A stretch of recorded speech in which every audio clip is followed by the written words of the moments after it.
know that you're alright. I'm feeling this emotion 'cause I got you by my side. I know that you're the one for me. I feel it every time I hear you speak. You give me meaning and it feels so right. I'm always getting lost in your bright eyes. You and me stargazing, biting on my tongue, can't say it. You're the one that I want, the one that I wanna hold all my life. You and me stargazing, no matter what we're facing. You're the one that I want, the one that I wanna hold all my life.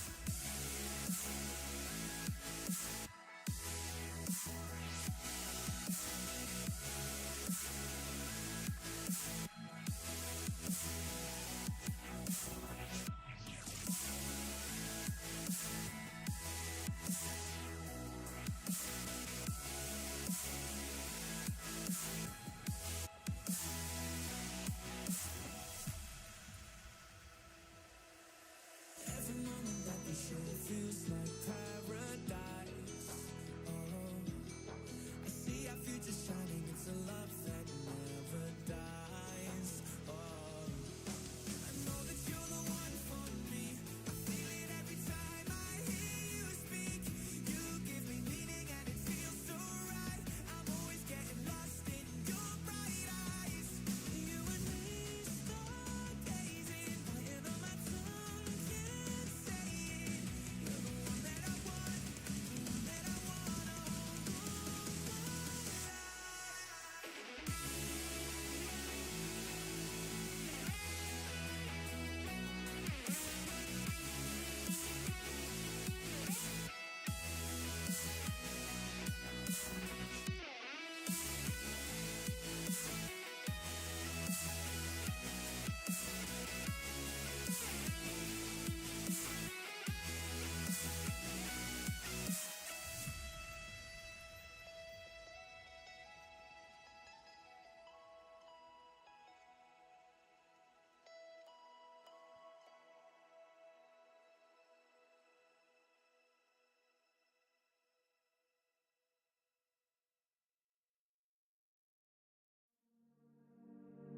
You drive me crazy, I'm losing my place. Yeah, I'm going insane, baby. There's something about you, it's hard to explain, but I like it that way. You drive me crazy, I'm losing my place. Yeah, I'm going insane, baby. There's something about you, it's hard to explain, but I like it that way. Baby, I want you. Baby, I need you. You make it so easy that it's easy to love you. Baby, I want you. Baby, I need you. You make it so easy that it's easy to love you. To love you. You. To love you. To love you. You. To love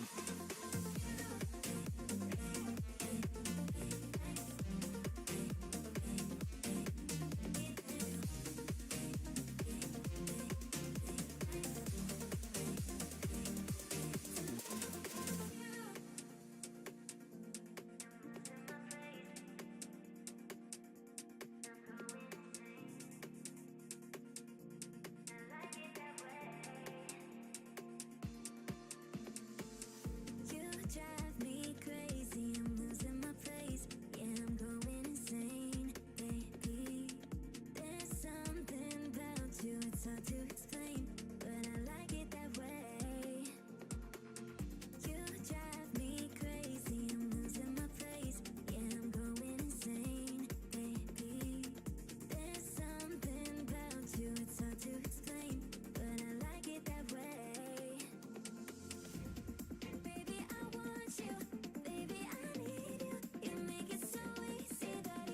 All right, all right, all right.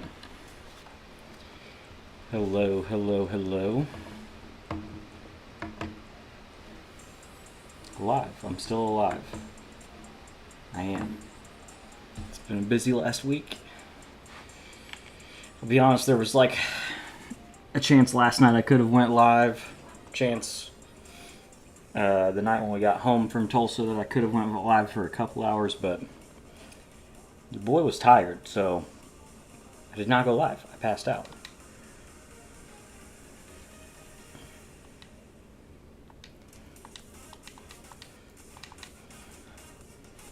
Hope everybody's doing good this evening. Gonna just see if I manage to get lucky and pull anything chunky that could help us make a final little upgrade to the team before we get into our 6 games.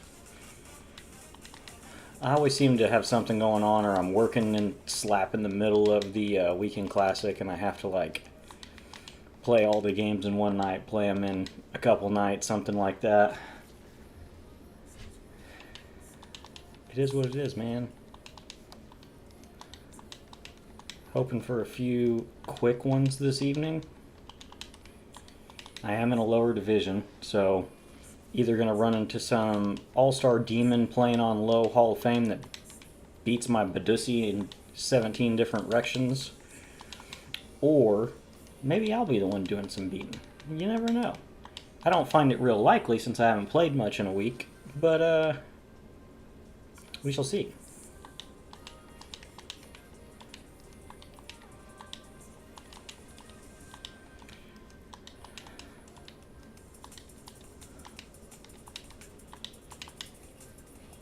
My stub count's really low compared to the last time I was live.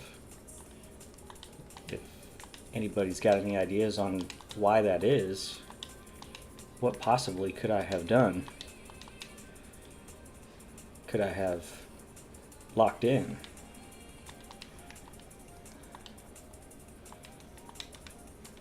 The last... I haven't had any crazy pulls since Ronald by any means, but I have had some steady pack luck. What's up, man? Dude, I'm on cloud 9 tonight. We won a game for the first time. Maybe that's the key. I don't want to tie myself directly to it, but man, have we played shit ever since the last time I streamed. And then, holy cow, we won a game tonight, and I get to stream. So I'm going to need Alex Anthopoulos to... I don't need much. I mean, just pay me what I make working as an EMT, and I'll just stay home and stream all the time so we can play better.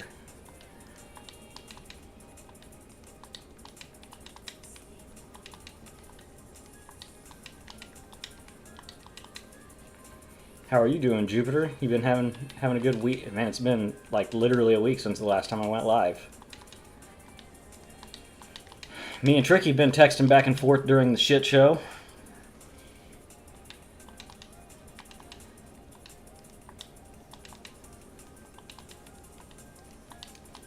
It was irritating, frustrating at first, but you know, some of those like just wild things happening, or you know, our bullpen sucks, which isn't surprising because we didn't go make any improvements.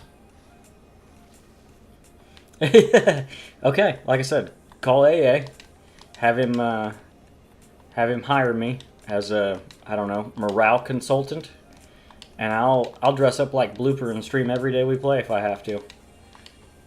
Sign me up.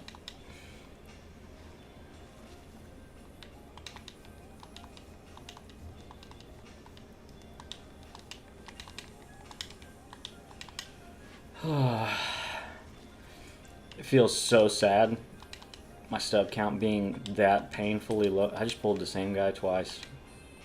What are we actually doing here, guys?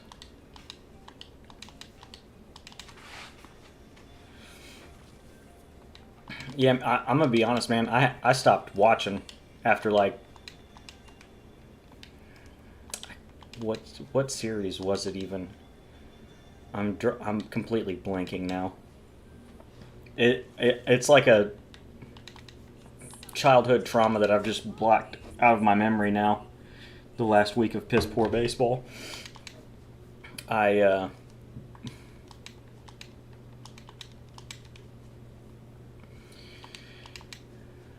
even like, I didn't watch tonight, so strategy's gonna hold true, I suppose. Like, I disabled my freaking MLB TV membership. Like, I'm not paying $25.99 a month to watch shitty I mean, I only have it to watch the Braves. I watch other baseball games, obviously, but the main reason is to watch the Braves. So I disabled that shit.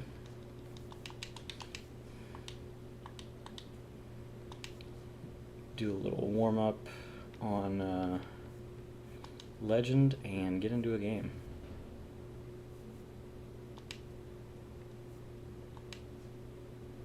I have been enjoying the Reds on the road every now and then.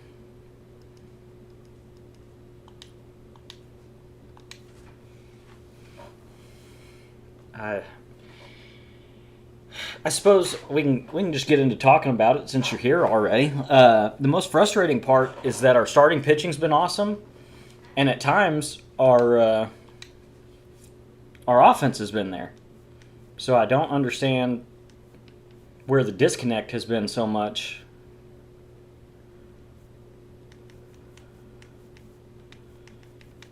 Just not being able to put, like, me and Tricky were talking about it, and it's hard to hang it on one guy. It is sad. Like, I love watching Braves baseball. I love having MLB TV and being able to watch every game. I'm not gonna do it if this is what I'm getting. Oh, I forgot to do the location set.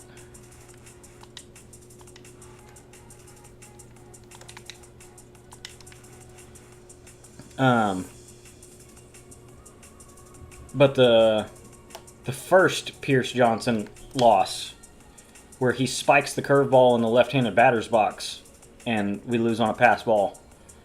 The first thing I said when Tricky messaged me, and I said, I'm not gonna lie, I kind of put some of that on Murphy. You can't be the catcher that calls the breaking ball in the dirt and then just throw your glove at it and not try to block. And Tricky agreed because he's a pitcher, so obviously he's going to agree that it's not all on the pitcher. But I mean, like I said, you can't call that pitch and then give the half-ass effort of keeping it in front of you that he did. Just from the ball player perspective in me, like, that was lazy. Was it a great pitch? Hell no. But you called a breaking ball in the dirt. You've got to try to do something to keep it in front at least. Like, I get that it was really bad, but... Okay, this Legend. I don't know why I feel so early. Yeah, like I said, I hadn't watched any of the series against the Giants. I've only been, like, keeping up with highlights when they come on Twitter. Or, I saw that Snick got ejected last night before last, for arguing balls and strikes. Yeah. I've seen that the umpire, I mean, league-wide, man, it was pretty bad this week, league-wide, from what I saw. There was one dude in, was it the Cubs and Tigers that were playing, that had the worst-rated game behind the plate in the StatCast era where they kept track of stuff like that. It's the kind of record you don't want to be out here breaking. Is that going foul? Fuck you.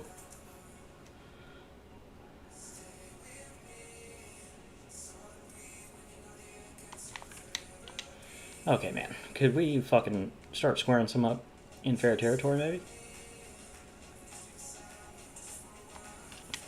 Why am I so early on an it's not outlier. Legend sinker. There we go. Dude, Ronnie's bomb tonight was Picasso.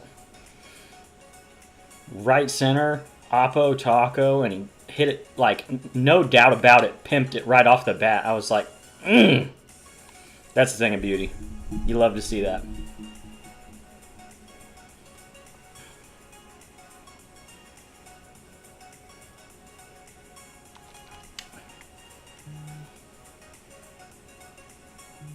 Tyler Wade.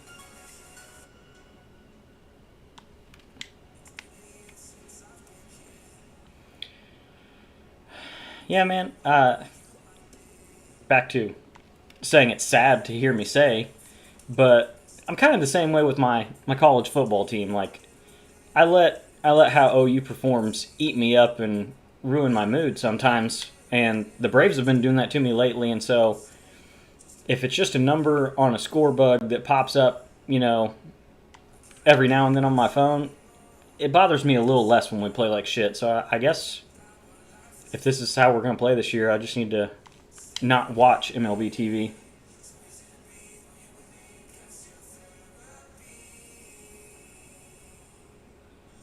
Yeah, me and Tricky had that conversation a couple nights ago, I think, maybe. I read an article. I wish I could remember what radio station it was in Georgia that I started following on Facebook that does a lot of Braves talk.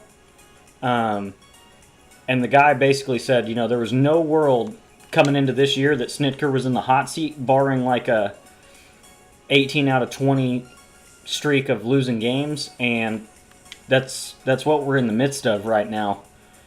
And like I pointed out to Tricky, the AJ Smith-Shawver injury, he's sitting there looking like he's locked in on the game, but your pitcher just blew his UCL up, and you're clueless. There's a 10-mile-an-hour dip in velocity on his fastball to the next two batters, and you just have, no clue what's going on.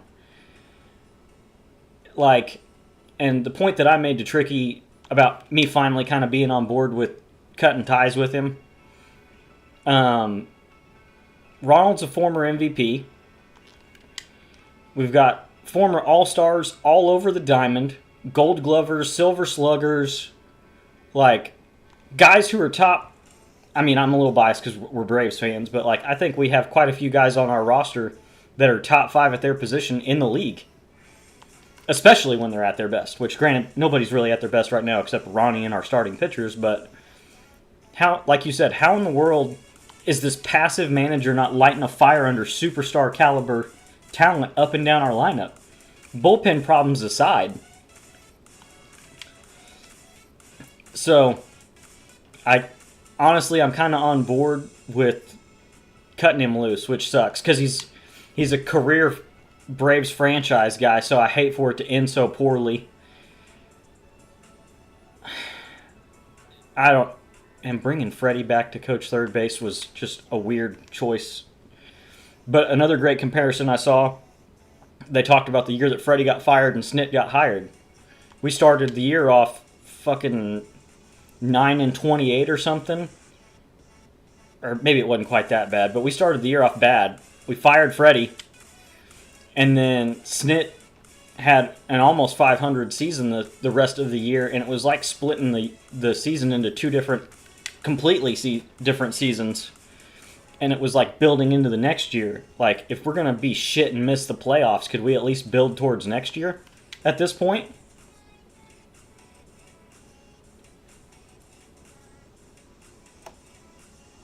Yeah. I've loved him. Don't get me wrong. I've always hated listening to his interviews because he's always so very ho-hum and, oh yeah, yeah, it's great. I don't know, man. Like I said, I hate the thought of firing him instead of just getting through the year and being like, hey man, we're not bringing you back. Would you like to walk away on your own terms instead of us firing you? Man, it's a tough one to swallow, honestly. Because like I said, he's a dude that was drafted by the Braves, played in the minors for the Braves, coached for 20, 30 years in the minors for the Braves. And then to go out like this after, 7 division championships in a row, a World Series championship, and then just to go out on a whimper like this. Obviously, 10, 20 years from now, this year won't be how he's remembered, but for the near future it will be. Which really kind of sucks, because I think he deserves better. He's been good for us, I feel like.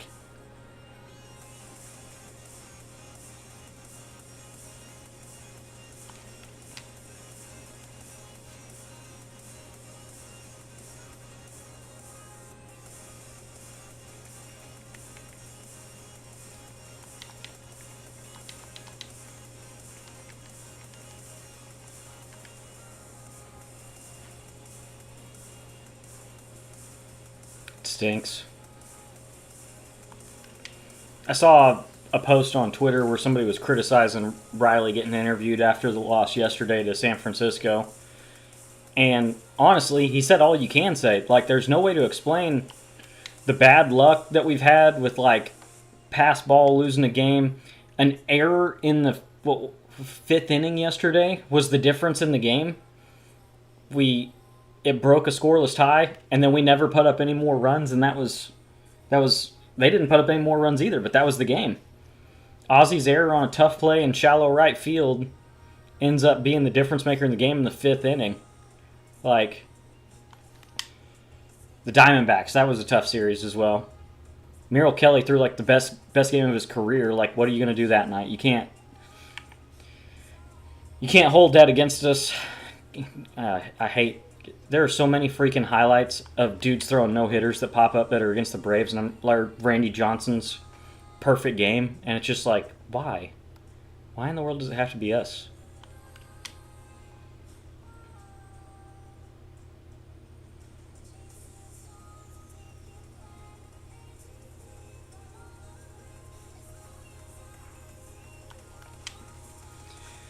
I just wish something would change about it.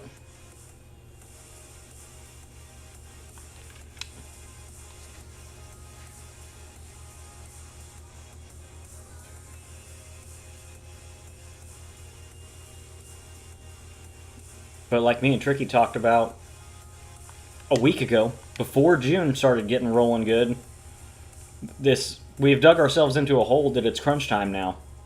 Like, for us to make a run at a wild card spot, much less the division, we need a good June with a winning record, which is going to be hard now.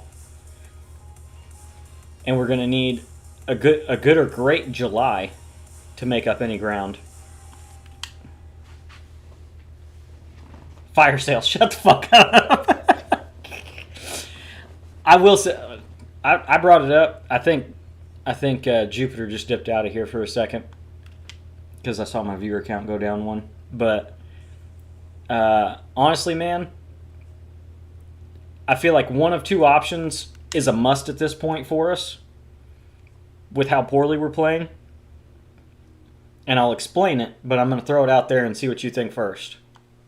We need to move Ozuna or Murphy. Period.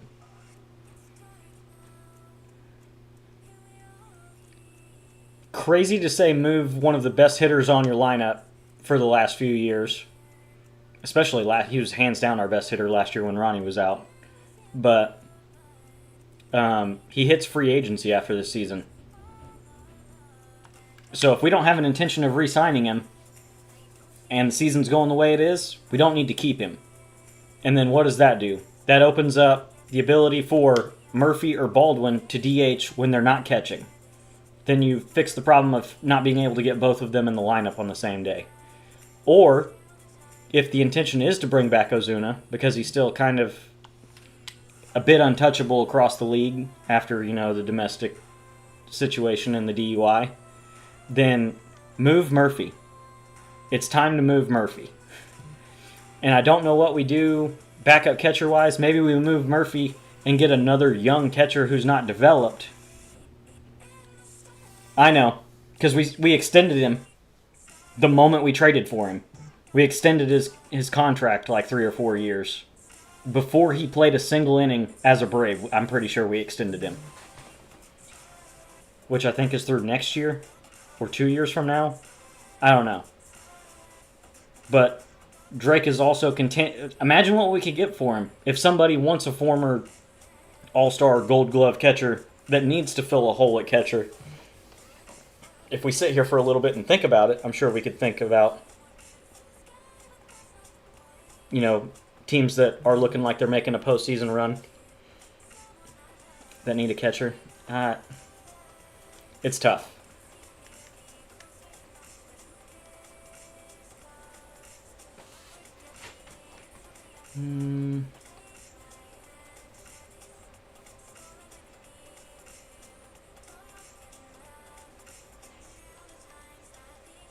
That is a slow slider. I guess I'm hitting sweepers from Max. Oh.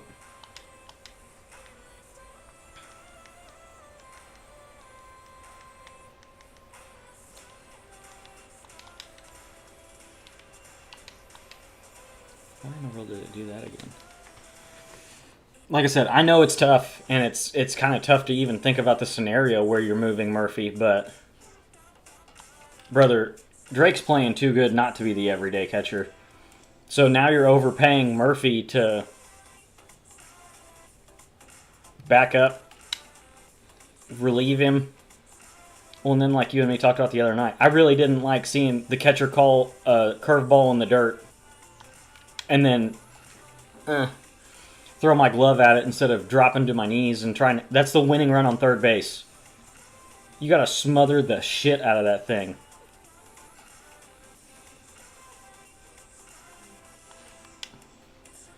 I don't know, man.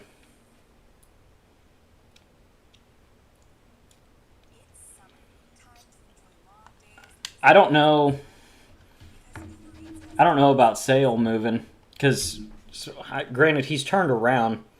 I think people may be leery of picking up Sale with how he started the year, kind of, and the injury history. Like, people were surprised we moved for him before last year. But like I said, Ozuna probably makes the most sense. He's still having a pretty good year, especially if he gets hot before the trade deadline. Like,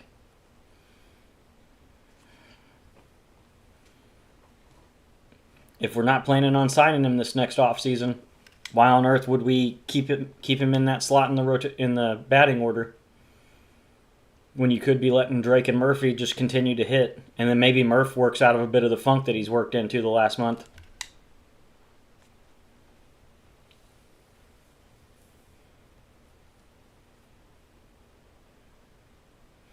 No, yeah, it's a risk, and like I said, I feel like the move for Murph has to be for another catcher as well. Like, we have to get something, whether it's an older veteran catcher who's just coming to be a backup or an emergency parachute for us, or a really young prospect who needs to develop, who, if there's an injury, you may not get time to let him develop, but like I said, those are the ones I've been seeing. And I don't completely disagree with, like you and me talked about, we got to get hot, man. We're running out of time. We've already dug too big of a hole to be this stagnant in June. 1-7 over a week and a half stretch is not going to cut it. The Phillies kind of stumbling didn't hurt as bad, but the Mets are still playing good. We're behind the Nationals in the standings, and we lost both series we played against them a couple weeks ago. So, I mean, we still got quite a bit of work to do.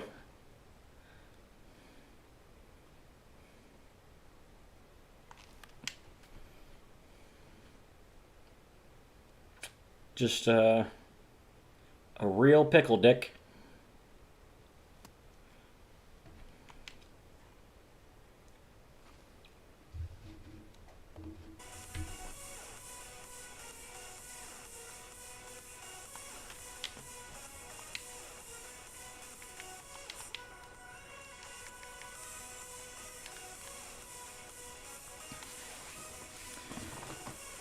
I only have like 2 more weeks that I even have the temptation to watch them on MLB TV left. I haven't renewed my subscription after I canceled it earlier this week. It was a ball. Come on. So we'll have to see. I mean, honestly, at this point, I may just... I was telling Jupiter that, like, I haven't watched them and we've been playing a little better at least. We've been scoring runs as opposed to the beginning of that losing streak where we were just getting basically fucking blanked or scoring 1 run.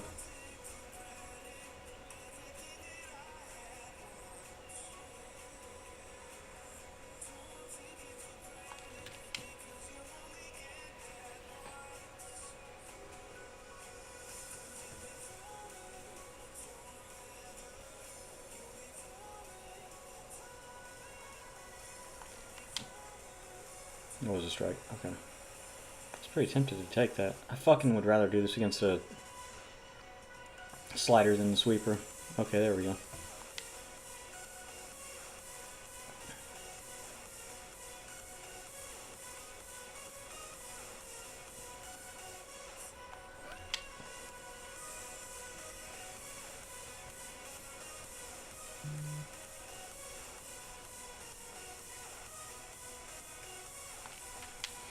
I'll tell you, man, even kind of like your scenario that you threw out there, being worried about an injury to Baldwin if we move Murph, I don't know, man.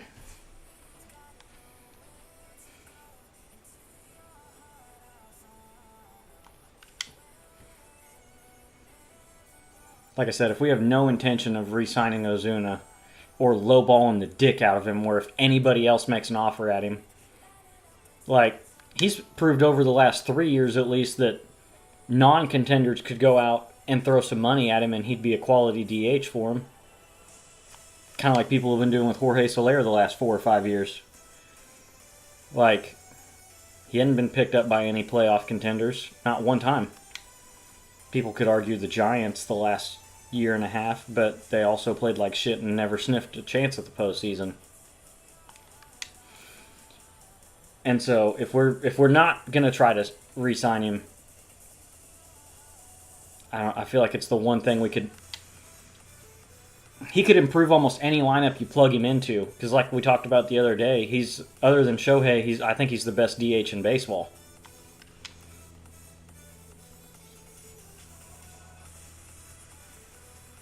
I got a little ice cream on my mustache, I guess.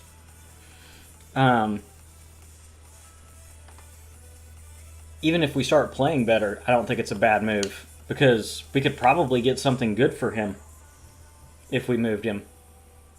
Imagine if we could get a couple good bullpen arms for him. I'm trying to think of who has a overabundance of good bullpen arms that we could send him a all-star caliber DH and get 2 bullpen arms. 2's probably pushing my dreams, but I mean, ideally, I was thinking we get a righty and a lefty. See if the Mariners want to give us that ambidextrous kid, and we'll just turn him into a closer.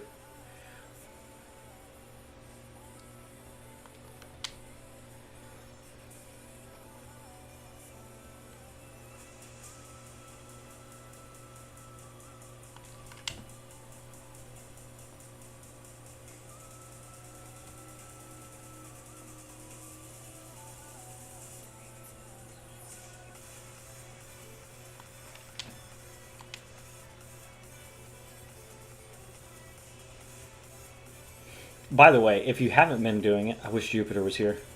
We need to start the movement, man. It annoys the shit out of me.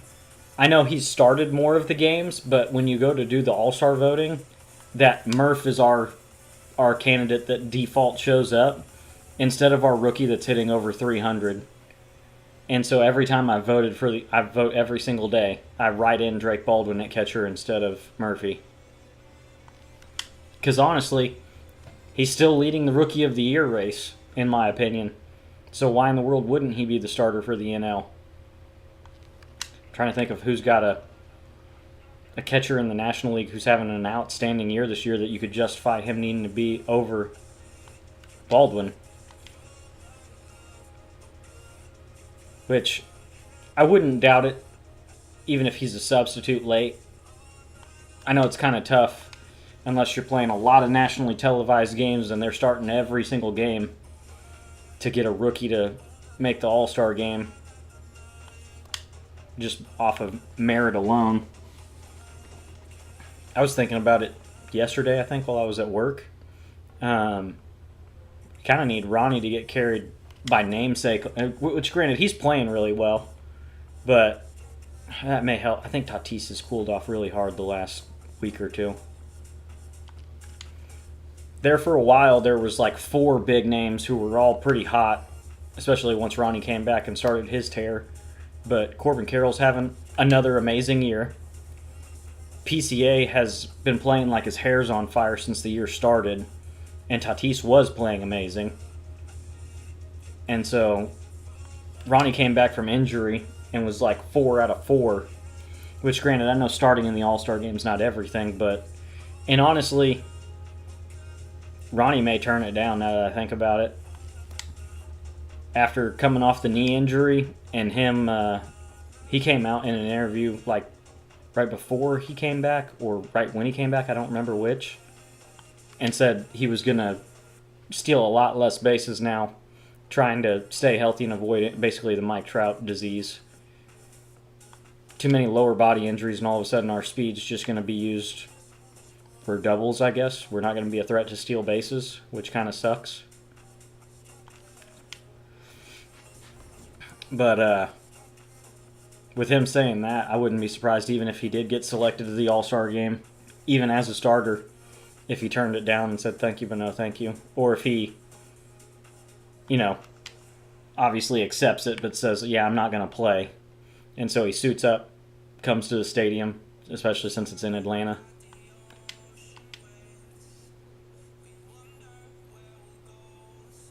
Which is sad to think about, but it seems like it'd probably be likely.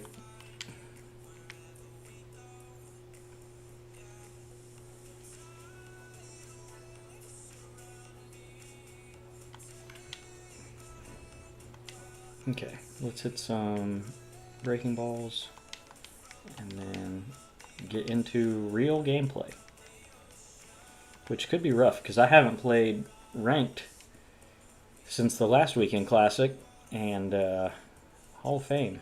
Ooh, that'll be fun, especially lefty. There are so many lefty pitchers in the game right now.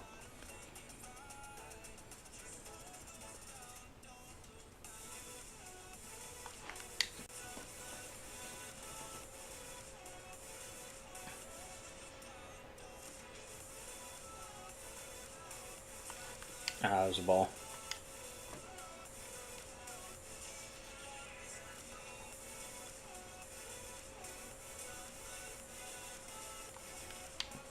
Nice. Let's get a few more good swings like that. I don't even necessarily need to hit bombs. I just want to take good swings. Take balls, take good swings.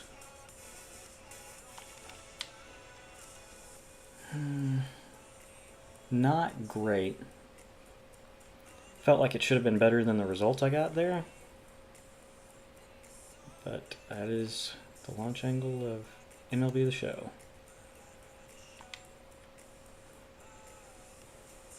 Got a pull hitter, extreme pull hitter, archetype hitter at the plate, so you can't take a breaking ball the other way like you're supposed to. You're supposed to try to pull everything.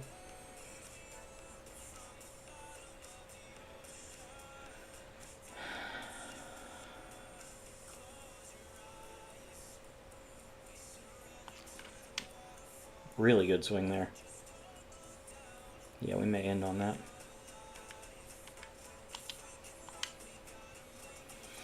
Alrighty.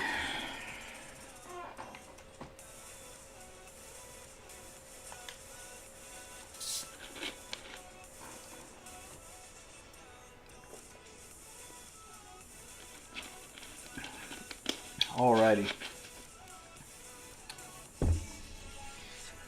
And the squad we're going to run with. Last week, after the Ronald pull, I guess, week and a half ago.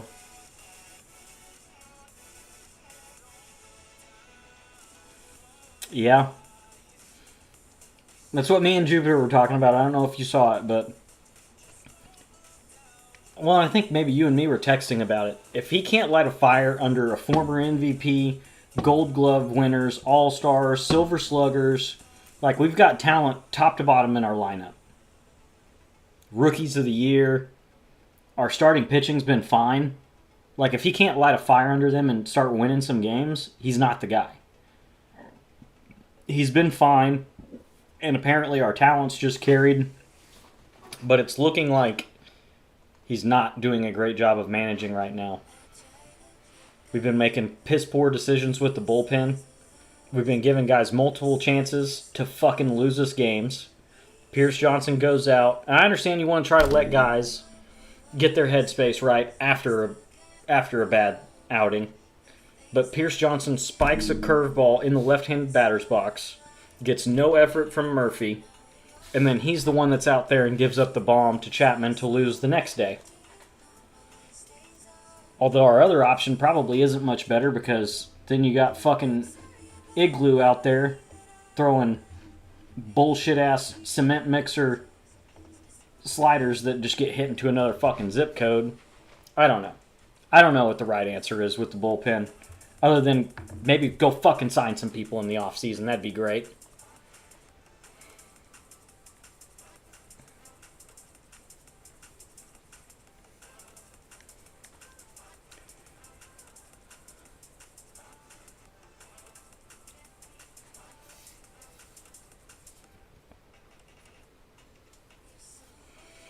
I don't know, man.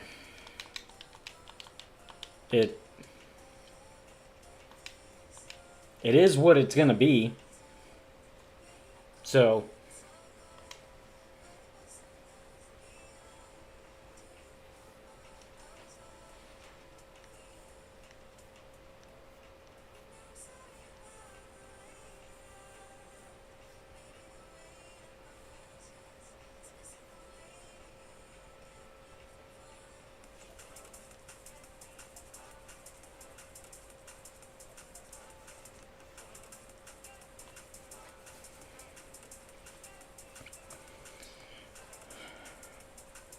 you know what the weird thought that I've had over the last couple weeks? Not couple weeks, last week.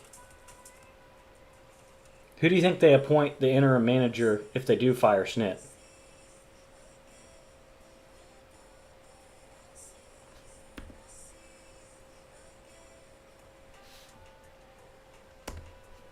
I have a bad feeling that it would be Freddie Gonzalez, especially since we just brought him back. And I don't know about that, man. We had a few really piss poor years in a row. I don't see Craney being the guy that gets the reins.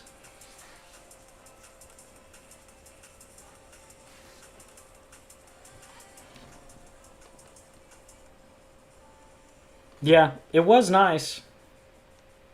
Like, put up a decent amount of runs, got a couple long balls, pitching was great. We still got a long ways to go. I could see Weiss. I don't know, though, man. Like I said, it's kind of my fear that it would be Freddie.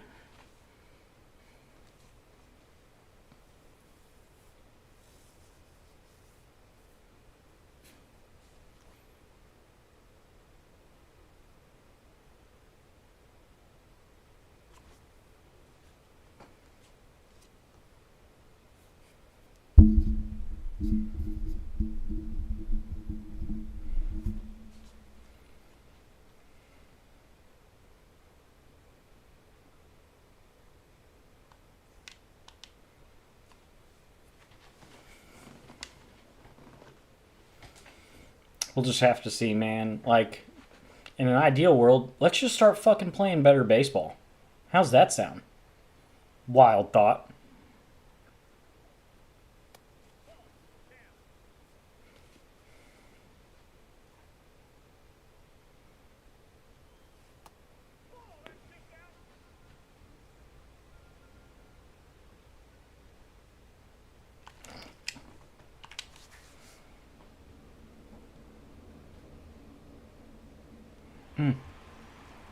Unfortunito. I didn't touch that enough.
Didn't quite get the barrel on that. That sucks. I was like, man, why is that so dead off the bat?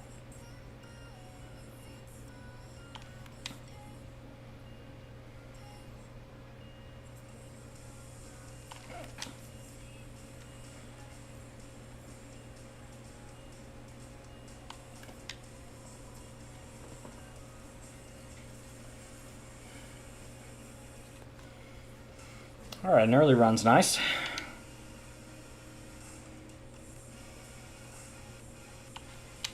Oof.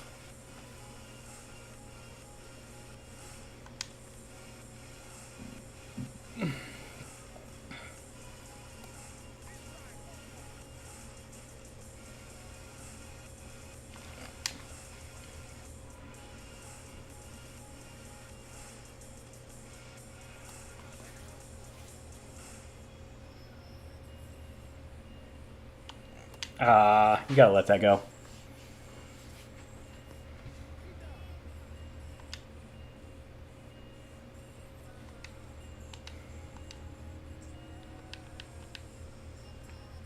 Oh, went the wrong way. Good start.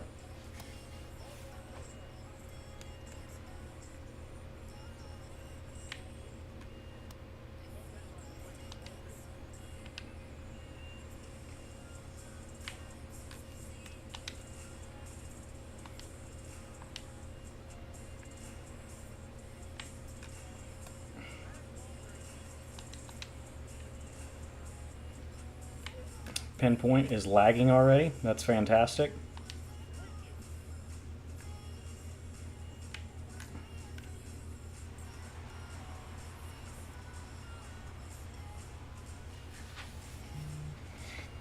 Both leadoff guys fly out to the wall to start the game.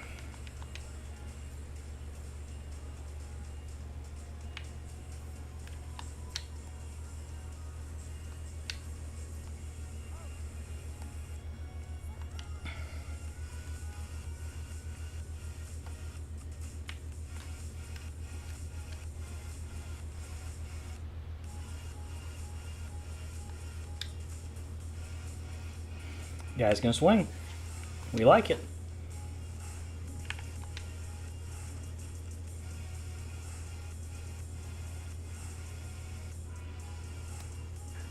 Good spot.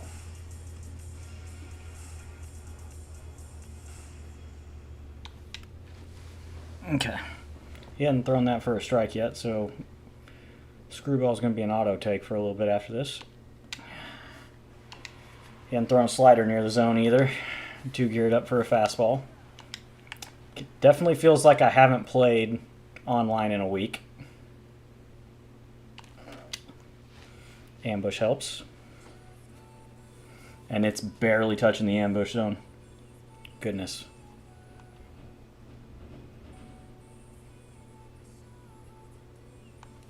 Oh! I was not that early.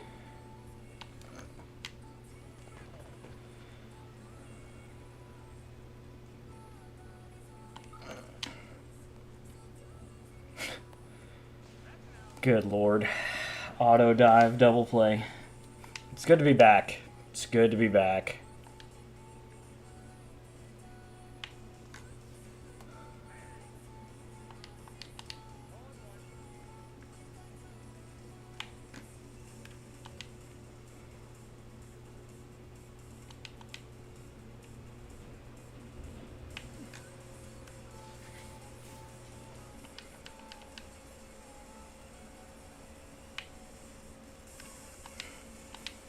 It was a really bad pinpoint on my part, I guess.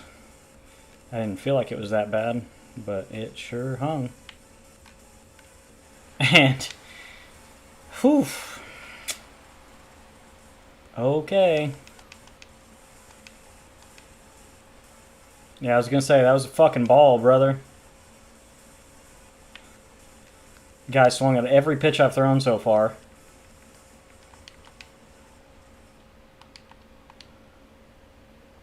And we give him a no-doubt home run on a ball.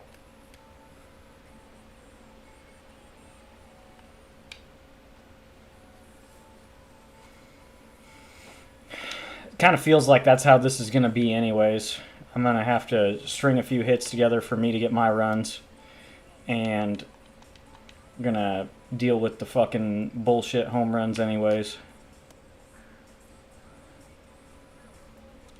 Well, I'm down, but it probably won't be tonight because I have to play all 6 of my weekend classic games tonight because it ends tomorrow.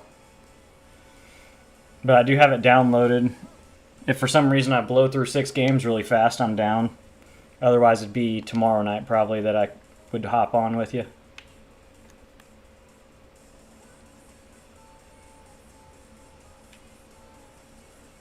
All right, fresh ball game.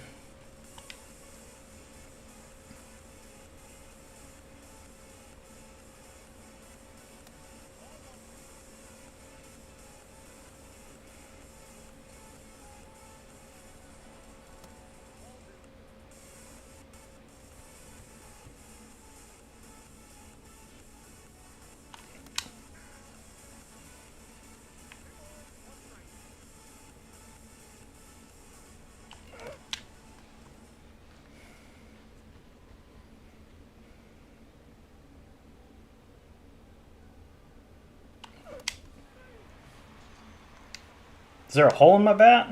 I mean, I know I'm under that, but that says good timing. Why is that not at least a foul ball?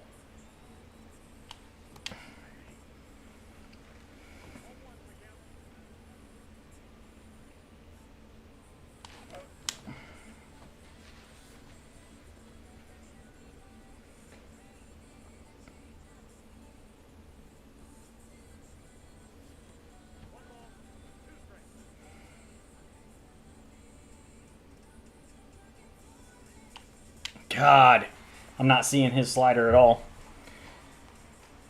I was looking for a front door sinker or 4-seam there.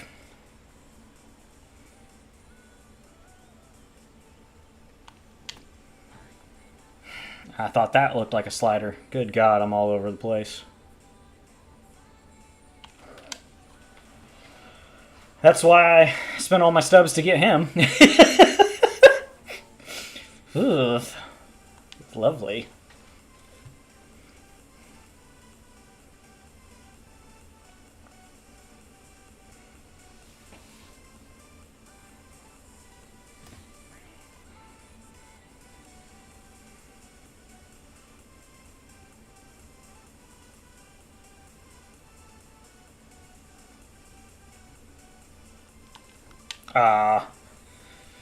Just kind of hoping that would hang.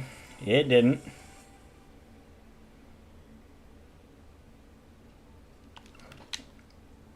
There was the front door sinker, and I queefed it right to the first baseman somehow. On a guy with maxed out attributes.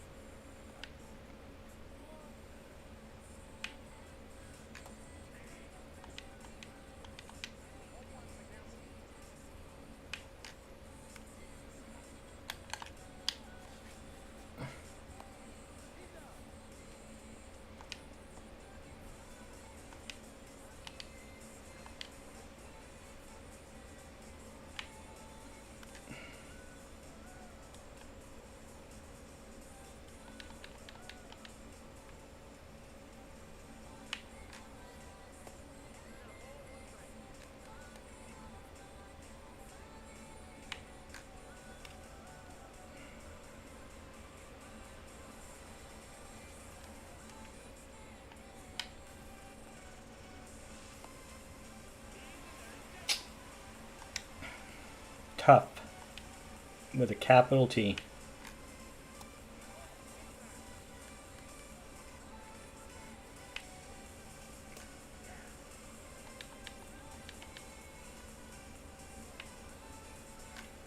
Oh, come on. That launch angle, he's not touching that fucking ball, man. There's no way.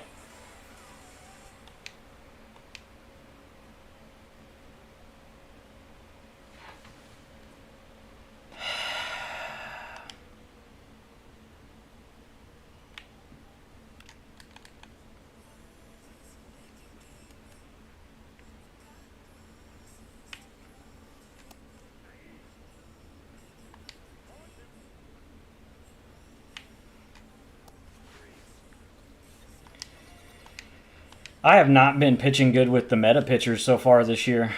My Roger Clemens has got bopped 2 of the 3 games I've pitched with him.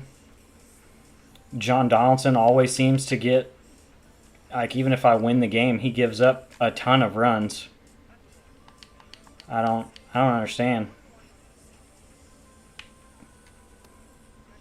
I don't think it's me pitching wrong with them, like they're meta guys with meta pitch mixes, like, don't understand. Oh well.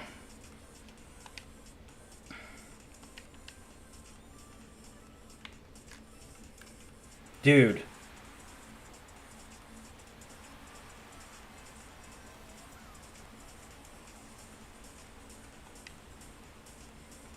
Just late. Under the zone. No doubt home run again.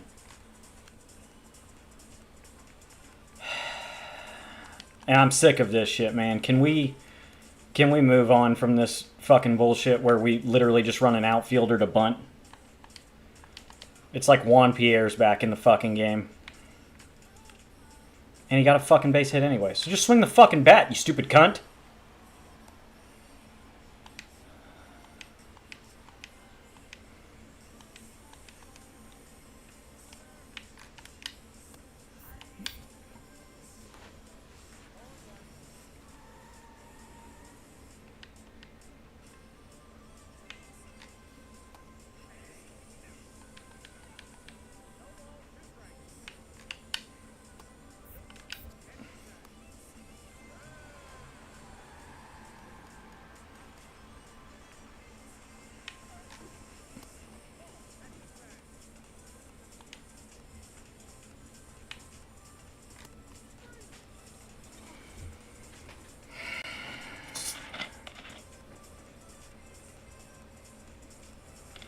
With the way I'm swinging, this game already feels like a wash.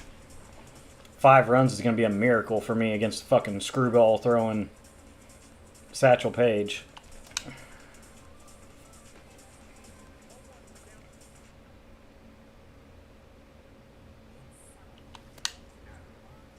Kind of felt like I had to swing. It was definitely going to be a strike.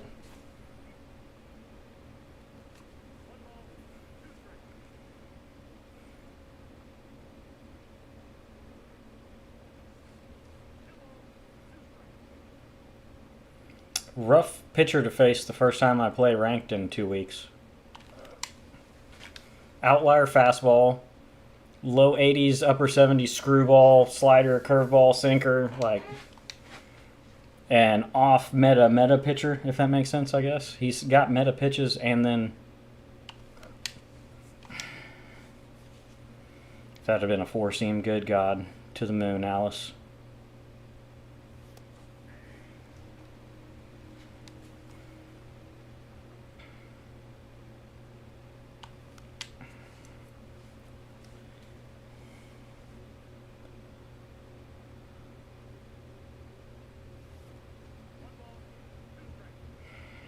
Got his pitch count kind of up.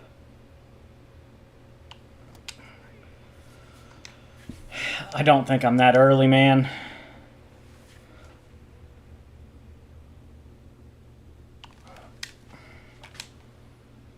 That's just going to be a fly out. It's going to die at the track. Yeah, for sure. Max power, power hitter type, max elevation, slightly under the ball. Tough, tough, tough, tough.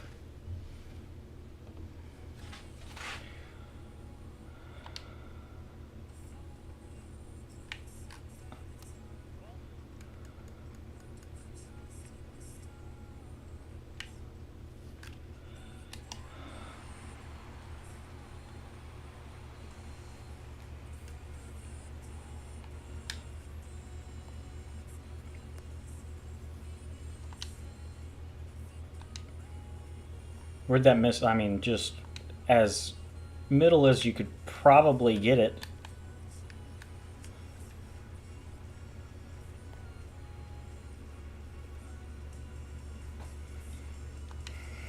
It's too early for me to just chalk my whole bullpen for the next couple games, so figure it out, Johnny. You're in. We're not swinging it great and we're already losing, so you better figure it out.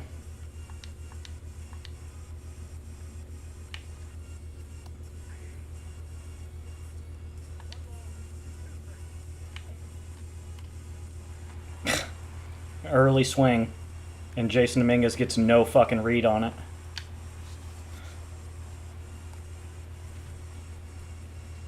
Damn.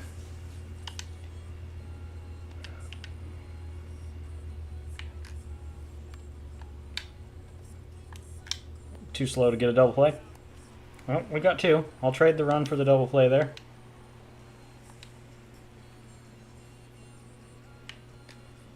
At least it feels like the server's kind of leveled out a little bit. I don't feel like my pinpoint is as fucked as it was when the game started.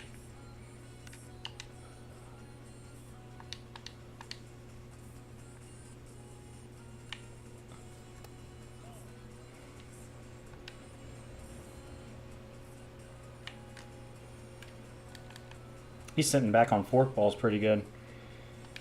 That's been tough since the last update before the weekend. Right when I said the pinpoint wasn't all fucked up.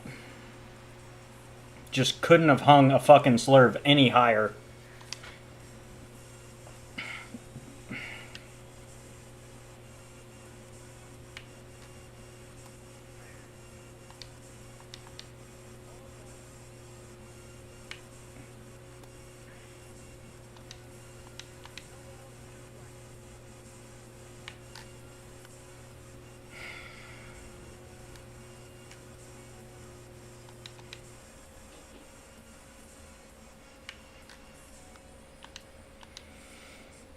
Late swing on the slider in.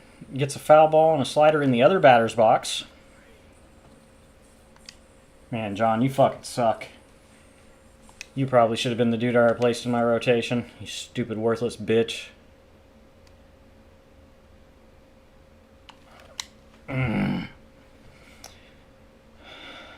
run from Scott would have been nice.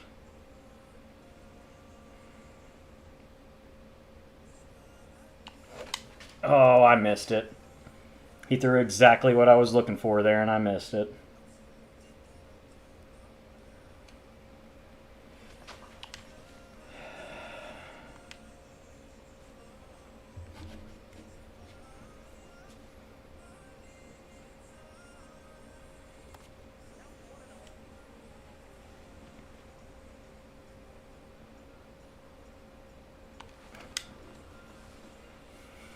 I got blessed with an early, but it was a sinker middle, so...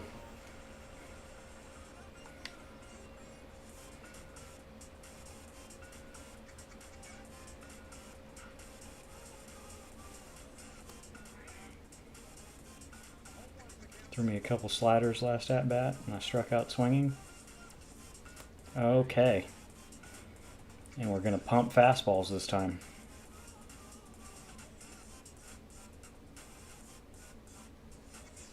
There's the slider. Not competitive.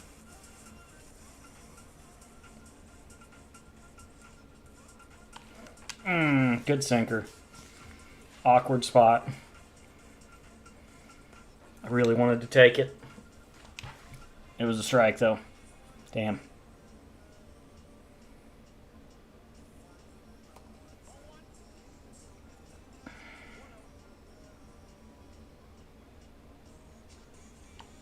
Oh, I feel like I'm on that there, man.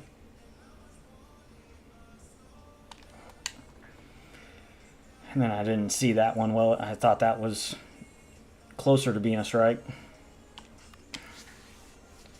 He hadn't thrown a slider for a strike one time. I need to stop fucking swinging at him.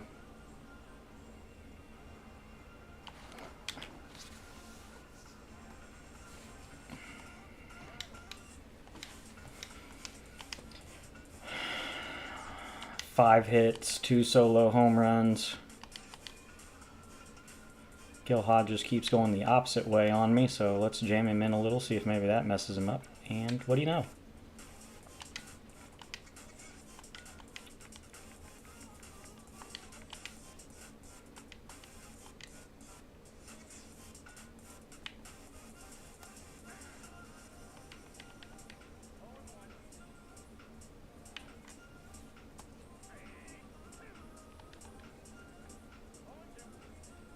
Good God. Why is that a result that I'm getting sometimes? And it's only on a slurve. Do I need to stop throwing the slurve because it's going to fuck up my stupid pinpoint when I go to do it?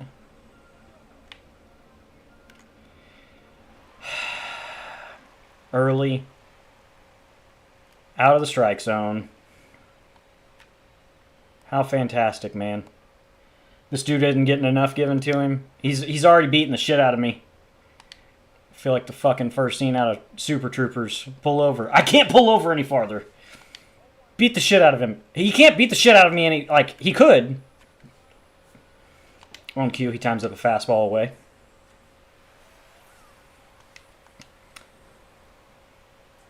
I mean, I feel like he's pretty on the forkball and the four seam, which is pretty unusual. That was a terrible example. But he's stayed on forkballs away pretty good. But then he's also driven fastballs away. This dude's pretty good. What am I supposed to do with that?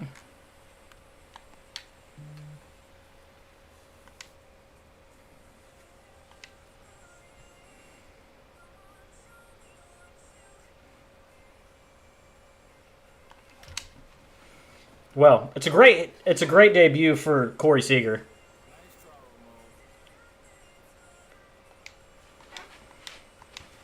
A double and 2 home runs. 3 for 3. Not so much for Beltran. I really wanted to swing at that because it looked like a hanger, and then it's still tucked in the corner really well. I never need to swing at the first pitch after a home run.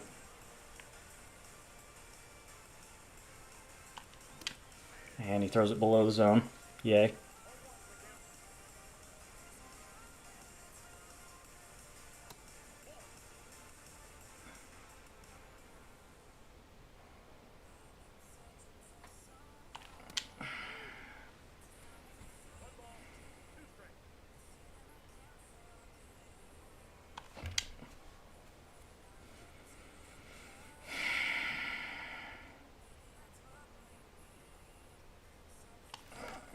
Good swing.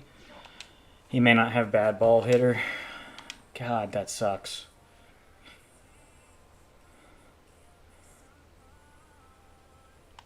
Screwball's tough because it loops so hard out of the hand. You see it crossing the entire strike zone and you think eventually it's going to touch part of it. Wow. 105 mile an hour out. I love that. My opponent gets a shit ton of early base hits to left center over and over and over and over and over again. Squared up good timing outs right to first baseman. Woo! Love that. Was he early? Okay.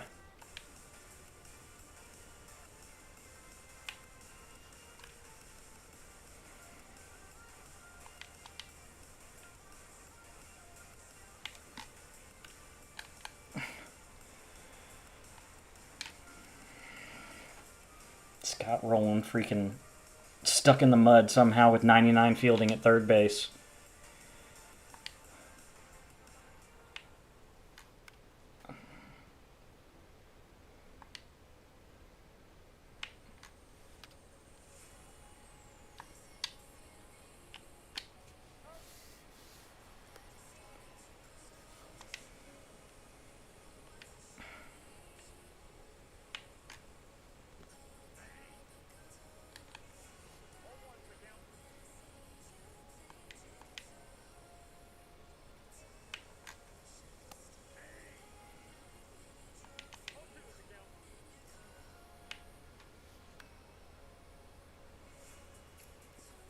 Come on, Gil Nye, the baseball guy. Ow. Got a heat bump on my shoulder and it hurts.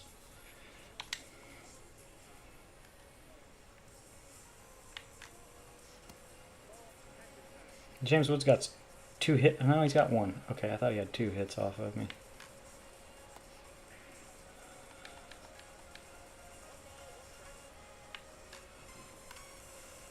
There's a second hit. That's a perfect throw, and it's not even going to be fucking close to throwing him out. What the fuck?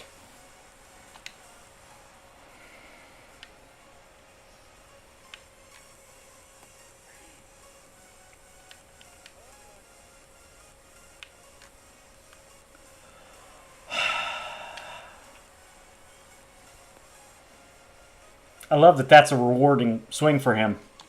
I love that. Couldn't be me. Have I got a hit on a bad swing yet? The Gil Hodges one up the middle was weak, but it was still squared up. Decent timing, wasn't it? I was just like on top of it. That's why it was weak.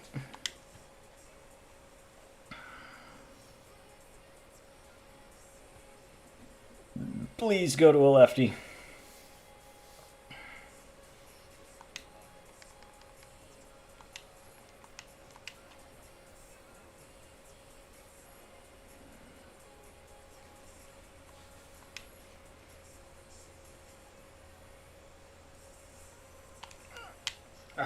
Just in off the plate.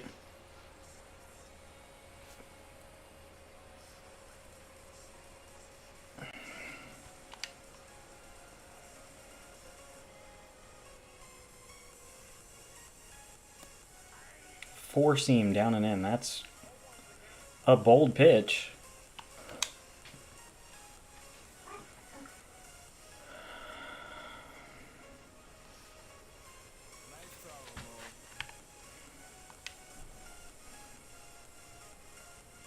Cut her in. Slurve.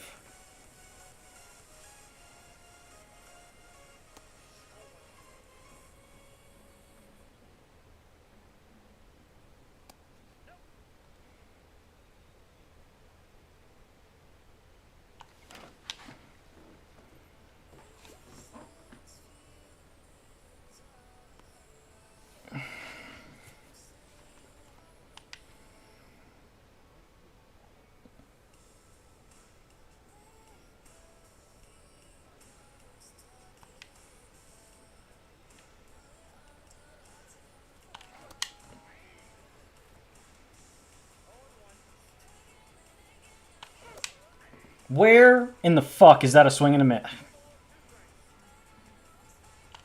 Then changeup. I fucking had a feeling he was going to bury a changeup on me, but I thought I saw the sinker.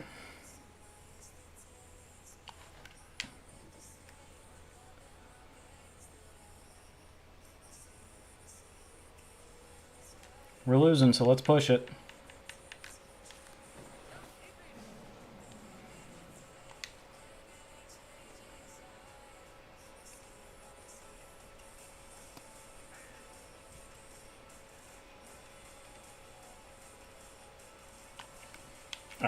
My bad, Siki. A flawless debut ruined by an idiot holding a controller.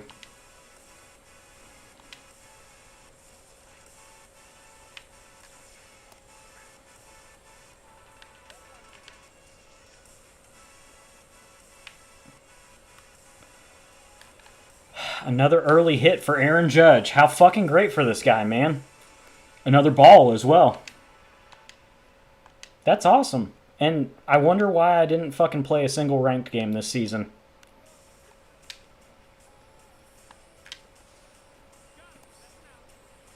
Half this dude's hits are bullshit early hits. The other half are home runs. That's why you can't give them bullshit hits.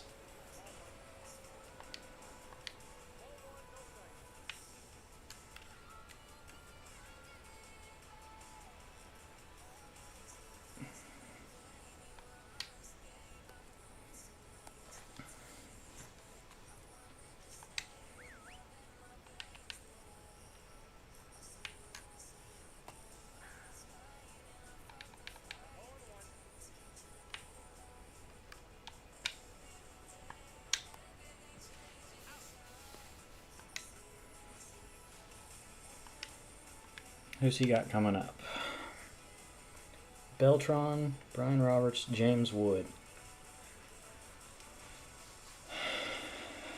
Go to a lefty, maybe?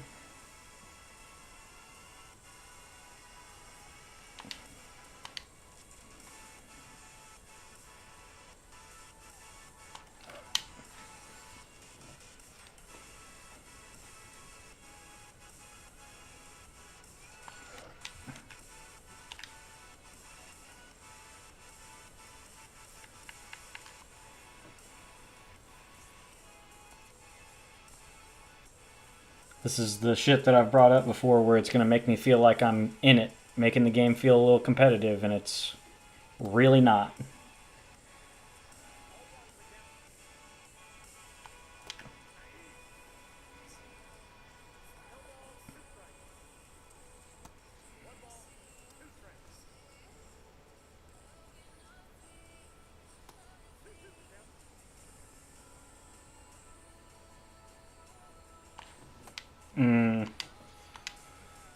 Good spot. Disappearing changeup down and in.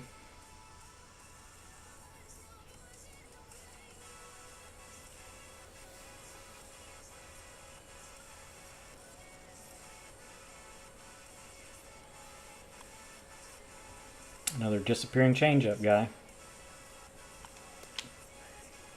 was hoping I could catch that in the strike zone. As I say, the whole reason he's using these pitchers is because they got fucking weird, slow-ass changeups or screwballs. I love playing people like this.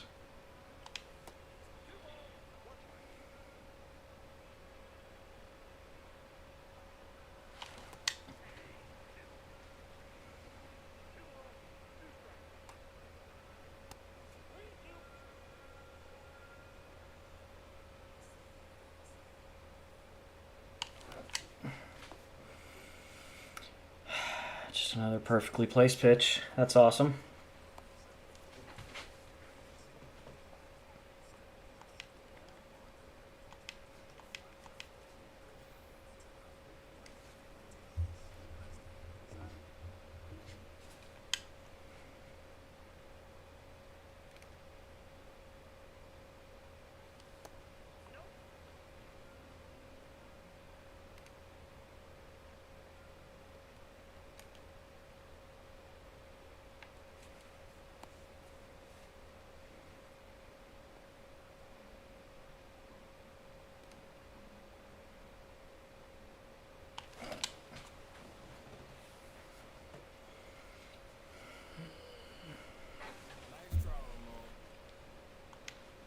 Thank you, Santander.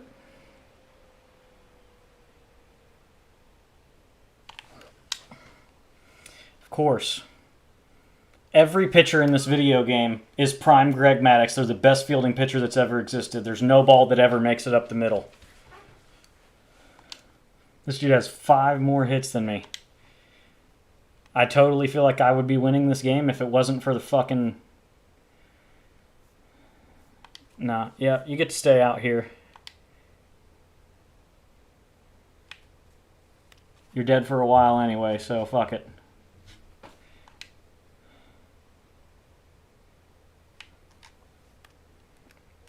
I have more righties than lefties in my bullpen. I'm not wasting a lefty in a game that I'm losing. I still got to score 3 to even tie it in the top half.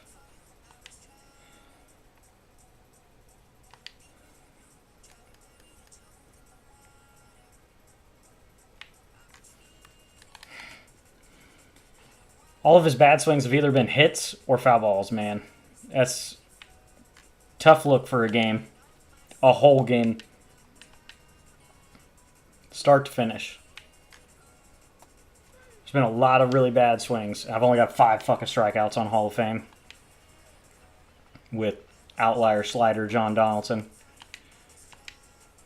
Like, is this dude contact swinging? Is that why he's getting blessed with so many shit hits? It's going to hit the fence. I'm not going to be able to make a play there.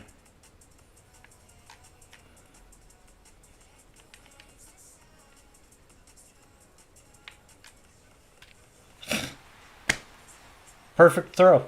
And it hangs to the strike zone. Why wouldn't it hang to the very top of the par? We're just 100 pitches into the game and I threw it perfectly. Locating would be a problem, right?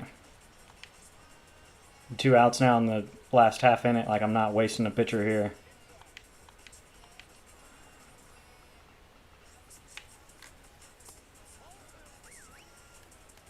Cool.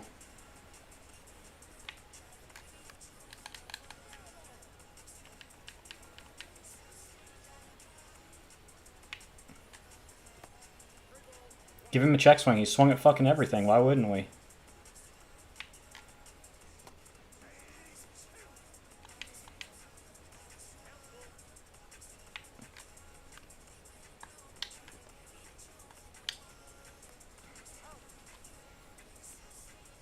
Love it.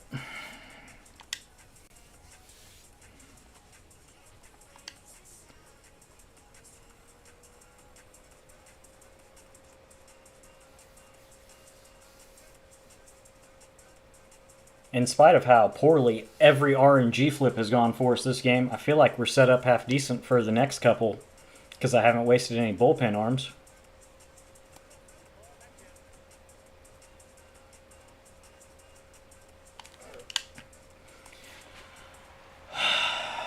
Another squared up out, man.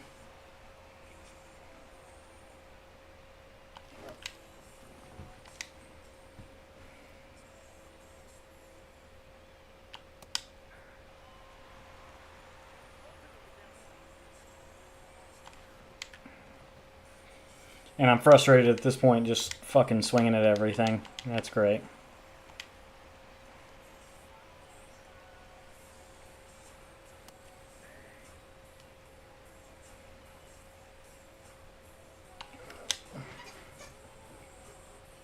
When they showed this Moncada card, I knew I was going to fucking love him. I love his swing.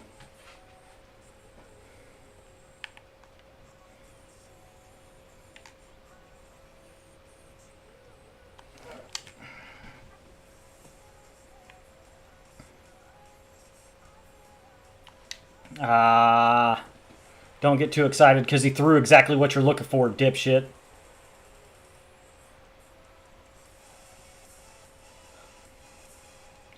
It wasn't even close, and I just saw a slider out of the hand, and I was like, oh, I got it, yay.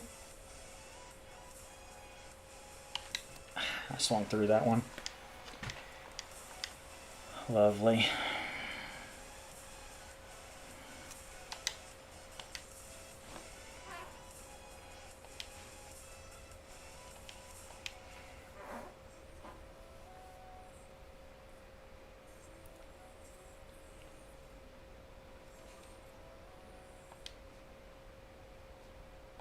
Fuck you, John. You're literally just get off my fucking team.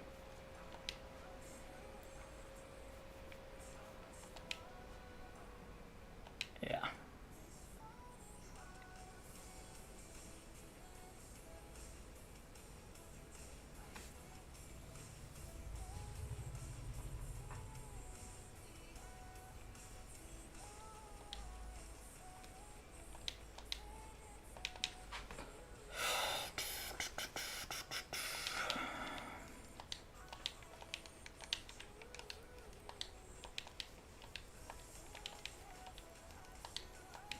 Saw he hit a home run yesterday. Good to see Ronnie Mauricio doing something. He's kind of been left behind by Lil Acuna, Brett Beatty. Like, at one time he was top infield prospect in their organization, and he debuted like 2 years ago. But Luis Angel's solidified himself on that roster, and what's Flying Squirrel's name? Jeff McNeil's not injured anymore. Like, there's only so many infielders you need to carry, especially like when the same ones play every game for you.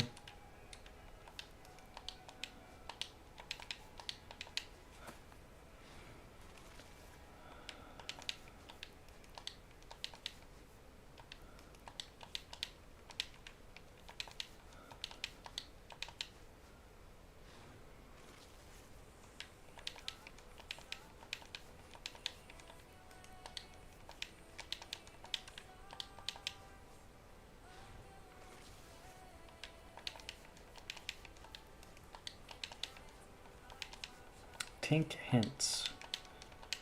Pride of Whitehall, Arkansas.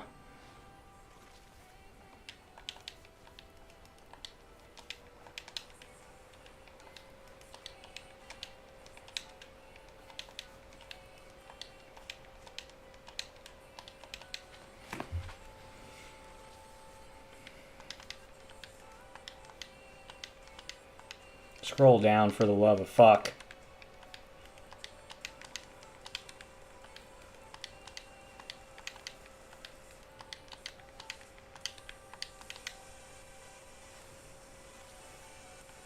Man, all the packs tonight have been fantastic.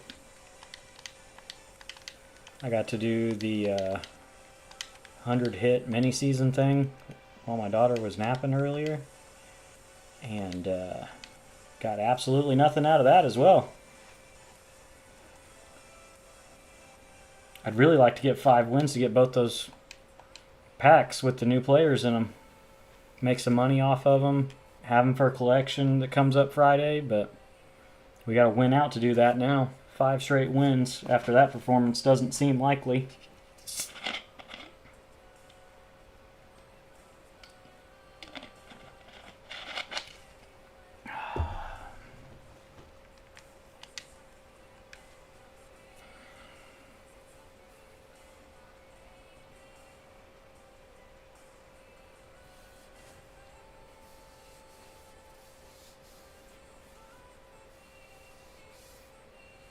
Home team facing Dustin May. A bunch of switch hitters at the back end of his lineup.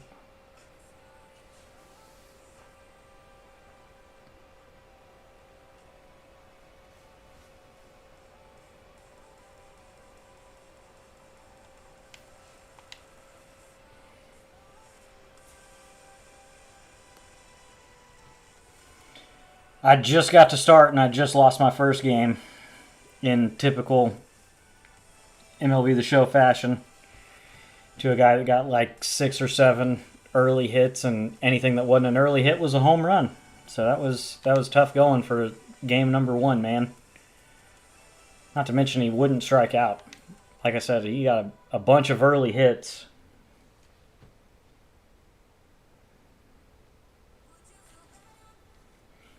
Are you playing tonight?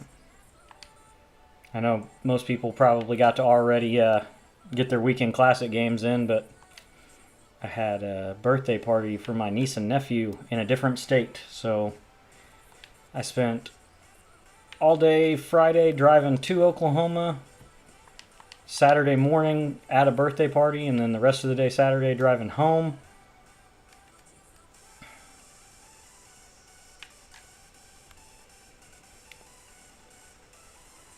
Love having to play all 6 games in one night.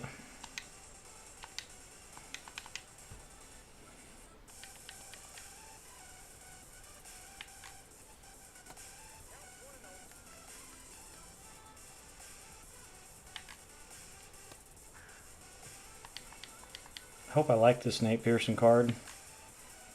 Giving him his first start in freaking Weekend Classic is diabolical, if I'm being honest.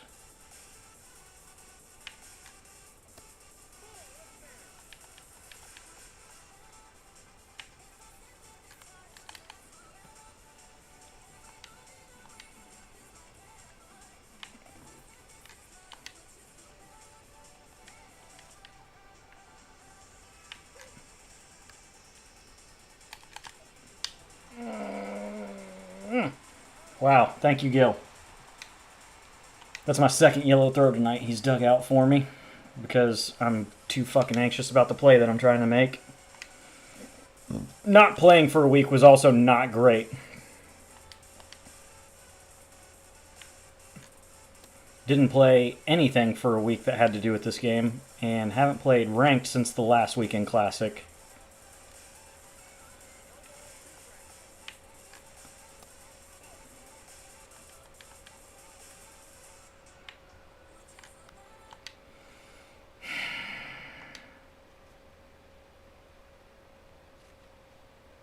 Our game is fucking frozen.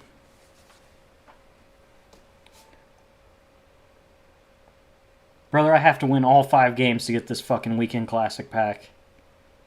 I can't quit out of a freeze-off. I guess I need to hope this guy's already played his 6 games and he's gonna quit.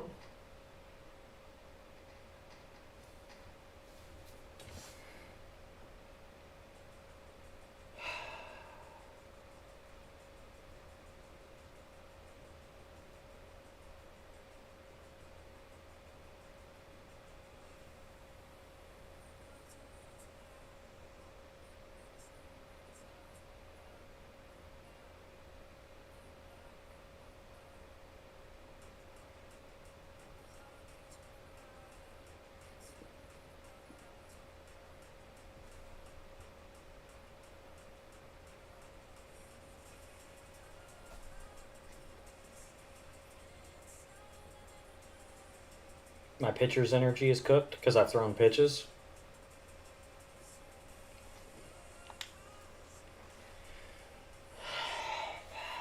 Hope I didn't just lose connection. I did see the Frontier truck in my neighborhood this weekend. I saw him today when I was coming home from my run.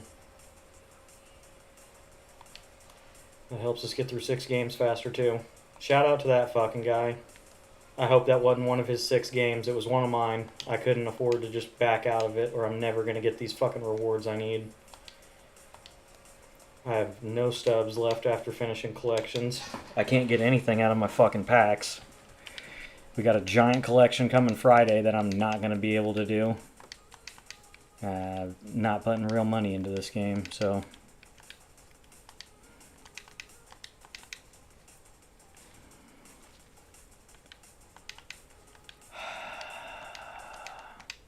Bryce Elder had a hell of an outing that we wasted.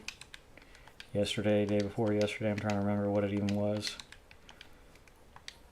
For somebody who had such a piss poor year last year coming off of an all-star campaign, he's really sacked up the last couple times he's been out there.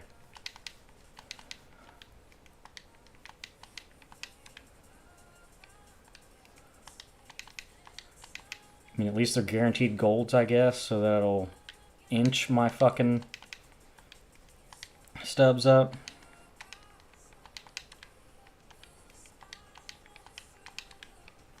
Yay, a double gold. I think he's actually somebody that was on the list to maybe go up.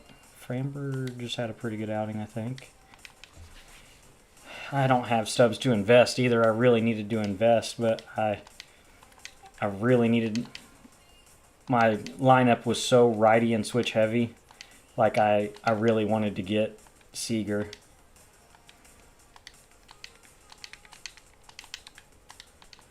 And I had a great first game with him. So I've always loved his cards anyway, so I knew I was going to like this one. But maybe hang on to Danny. If he comes back from injury, he may get upgraded.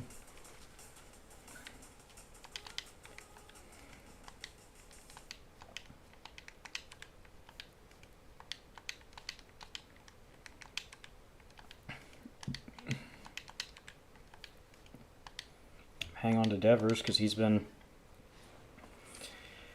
hitting like his ass is on fire. Which, you act like such a shitty teammate. Act like you're unwilling to move positions and do other things. You better hit or you're going to be on the trading block really quick because Bregman came out the gates hot, looking like a fucking all-star that they should have went out and got, and you were fucking 1 for 28 with 10 strikeouts. Not a great look. And that's from somebody that usually loves Rafael Devers. Man. You know how hard it was to do live series without getting a single 90 overall or higher pull? I don't have a single 90 plus live series pull this year. All of it was just scrounging up fucking stubs and doing every program and shit like this. Just opening every single possible pack you can that the game will give you for free.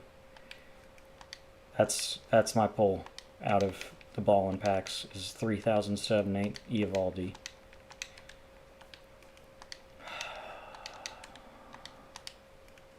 All right, let's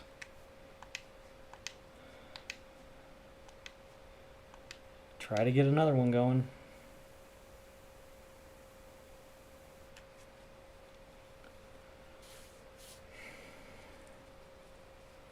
That may be something I guess I have going for me, that hopefully most people have already played their 6 games, so if I get in a freeze-off, they'll just give me the win.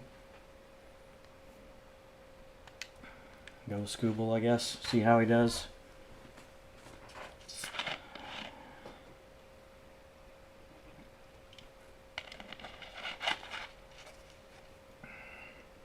Grinder Squad, I love to see it.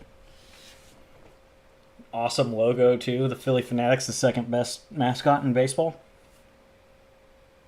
It's pretty awesome, I'm not going to lie. I'm just biased and like Blooper more because I'm a Braves fan.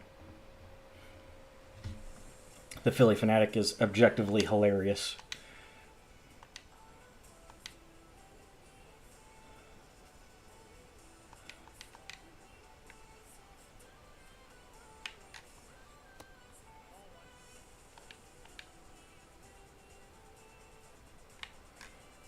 Nice that Ellie has to face a lefty, but he has chipper, so not great.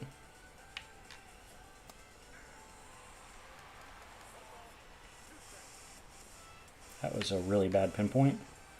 Thankfully it got buried.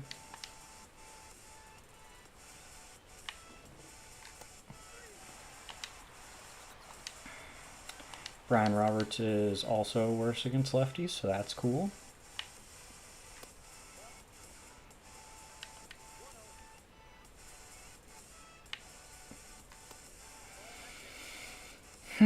Perfect Release is missing the strike zone already. That's a good start.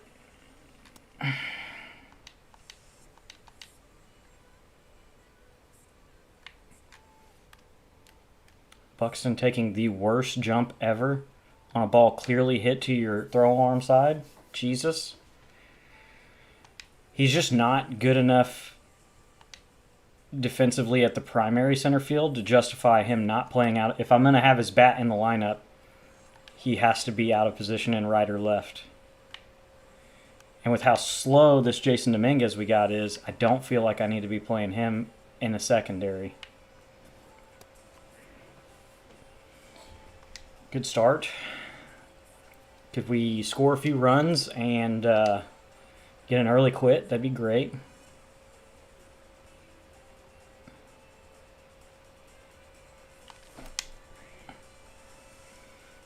Late. Great. Good swing. Get over him. Get over him. Thank you. God, I love Moncada cards.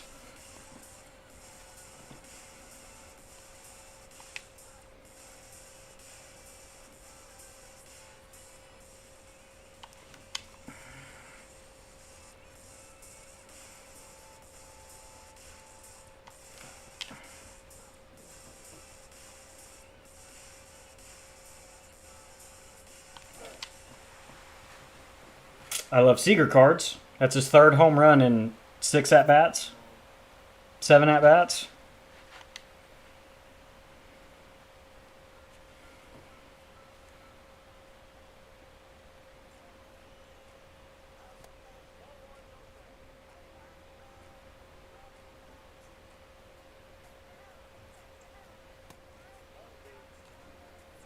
Need to get going with Beltran.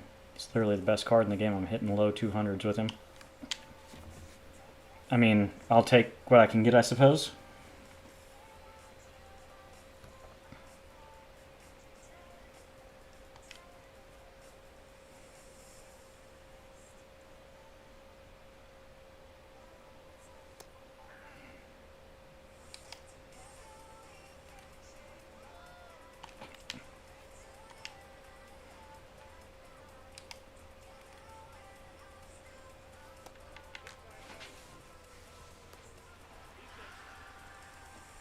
I love that my logo has disappeared for some reason this game.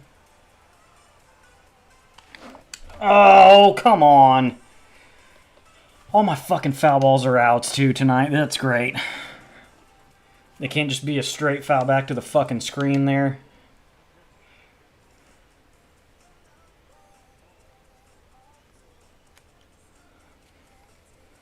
I don't know. I'm not seeing sliders well. I don't know that I need to be looking for one down and I need to be looking for something else.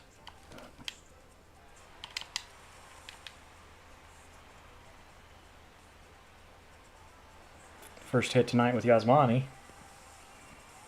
0 for in last game was a rough start.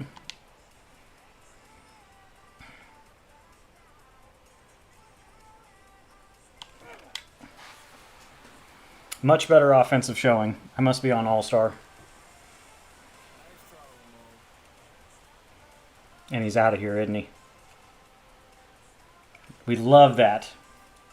Like I said, early quit. Helping us get through 6 games way faster than it would take to play all 9 innings of all 6 games.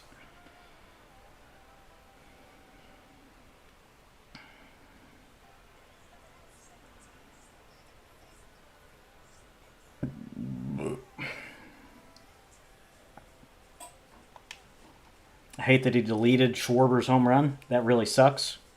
Felt like Schwarber took 2 or 3 good swings last game and didn't get rewarded with a hit.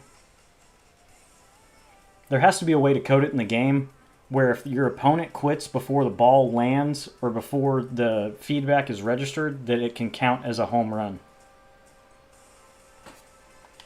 Anime Spotlight. Could you please not be a duplicate?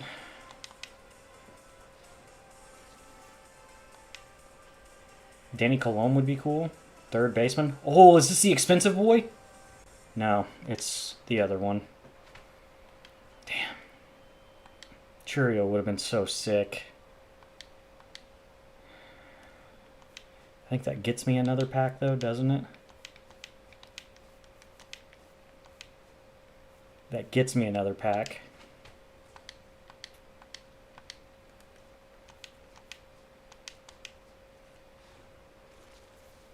Now be the expensive boy or Danny Colon? Starting pitcher. It's a... I have only gotten duplicates out of the ones that you get out of the collections, man. That is so annoying.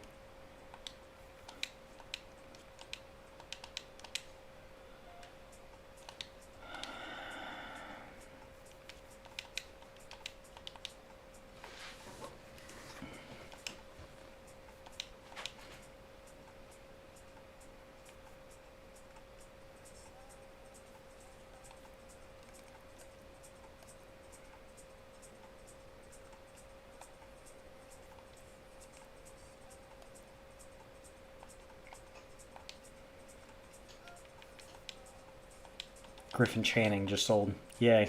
Thank you. And somebody's fucking lowballing my order right off the bat. Like, goddamn.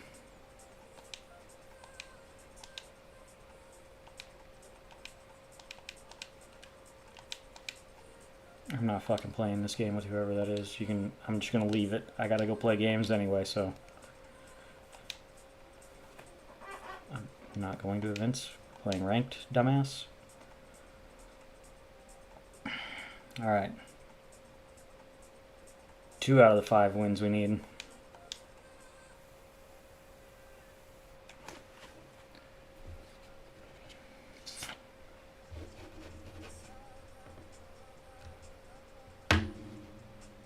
I need to get... I guess tomorrow I need to submit a ticket to...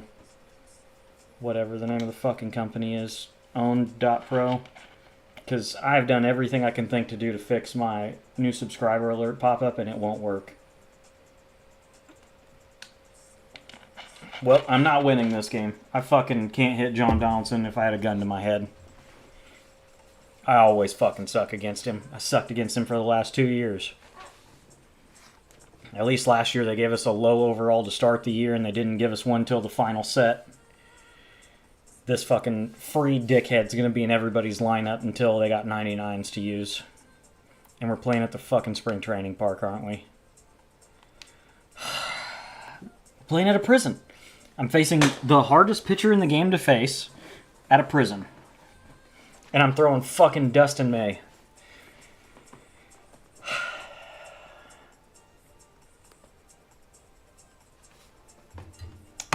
If anybody wonders why I didn't play a single ranked game after last weekend Classic and ended up a division lower, this is why.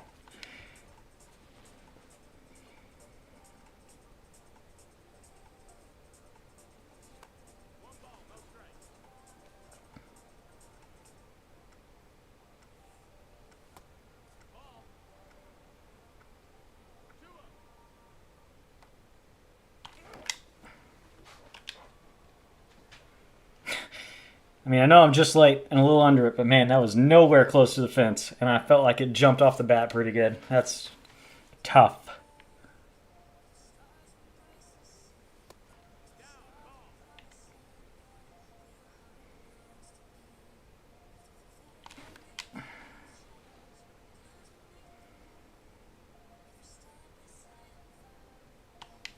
There's a fork ball, and I don't get the check swing call. Another outlier fastball. God damn it.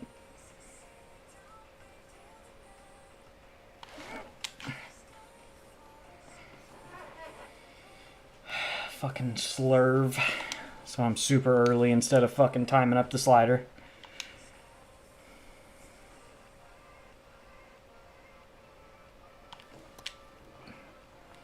Felt like I sat back decent on it, but I was needing it away. God damn.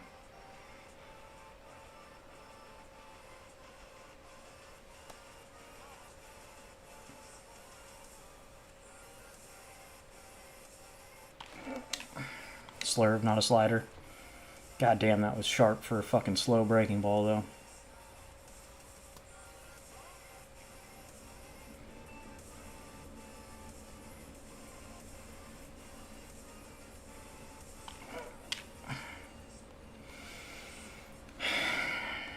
My Scott Rowland's got concrete blocks for fucking feet. That one's stealing fucking diving plays away from the goddamn shortstop. Because the shortstop's not throwing out Beltron there. But, whatever.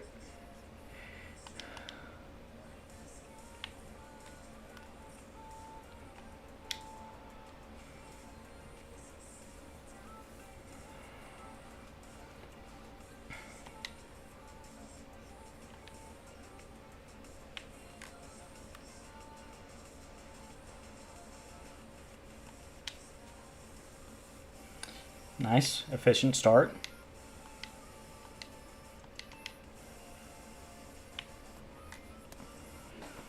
Ball knower. He's not going to swing at the third pitch of the inning. He'll swing at the fourth one, though.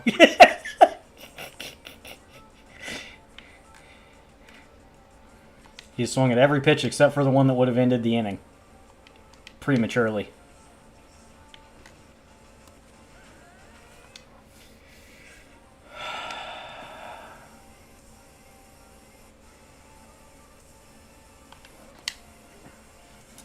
I feel like I'm sitting on that.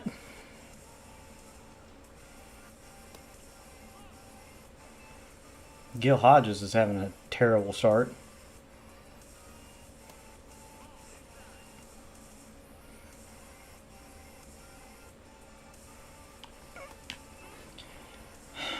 I see it, and I'm still just violently too early.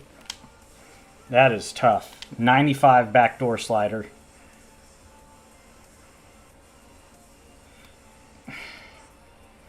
Could we get real with this fucking game, by the way, and stop giving this douchebag the fucking outlier slider? There wasn't a single dude before the year 1960 that threw 100 miles an hour, much less threw a fucking mid-90s slider.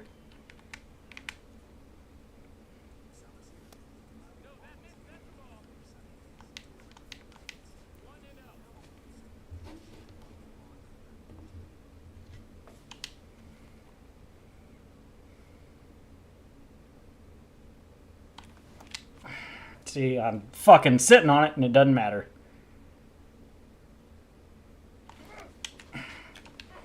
That's what I get out of my extra timing window. Instead of very late, I got late, I guess.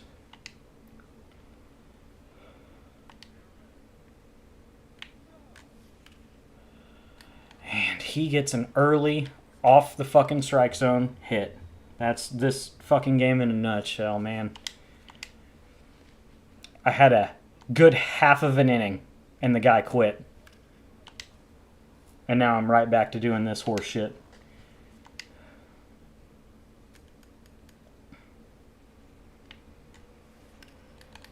Of course, it missed all the way over the plate towards him so that he'd fucking ground it foul instead of hitting a double play ball like I wanted him to do.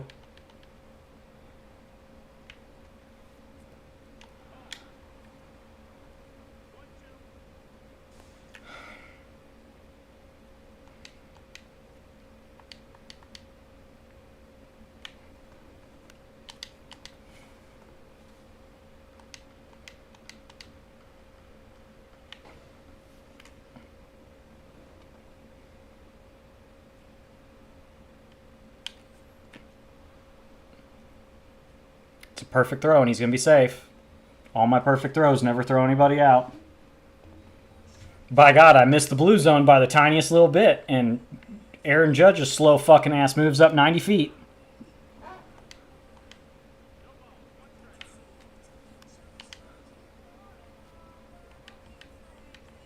First four seam of the game.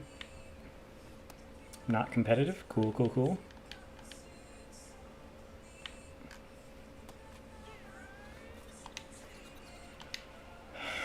This dude's in a blender, and I feel it, but we're giving him too much opportunity to fucking score a run here for how in a blender he has been so far.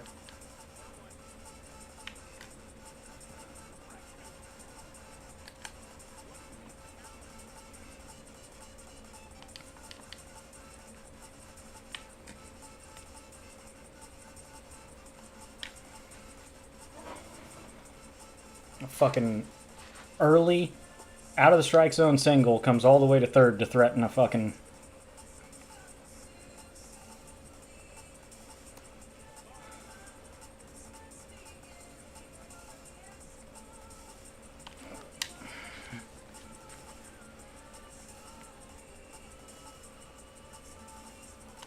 God, I was thinking he'd throw a fork ball there. Back-to-back four seams, huh? That's going to be an out. It's not. Holy cow. I was going to say, this fucking prison.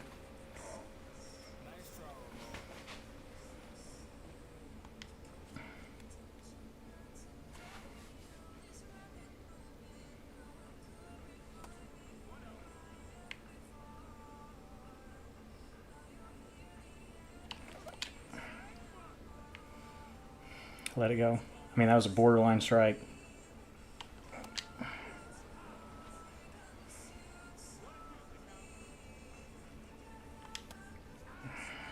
Probably gets called a ball. A little too close to take.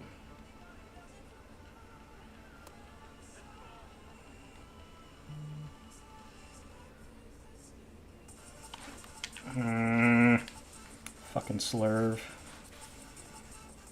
Oof. Yeah. Secondary position done is not great at first, I guess.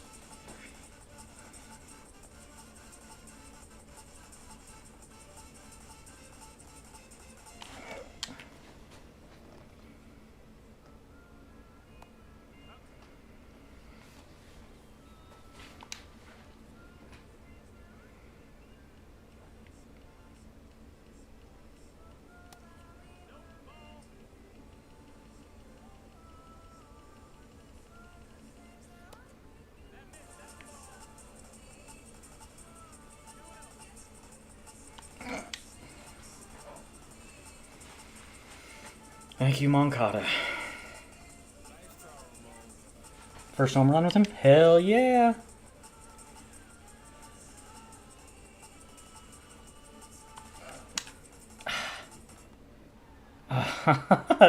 Just rub salt in the wound. I was a little early on a slider and then a diving play to take away a possible hit.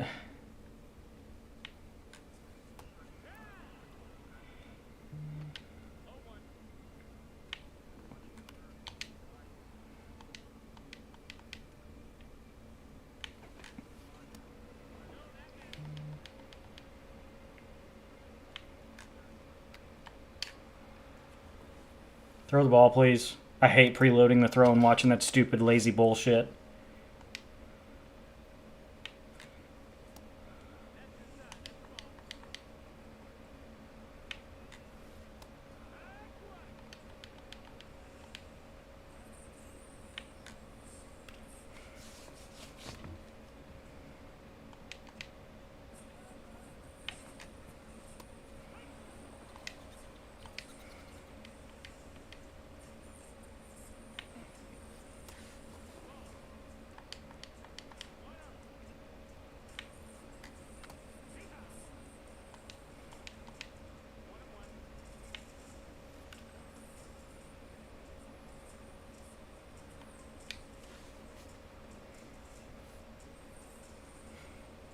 Very good. Score some runs and throw zero. I like it.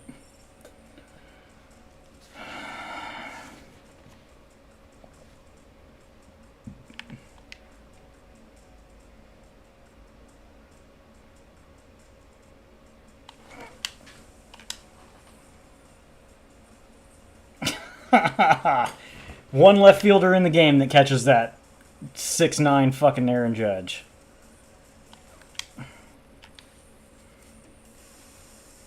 Shouldn't have swung. I wasn't ready to swing. Pitched pretty quick there.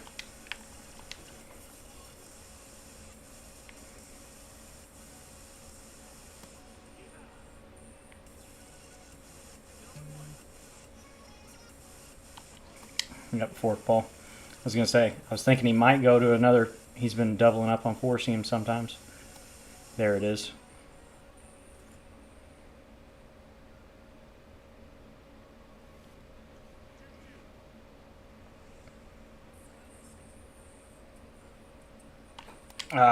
Great spot.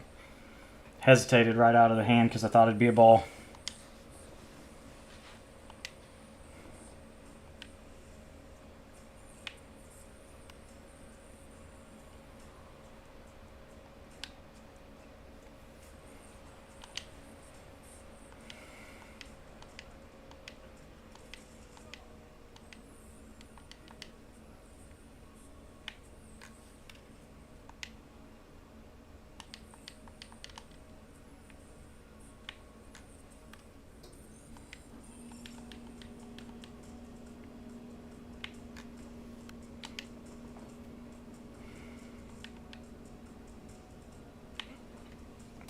That's over the inside corner of the plate. Why are we giving brushback animations for balls that are just high?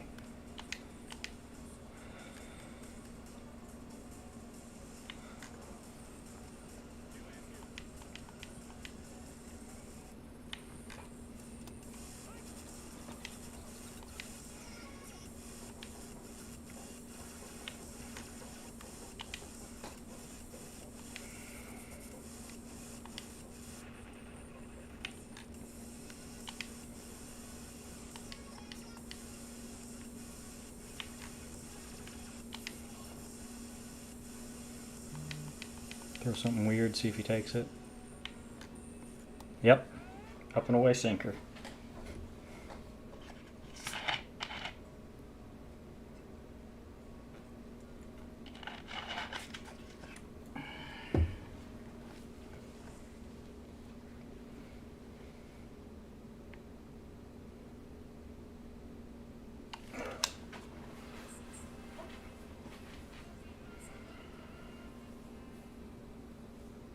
Thank you, Bo.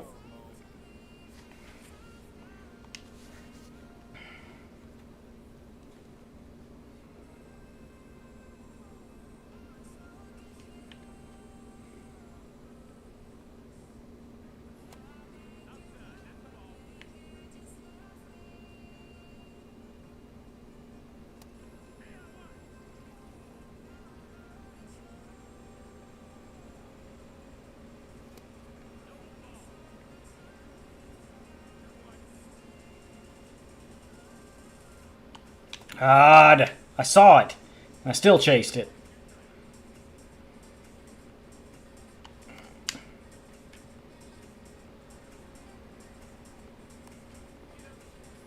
That was a terrible swing on the slider.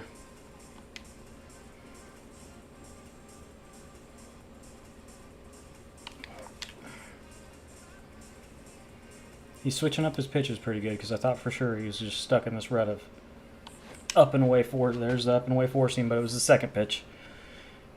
I'm too busy fucking yapping to square it up.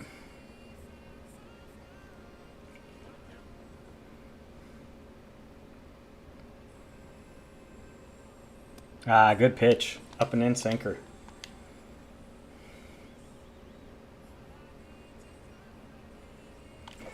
Man, that's a really bad result. I know I'm under it, but that says good timing, and it's in an ambush zone. It's not even mildly deep out there.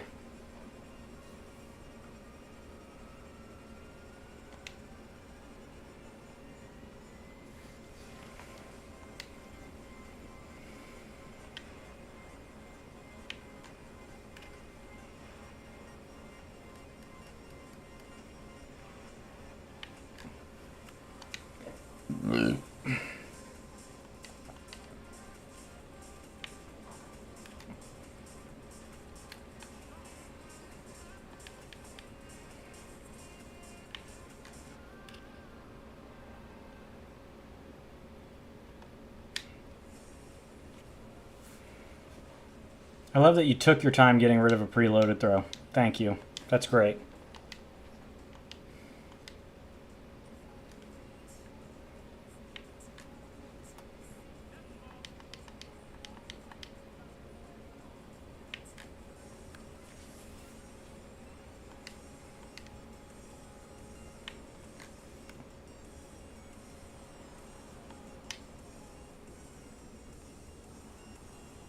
Get to the bag, you fuck. If he's gonna dance, let's fucking get him out.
Yeah, he's not that great defensively, man, so if you're not going to hit well with him, why are you playing him?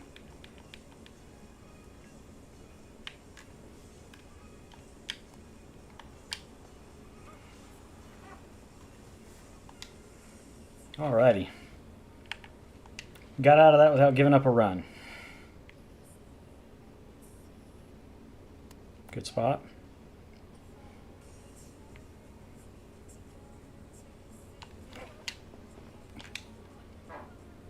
Get out.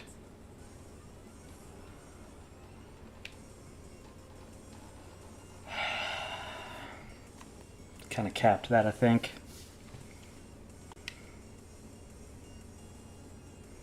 Yeah, it was out of my ambush zone. That sucks.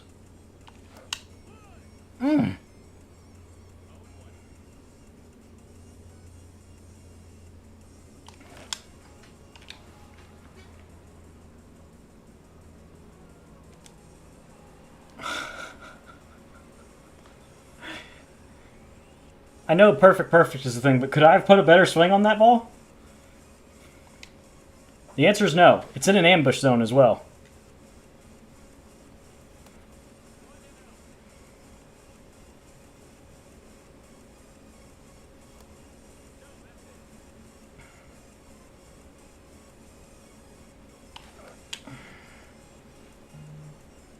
May not have been a strike. Good job, dumbass.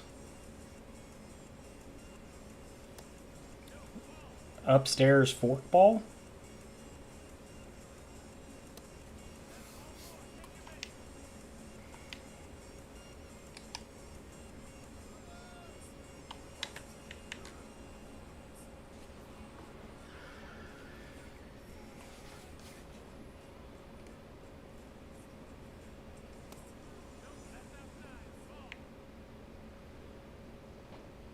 Man, I'm starting so bad with Gil Hodges the first few games.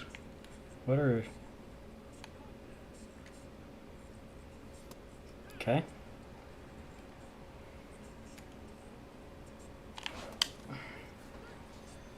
Not even a foul ball.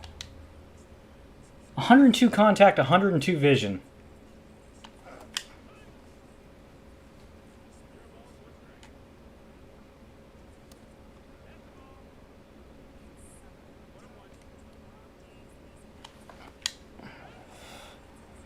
Fucking Ephus curve.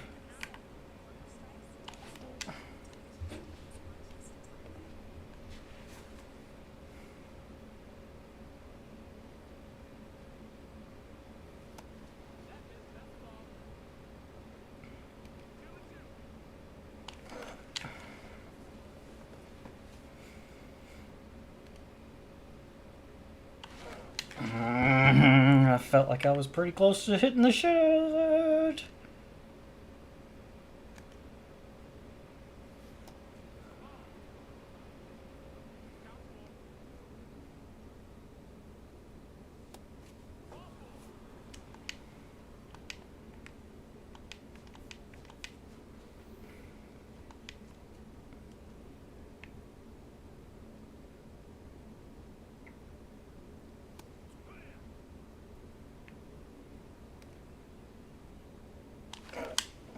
Just missed it. Damn.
Limit the damage.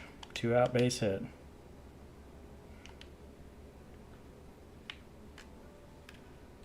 Dude, this guy is swinging, swinging, swinging.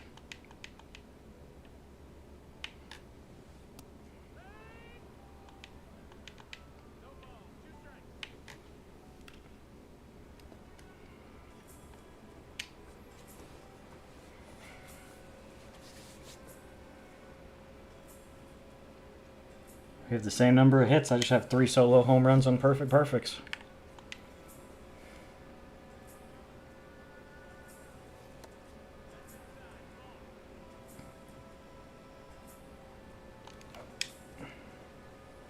It was a strike.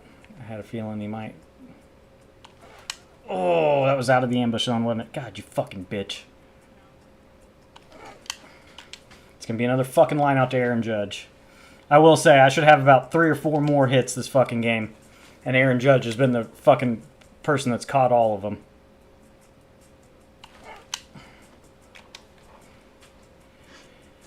It's going to die at the wall, isn't it?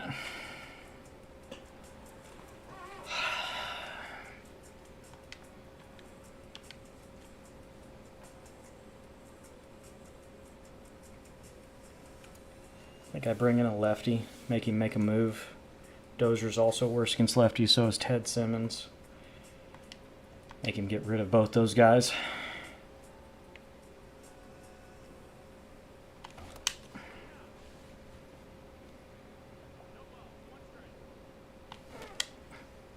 Finally, a hit with Buxton. I think that's his first one tonight. Jesus.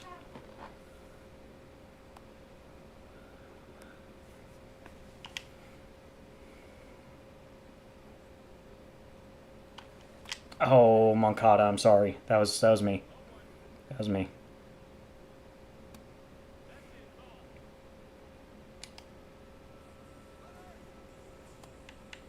Just the worst jump ever. God damn it.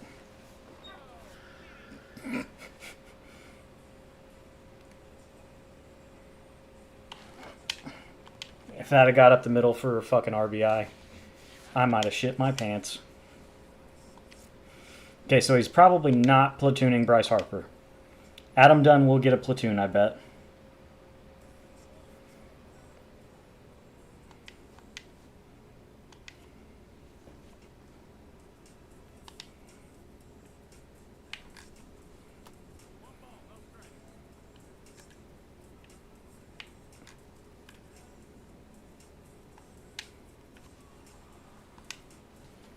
This is probably the platoon.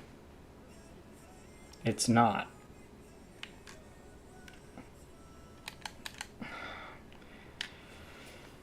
And that's a fucking hit? In what world? Early, sweeper down and away.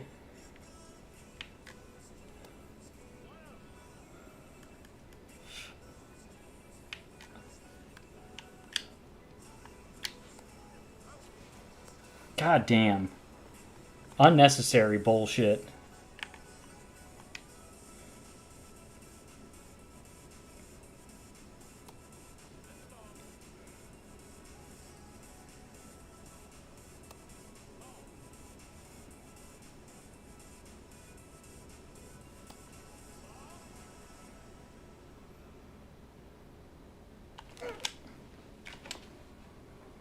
Just under it.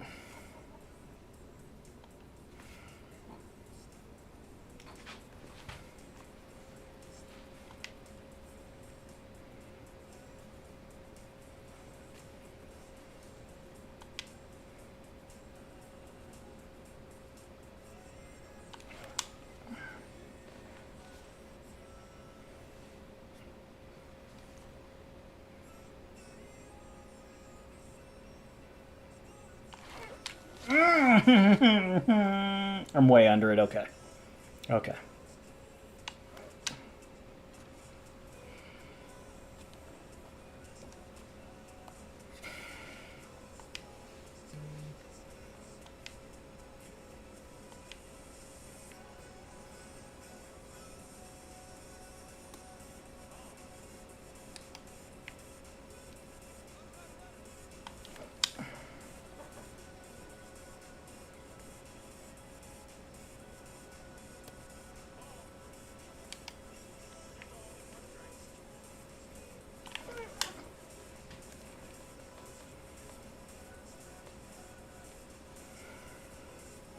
He's got Bryce Harper in center with 59 speed at P3, 2 or 3, whatever the fuck it is.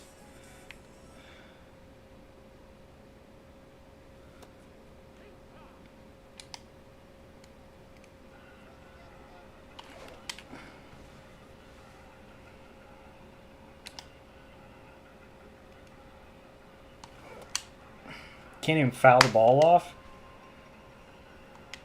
I can't see swing feedback timing there. That's awesome.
Please bring in a pinch hitter, because I'll go righty-righty with whoever and Scott Rowland and call it a day.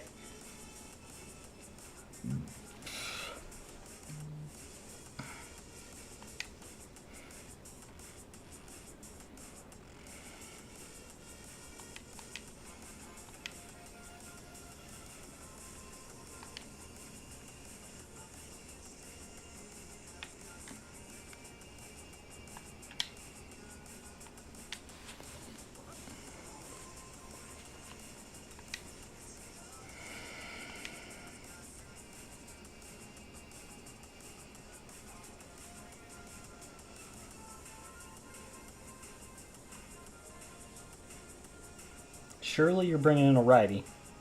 Nope.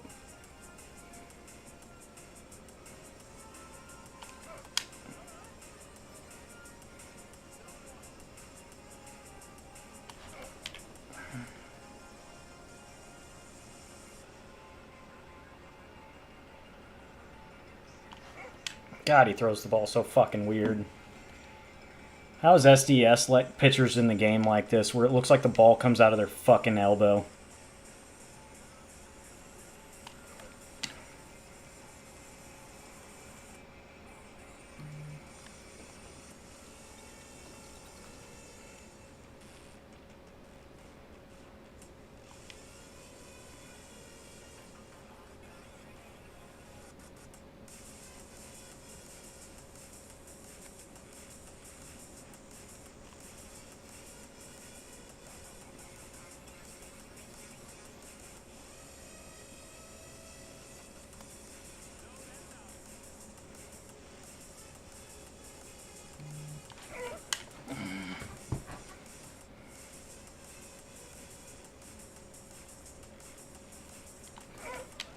Double play ball.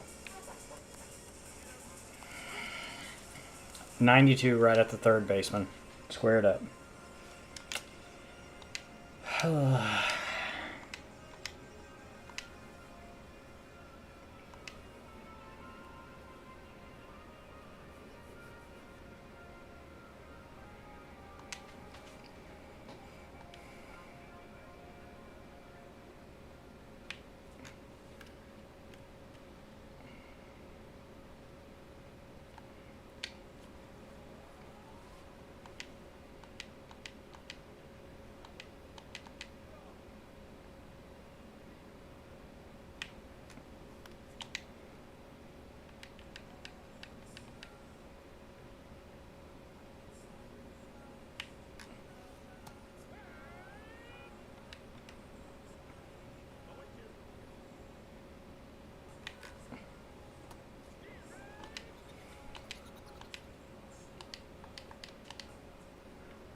What's that, 3-1 now?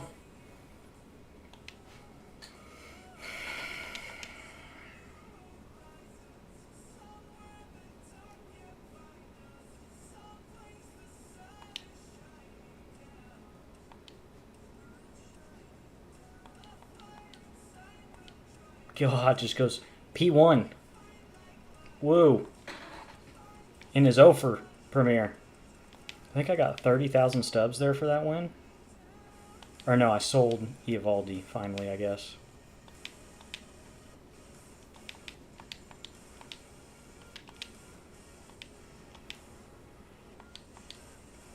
But I don't have a alert about him selling. Okay.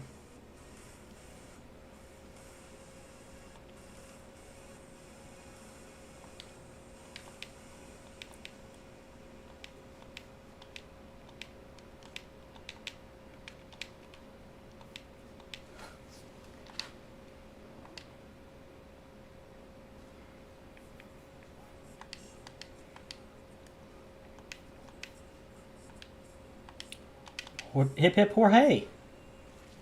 I'm not gonna pull him. There ain't no fucking chance I will. I'm getting fucking George Kirby.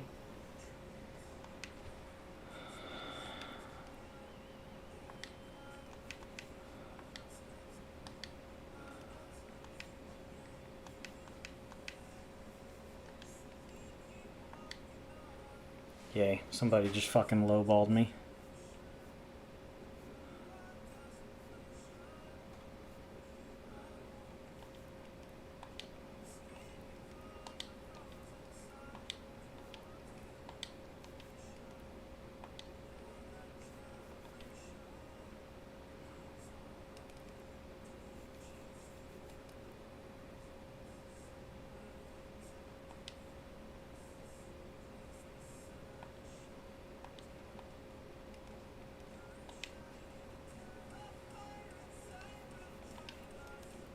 I was 1 for 1 in BR with Gil Hodges. I am 0 for 8 in ranked so far with 3 strikeouts. Good. That was a tough game for Seagy, going against John Don most of the time. He's still doing pretty good. Moncada's still doing pretty good. Struggling so far with Dominguez and with freaking Beltran. I mean, I'm struggling in general tonight, so it's not surprising. Not struggling with Scott Rowland.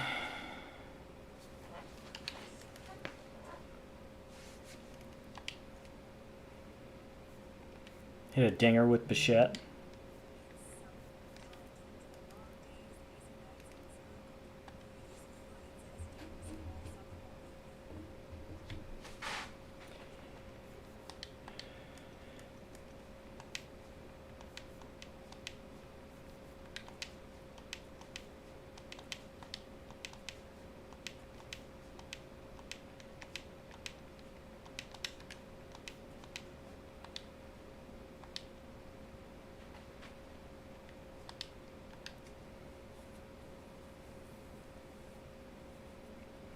I mean, honestly,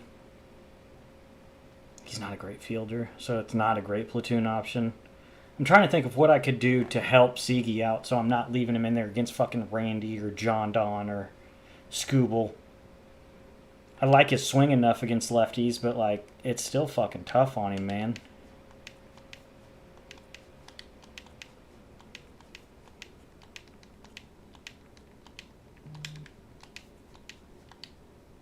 Hey,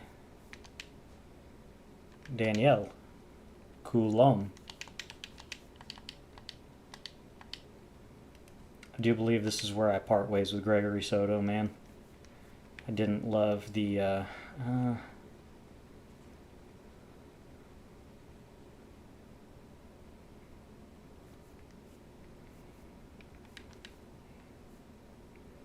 do I get rid of the Hoffman boost? It really doesn't do much other, what is it?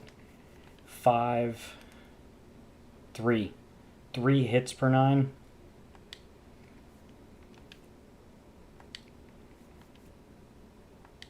It's really not that big of an upgrade.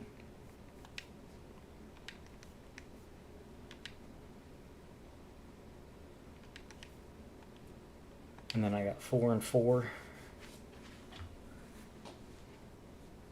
Which honestly, they're both pretty good. 37, so he's still got a lot of energy to go again.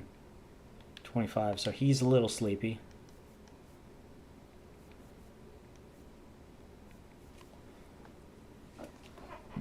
I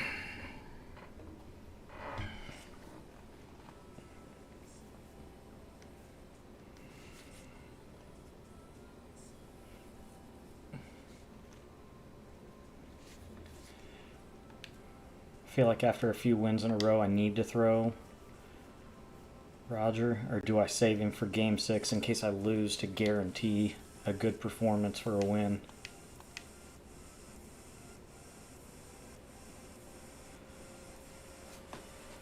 Three and 1.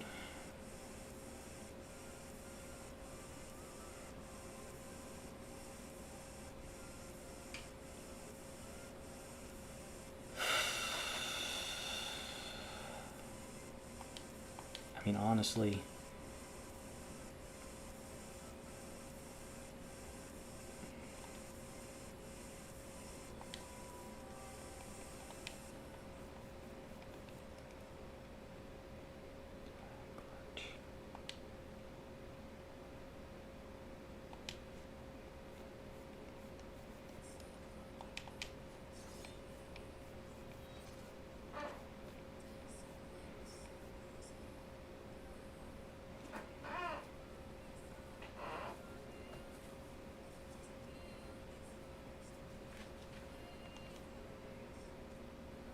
I don't know, man.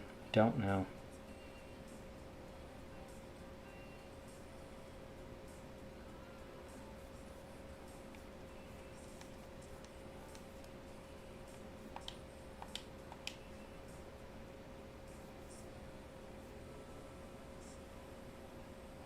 I got a decent amount of energy with Nate, so I guess I could throw him in relief if I need to.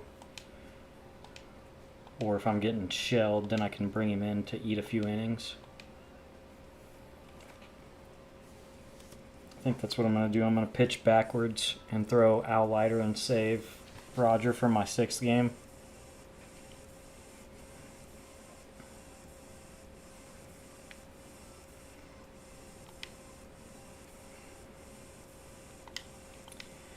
Well, you know, bot account, trying to fucking give people free wins.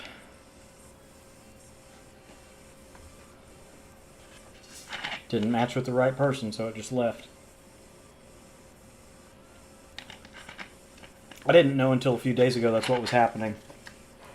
Because on Xbox, you can recognize who you're playing. Like if I go to recently met players, I can see who this person is right now. And they're backing out of games until they get the person that's paid for free wins or whatever. And, wild. Fucking Satchel Paige again, god damn it.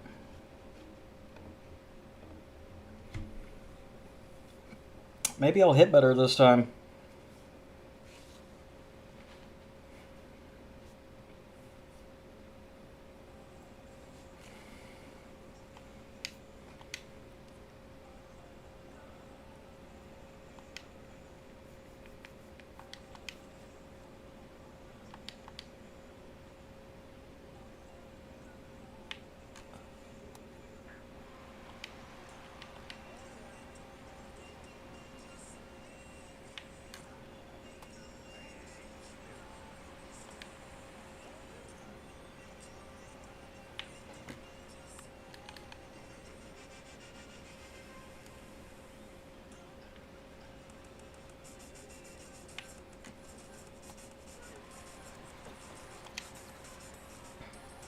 Lighter is filthy. So hopefully...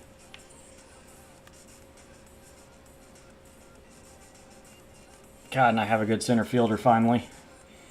I wasn't one of those people that was going to sacrifice, you know, a spot in the lineup for Corbin Carroll or Pete Crow Armstrong to fucking be worthless against a lefty. I P5 Pete Carroll. Corbin Carroll. But it was only because I was grinding a bunch offline with him in my lineup too.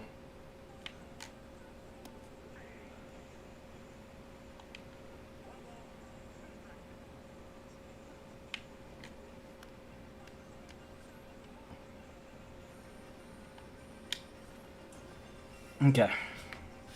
Focus up. Not chasing stupid pitches. We're looking for certain pitches in certain locations.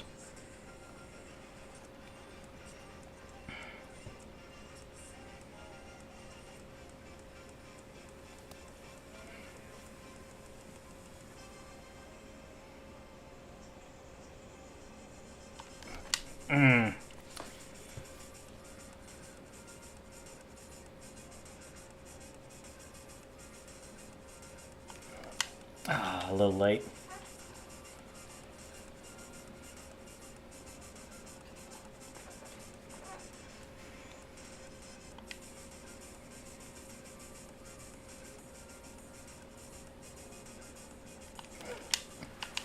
God, I love Seager. He feels so automatic against a righty.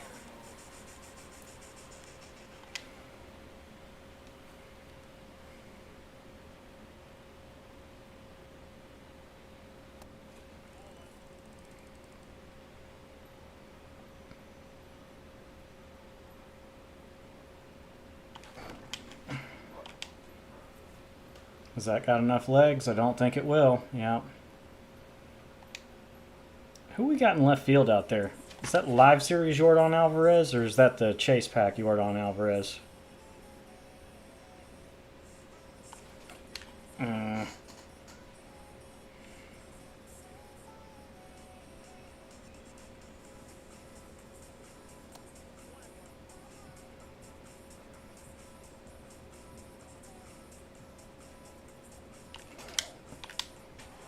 Holy shit, a base hit with Gil Hodges. I hadn't done that since the first swing he took in a ranked game.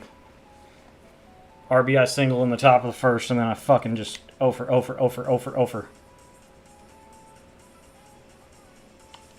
Ooh, I thought I could grab that. Good spot.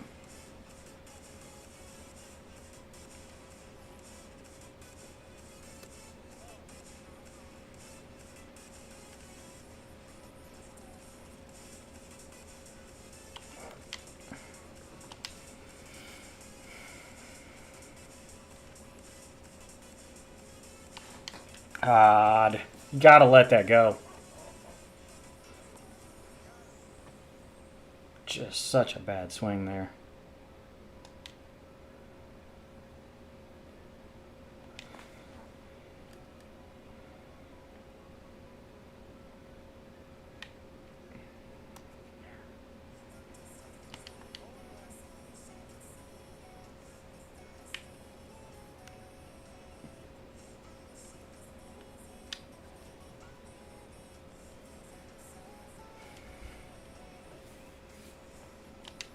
Okay. Junior Caminero.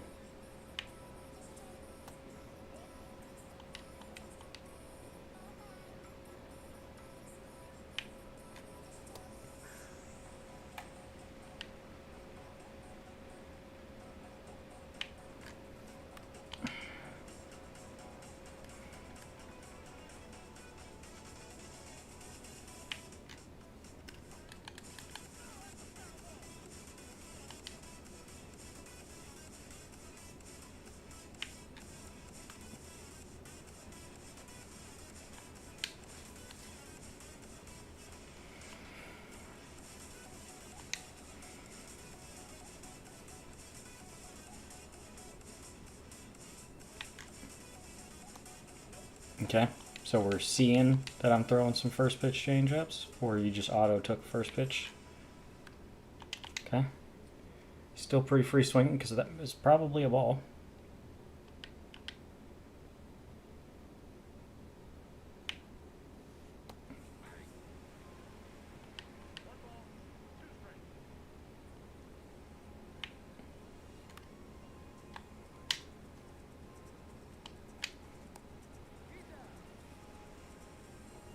All right, other than the strikeout to end the last inning, I felt like I had a better inning against Satchel than I had like most of that last game against him.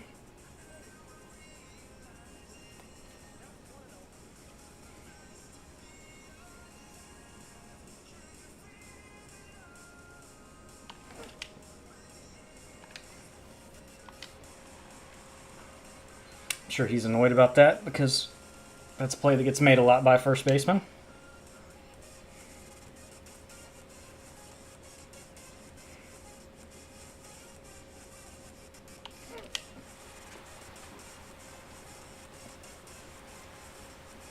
Honestly was looking slider away there, but just happy accident that the sinker was in my ambush zone.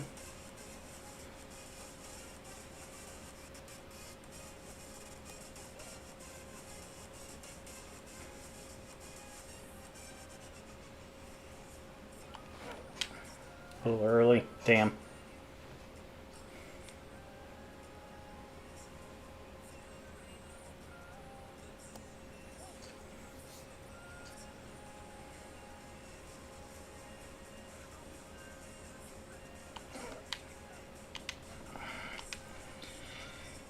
I hate when freaking pitches just flirt with where I'm looking. I need to strike out looking on a screwball one time instead of chasing that stupid shit.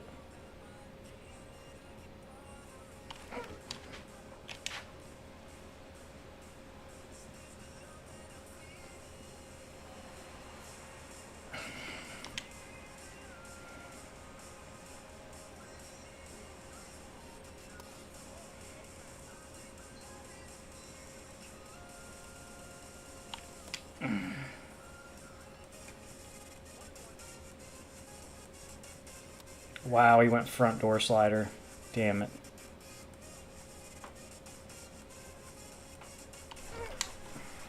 Don't test my hands though, please. And, oh, okay. I thought he quit.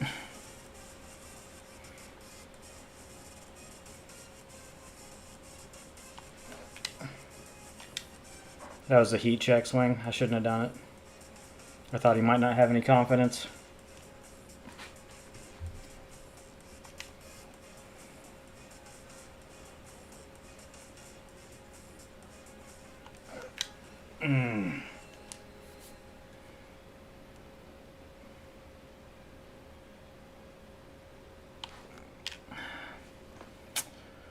Gotta let screwballs go, man. I'm so bad at hitting them. I need to make them call them for strikes before I fucking start swinging at them.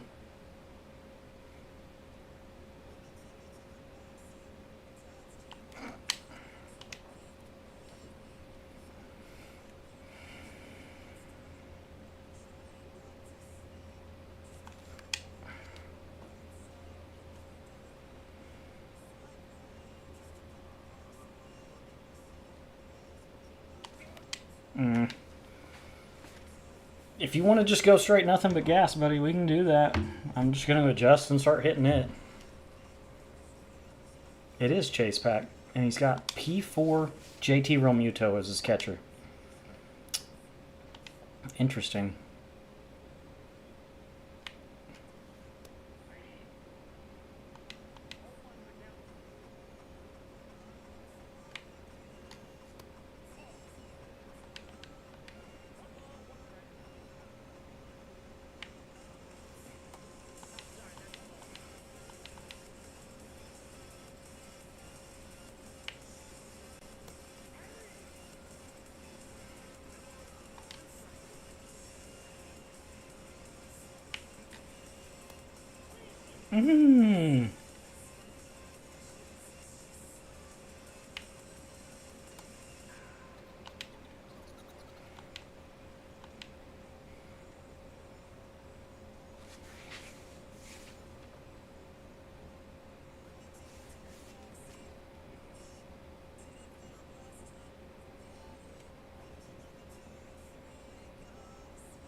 I wonder what JJR is.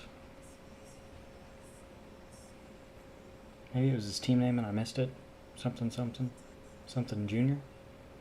Jimmy Jr., James Jr., Jimothy, Jimbo. 396 out of 1,000. He's really liked it. I mean, getting in under 1,000 on parallels on any card.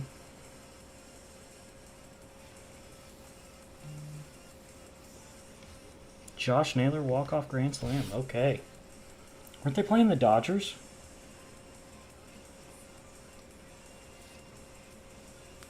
Wasn't it the Diamondbacks and Dodgers playing? I don't remember now. I swear that's who was playing tonight. The late game. I saw that the Dodgers took a 2-run lead in the top of the 10th. I think they were playing the Diamondbacks. I don't remember now.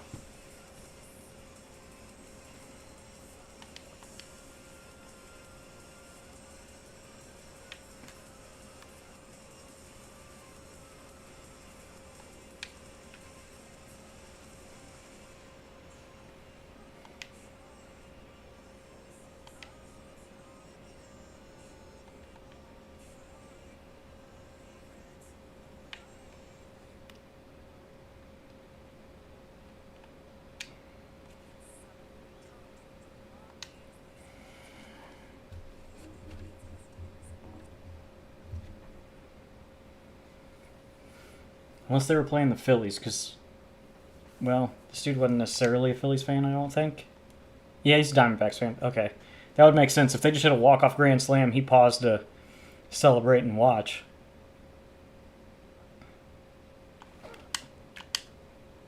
Just get over him. Holy cow, 2 hits in 1 game for Gilliam Hodges.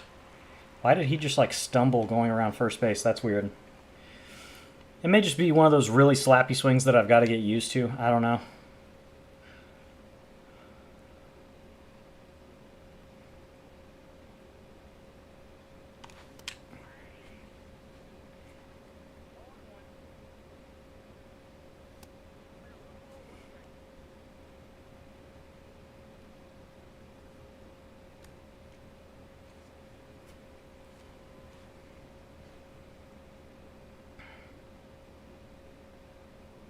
Whoa. Try to get funky with an up and in screwball? Okay.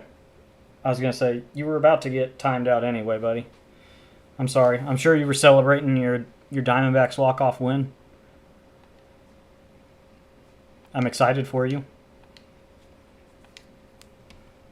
I do like the Diamondbacks. I wish they hadn't have just swept my Braves.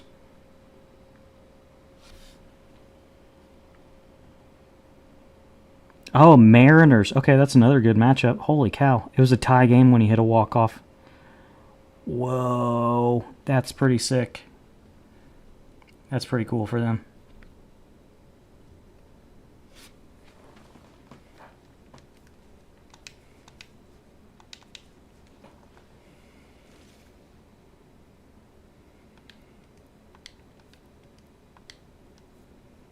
I think I need to go that for the collection.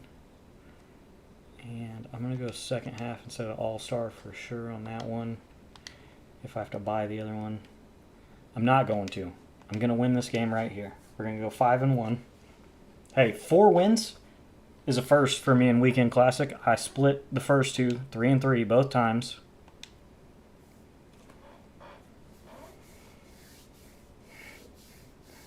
Hopefully have an ace up my sleeve here. The one positive of not playing a single ranked game since the last Weekend Classic is Roger had no energy. And so he is my Game 6 starter. Game 5, whatever.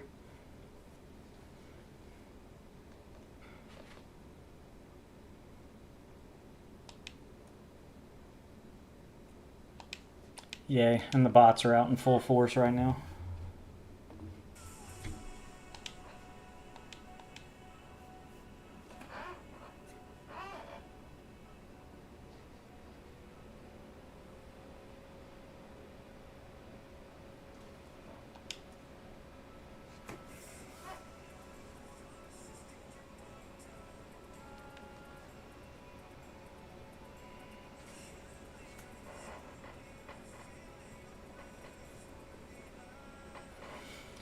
All P5 team, John Don.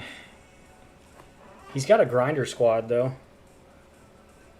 I mean, he's got some lower overall diamonds, but man, John Don, I fucking hate facing John Don. I put up 3 decent swings against him last time to win the game.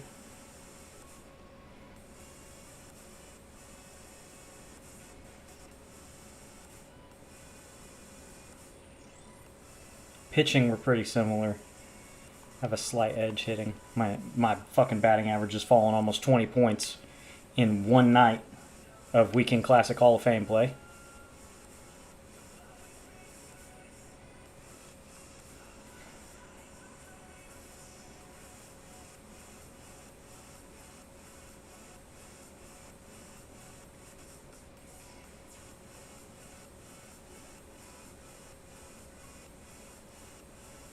Applaud the dude for still using Mike Trout on Hall of Fame after the downgrade. Unfortunately, he's probably due for another one in the next update Friday.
Oh, Ronald, I wish I could have kept you on my team.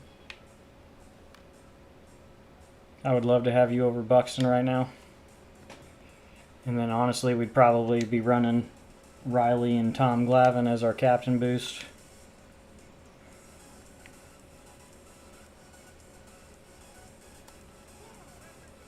That's the other thing. I had to get used to how that guy was pitching with John Donaldson. Now I got to get used to how this guy is going to do it.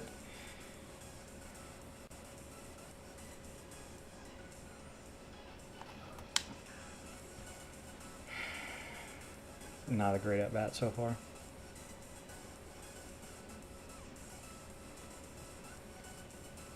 Now I'm really at the mercy of forkball four seam here.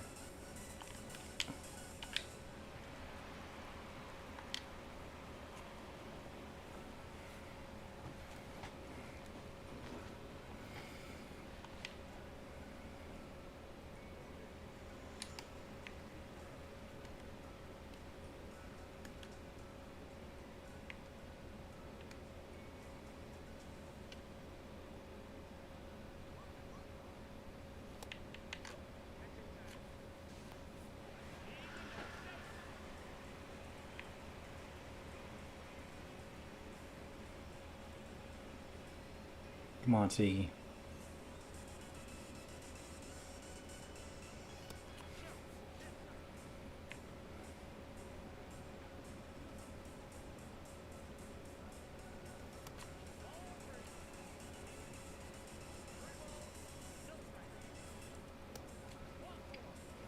Take a walk, lefty, lefty.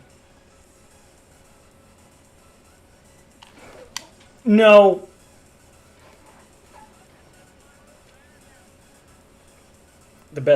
The best fucking card in the game. And I fucking pop out to the infield. No outs first and second.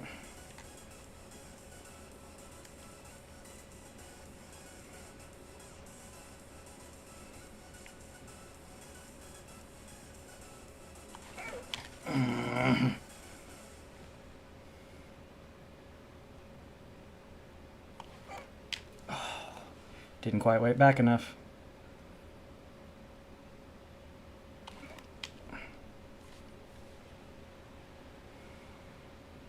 Damn.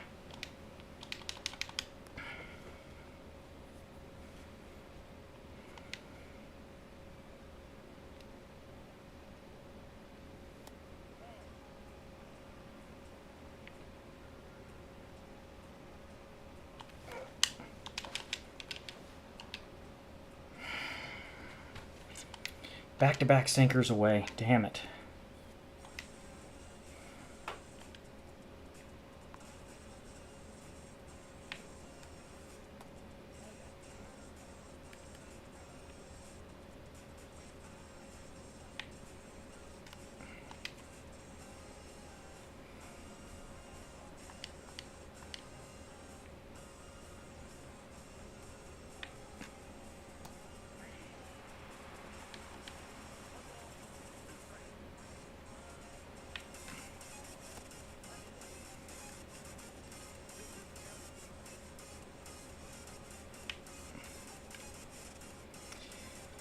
Goldfielding Gil Hodges. Let's take 3 steps in place to make sure he gets a base hit on a fucking rolled over sinker.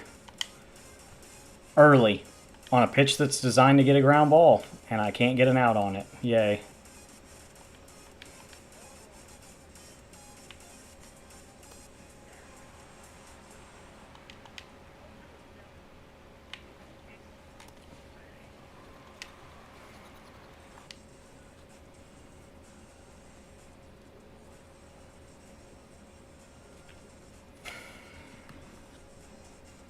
The defensive animations in this game, man, are just so fucking annoying.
Half that ball is in the fucking strike zone, Blue.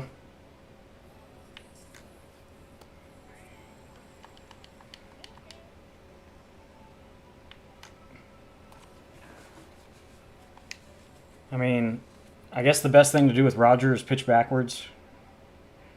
I don't need to do like I see the content creators doing on GOAT. I need to pitch backwards with him. Swung at a ball. Swung at 2 balls. It's a good start. Swung at 3 balls.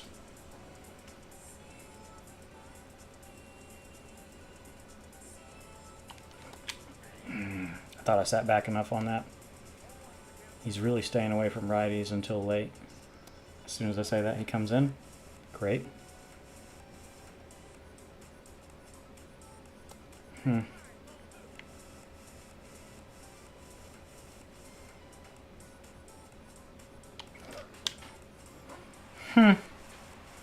Weird. I changed my ambush late and he throws to it. Almost like he was watching or something.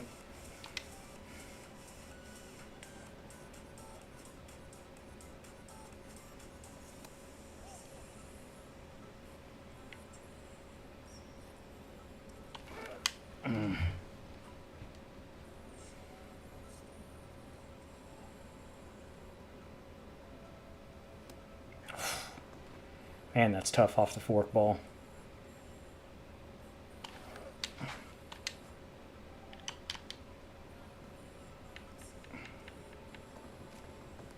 I had 2 outs already. Oof.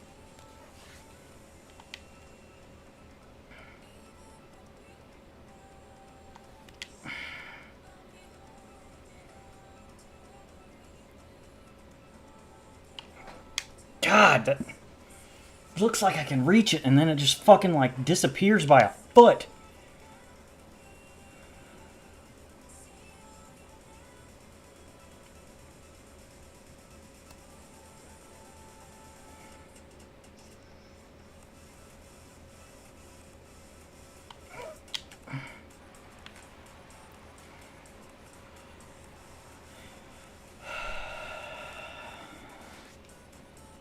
No stolen base threat now because I got slow ass fucking.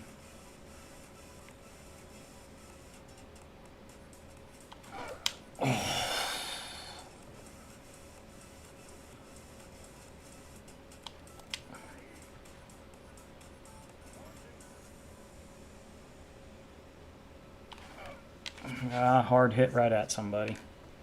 Damn. Glaber. I thought I was seeing Royce Lewis at second.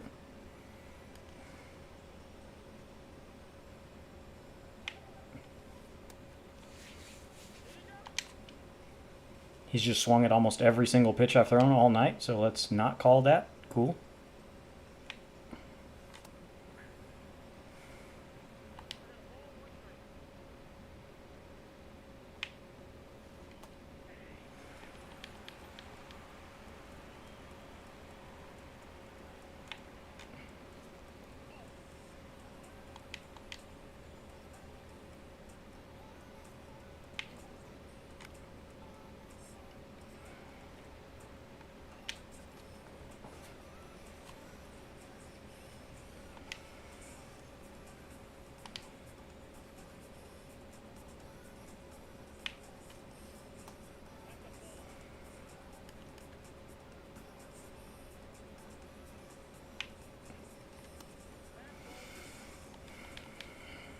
Don't love this.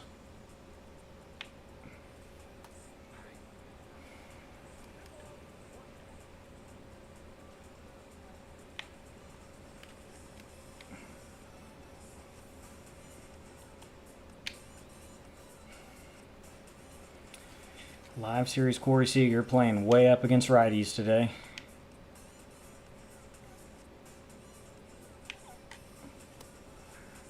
Gotta show it every now and then, first pitch, just so he remembers it's there. Can't have him sitting off speed on the first pitch every single at bat.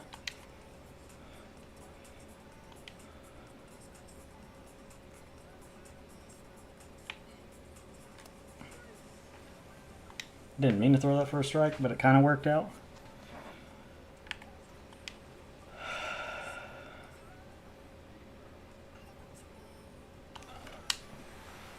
Nice.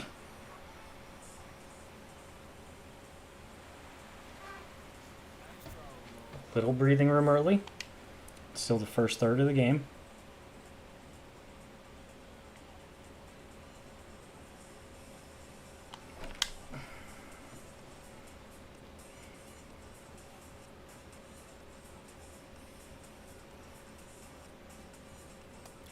Good pitch. Middle four seam up.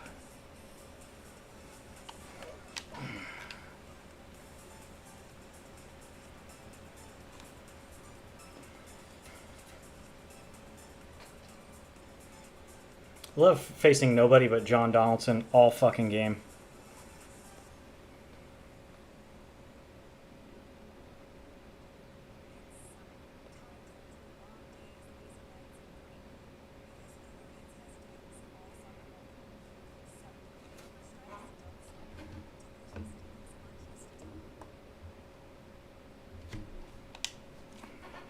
May the Lord be with you. I don't know why we did that. Okay, I lost one game, and then I won 5 in a row. Should that also have gotten me to World Series? It sure fucking did.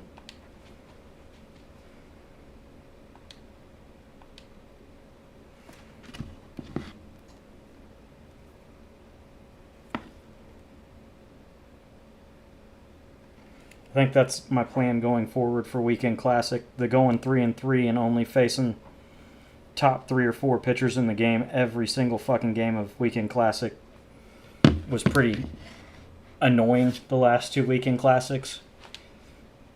And so, yeah, I am not going to be doing that.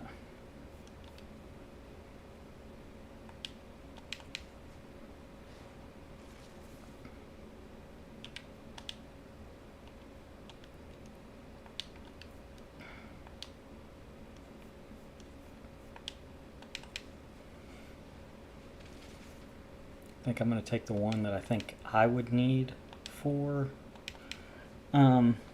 the Collection Friday. I got both of them now. I got...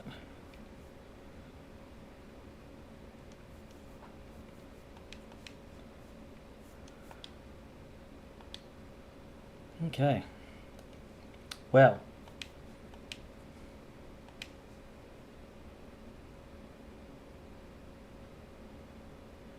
Holy cow. I'm second on my leaderboard.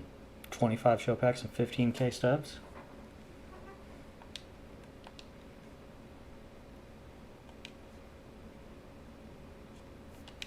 Make a little update to the P5 squad.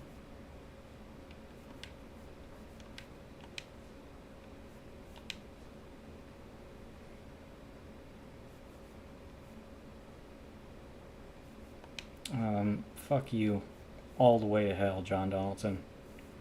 Where's Dustin May? You can get your ass in there.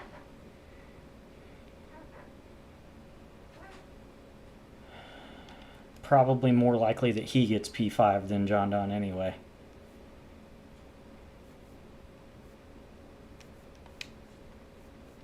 Daniel Coulomb.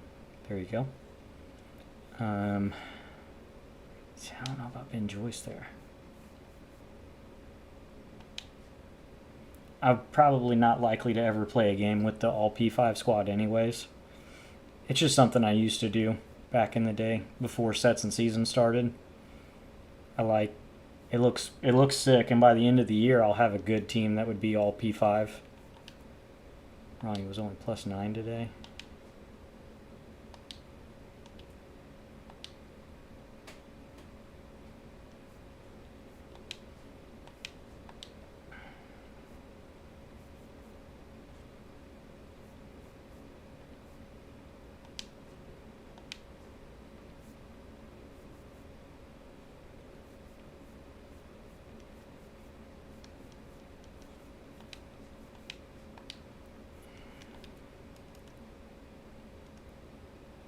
Seager's almost P4 after... it was a decent amount of CPU at bats. 31, 20 hits, 16 home runs.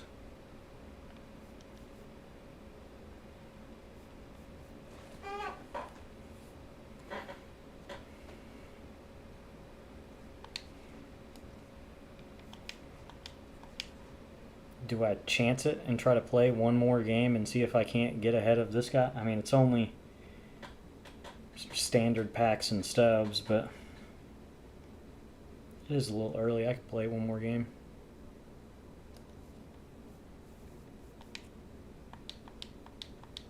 Could look at that as well.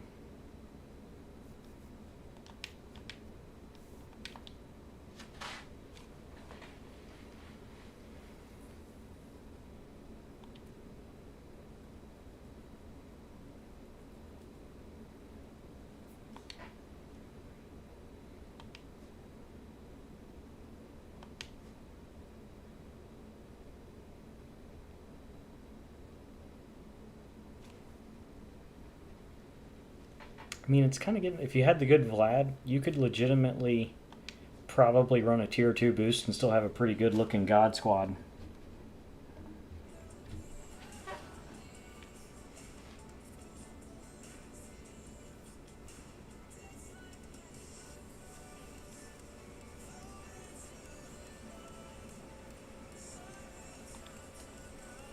He's close. He's close.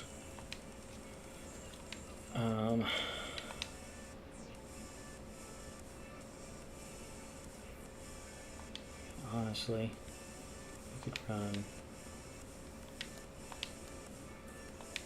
him there and trade him out for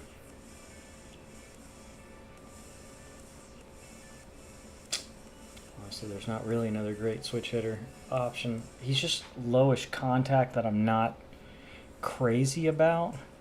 Because, I mean, if somebody wants to just absolutely tell you to get fucked, they bring in a lefty and you got 77 contact on Hall of Fame. Keyword's not great. No power on fucking Xavier.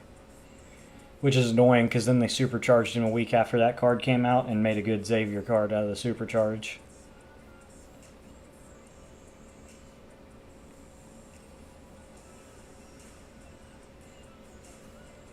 J-Ram. Not boost against righties.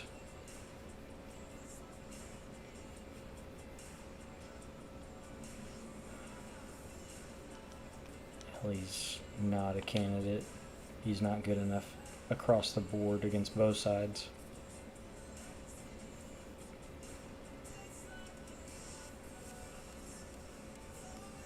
Now we're getting low enough that it's like, why bother? You can run Ozzy off the bench. Cattell's playing way up, so 91, 98.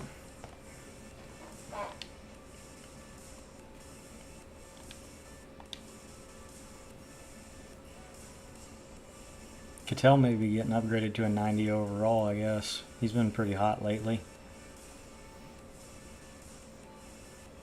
Oh, I forgot he was supercharged.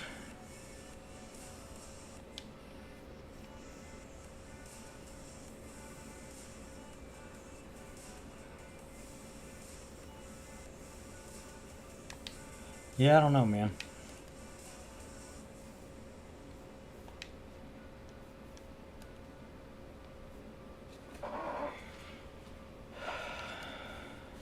Not super close there. Not super close there. Brother, I got to get it together with Beltron. I swung out of the zone that I was looking in almost every at-bat with him tonight. I think I got 2 or 3 hits with him tonight. That's rough for the best card in the game that you've been anxiously awaiting to add to your squad, and then have that piss poor of a performance with him. Like,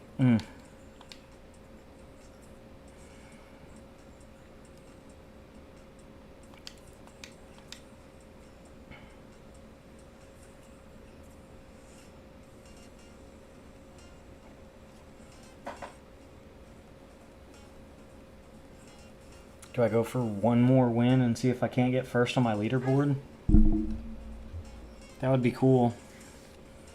There's also a chance that somebody just like comes in below me. But I mean, it's still fairly early. Yeah, let's play one more game. Fuck it. I may live to regret it, because I'll face John Donaldson again and fucking get my shit stuffed.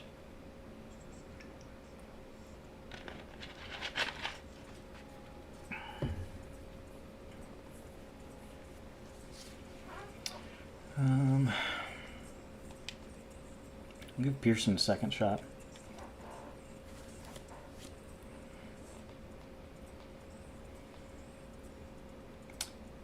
Dustin May, all P5 squad. Doesn't look like he has collections done though, even though he has Otani. So I guess you're missing Judge.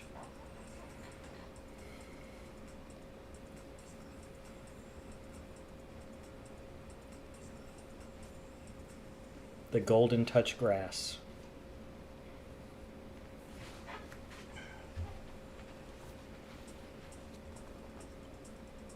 He's a good pitcher. Holy cow. His hitting's pretty low, but Lord have mercy. A 2-1.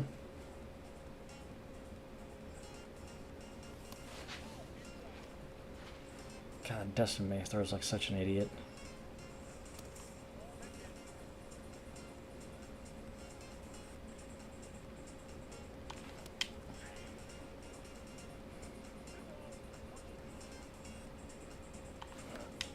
And that stays fair.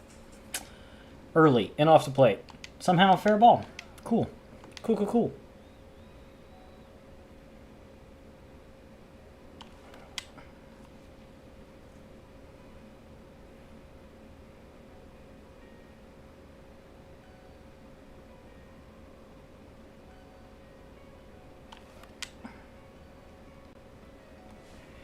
Thought he would go to a sinker in there off that cutter.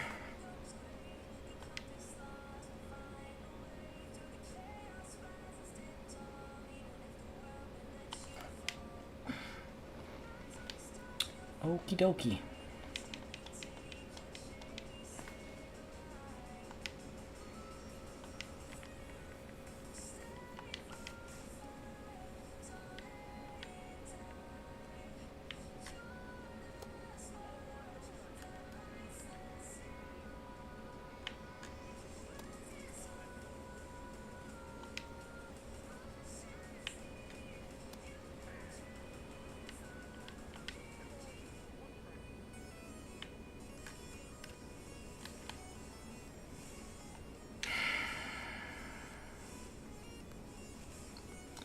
Well, it's a double right off the bat.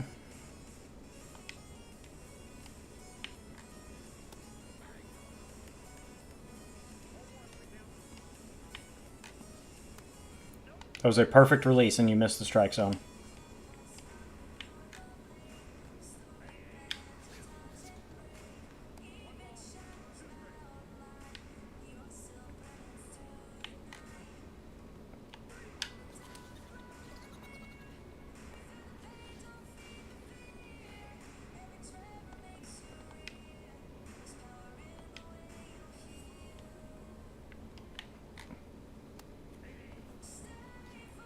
Childish Bambino.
Dude, come on.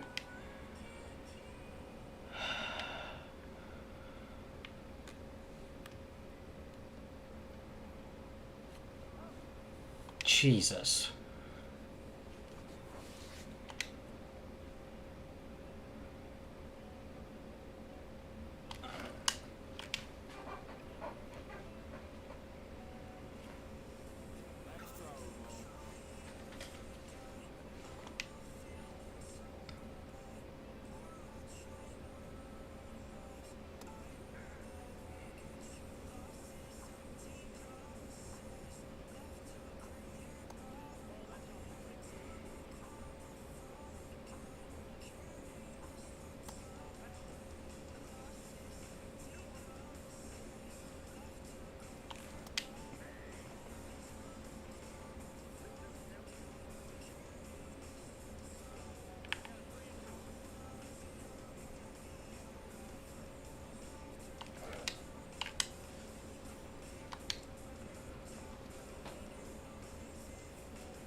Oh, that was such a bad choice.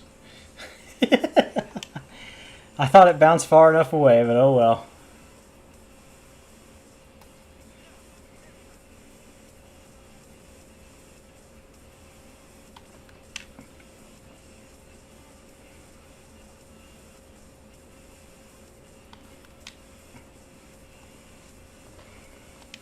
Ball's a foot in off the plate, and somehow that's catchable.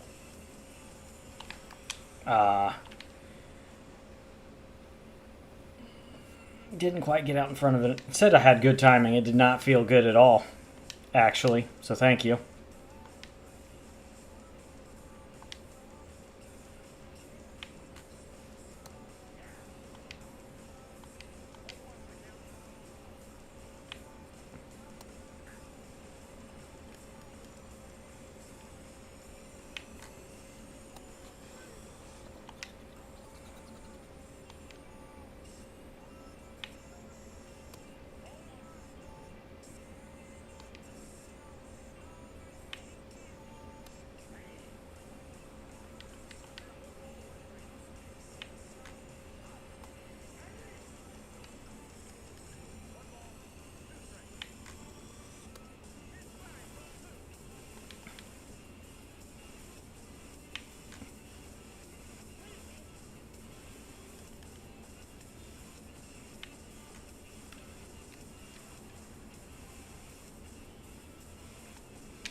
Thank you for missing outside on a perfect release. That's great. Just every now and then, you know, it'd be great if a perfect release would go dead center of that fucking circle that I've got that ball in. Because the ball is in the dead center of it.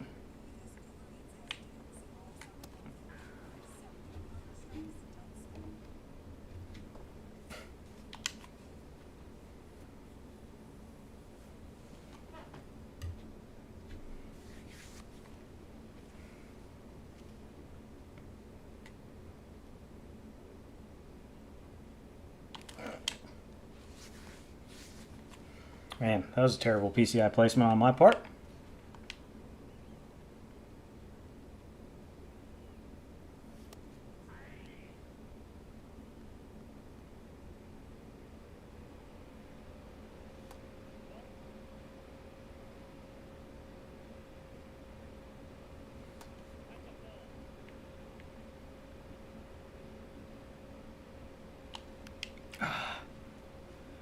Think you can tell I was selling out for a sinker there?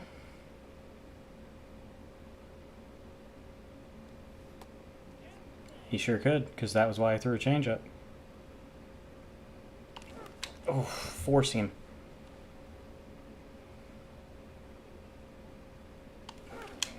Sinker. Slurve cutter. Slurve cutter. Come on.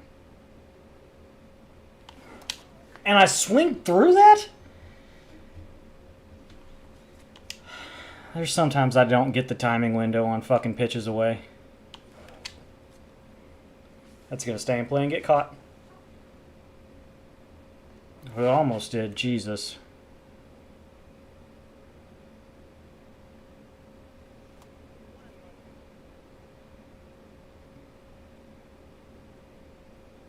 Yep. I had a feeling he was going front door sinker at some point.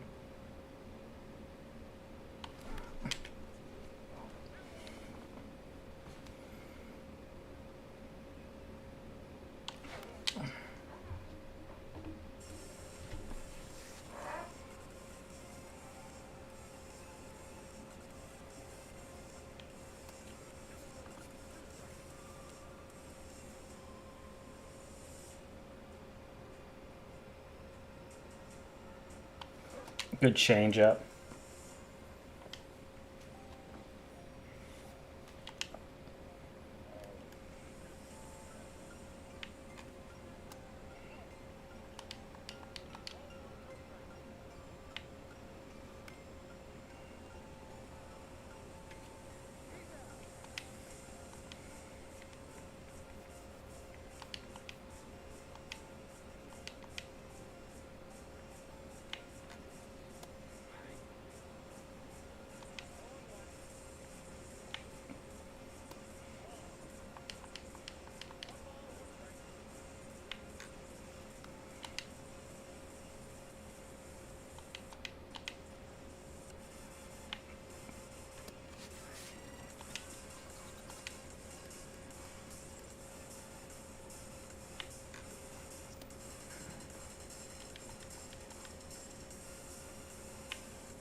This dude is insistent on throwing pitches in. But then he's throwing sinkers and changeups in off of them. There's a four seam.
Come on.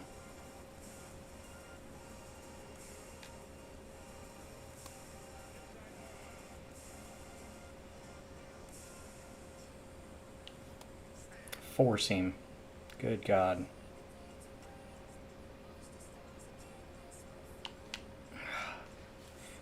Sweeper diving down more than I expect it to instead of just fucking thinking it's a slider and it's going to just hit that pocket down there in the corner. Four seam. He started mixing that instead of the sinker quite well.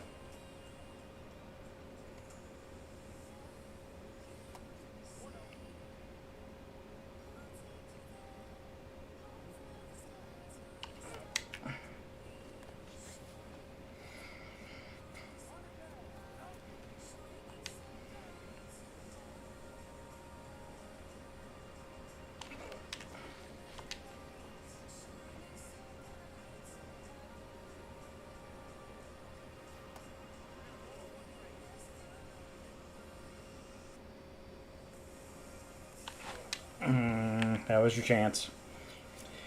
Now you've got no ambush and he's probably just going to gas you in. Yep.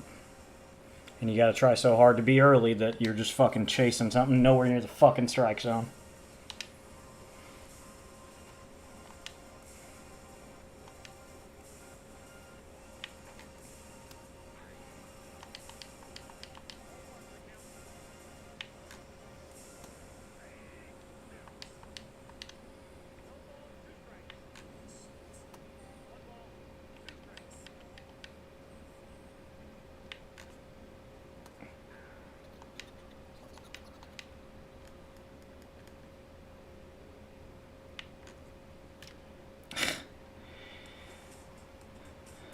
Is that a strike or is it below the strike zone for a perfect home run to tie the game? We missed to the fucking strike zone on a ball and thrown 6 inches below the strike zone. Cool. He's been swinging all game. Why would we call it?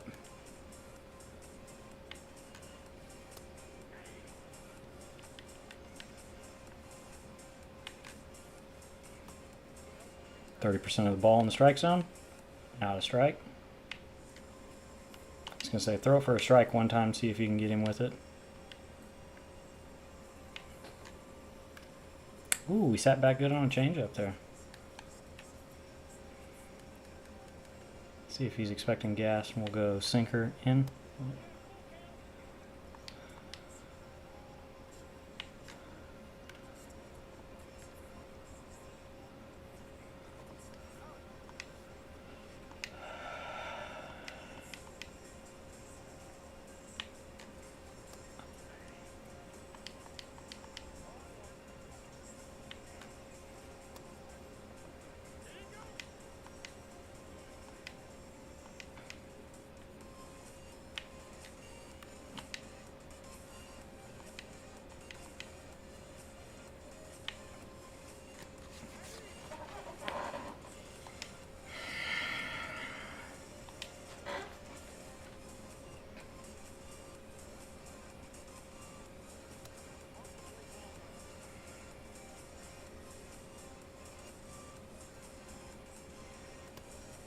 Front door sinker missed.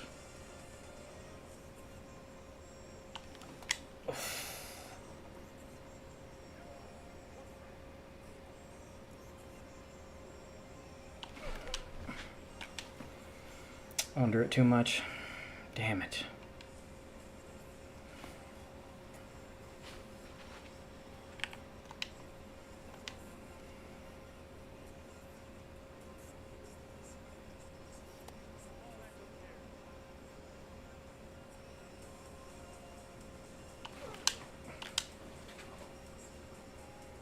That is ambushed.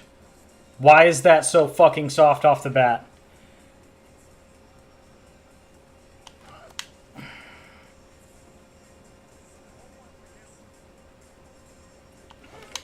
Odd.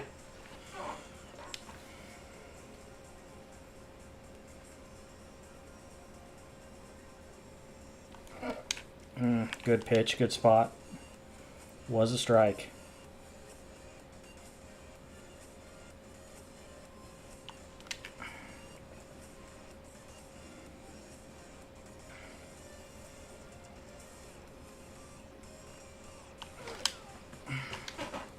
Just late, huh? Didn't feel like it. Felt like I was turning that thing to right center pretty nice right there.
How many pitches is Dustin May at? He's got to be getting close to being gassed, right? Yeah.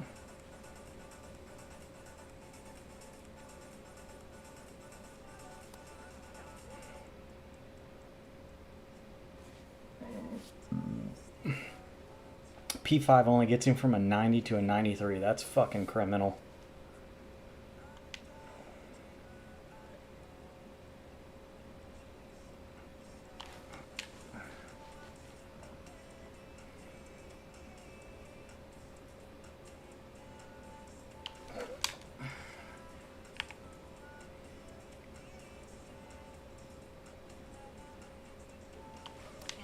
God, he throws like such a dumbass.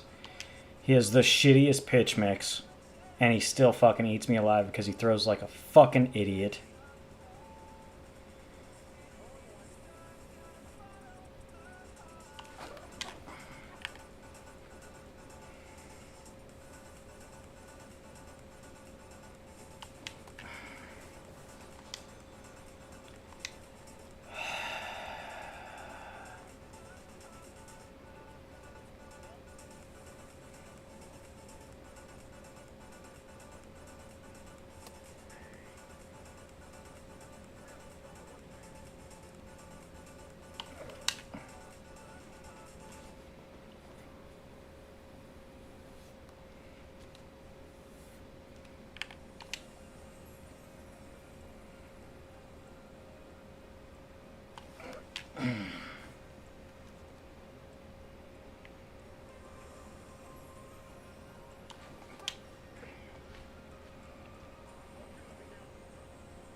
A change up. God. I'd like to know how I don't even foul that off there, man.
I love Bo. I wish this card had slightly better defense, man. He'd be on my God squad.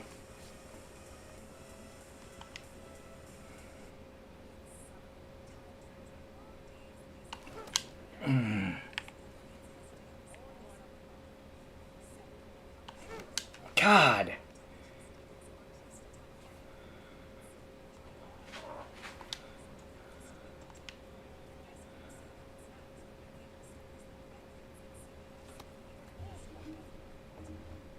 Vulcan change and a splitter. Yeah, right? Yeah. Dude, check swing. Could I get a call, please? One call?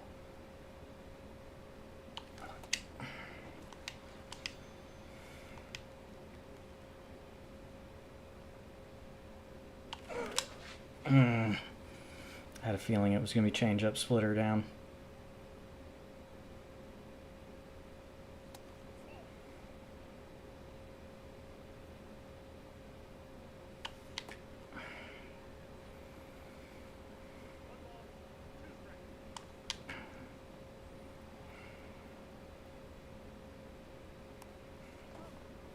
Struck out a lot this game.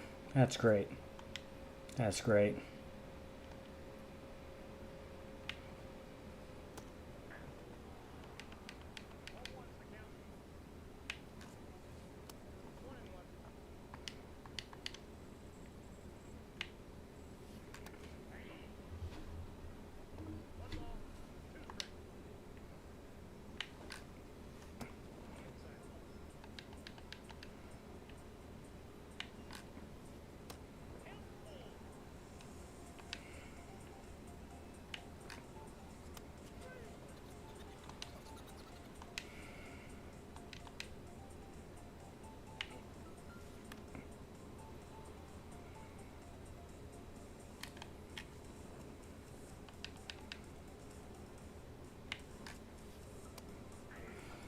I tried to bury that, and it missed to the strike zone.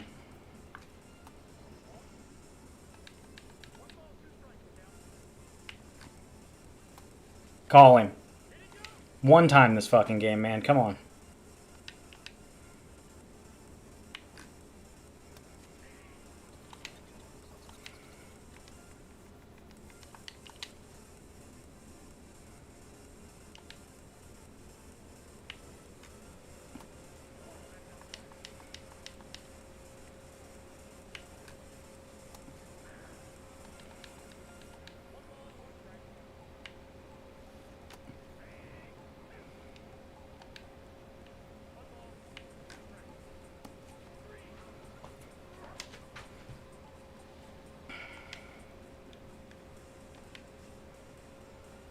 Catel's worse.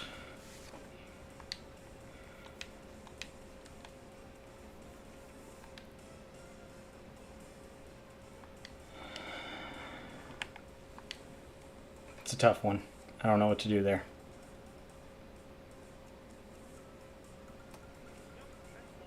Pretty balanced lineup construction. Catel's not worse against a righty today. He's actually better. So I guess I go to a righty. Give me a check swing one time.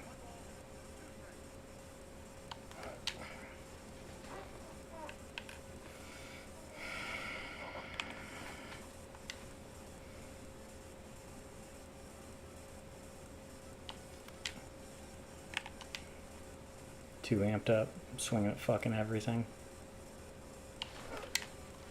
I couldn't keep that fair. Come on.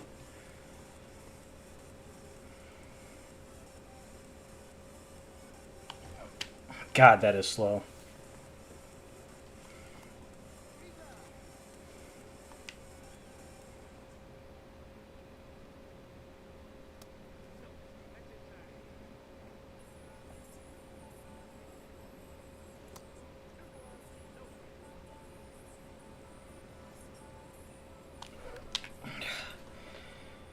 He's let me get myself out most of the game. So kudos to him.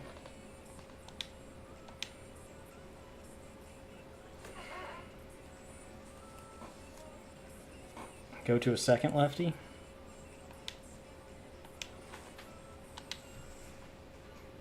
I don't want Yellow Energy or Roldis Chapman to choke the game for me.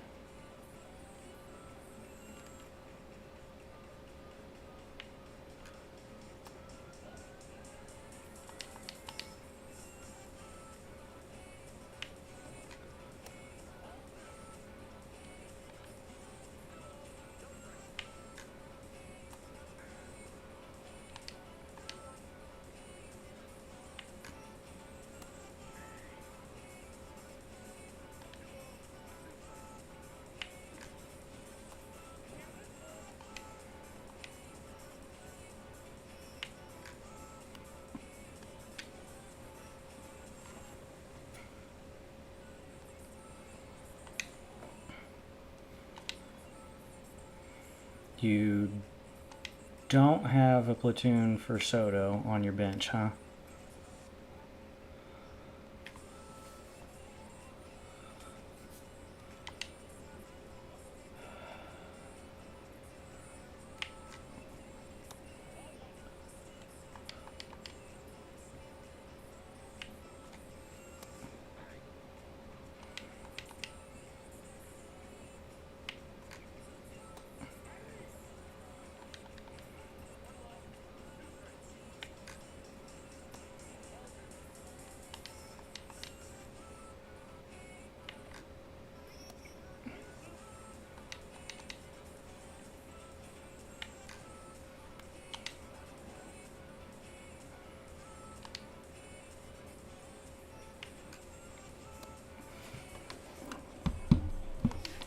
How much of that ball is in the strike zone there? Jesus.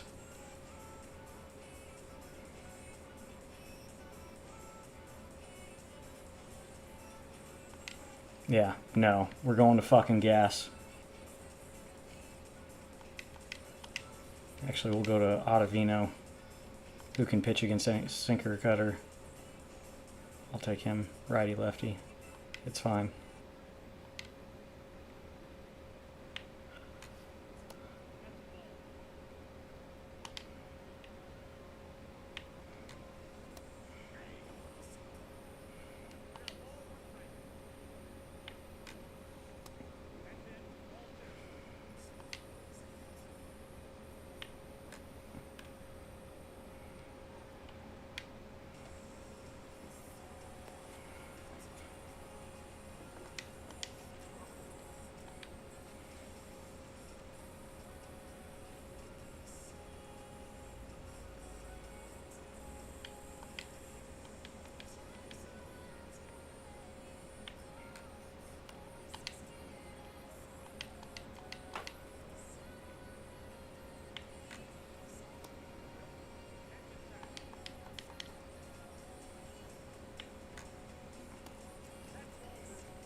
That was pitiful. Gil Hodges had half my hits.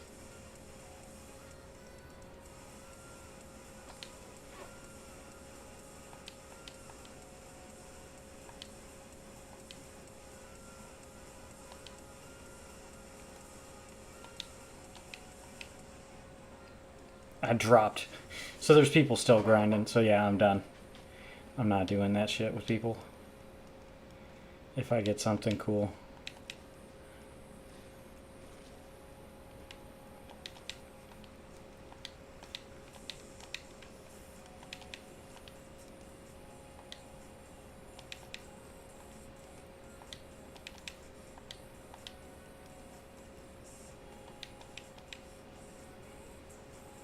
$10,015 packs for top 10.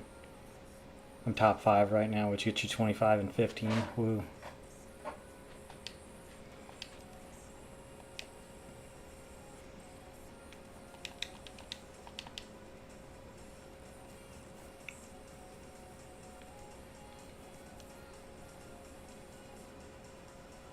Should have ended on the last one. That was the worst game of the night, other than the loss. Nate Pearson pitched his fucking nuts off. I guess he got a no decision the first time through.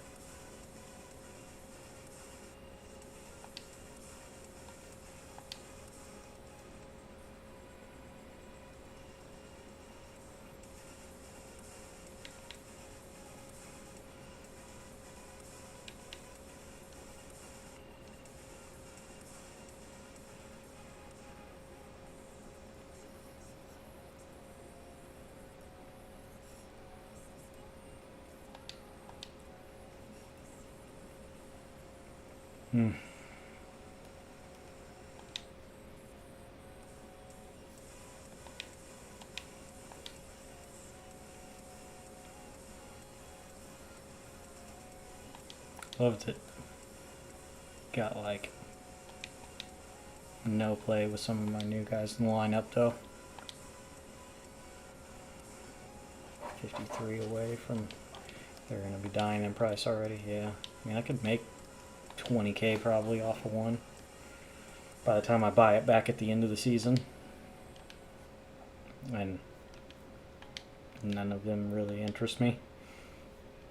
I always get shelled when I pitch Nolan Ryan. He's one of those fucking cards that everybody's got him. You absolutely hate him because you can't hit him. And when you pitch him, you get shelled.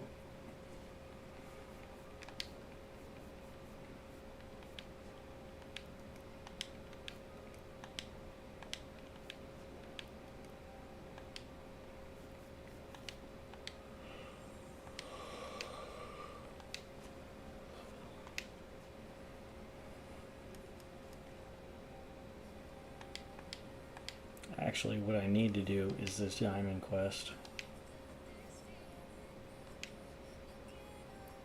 I haven't done it yet.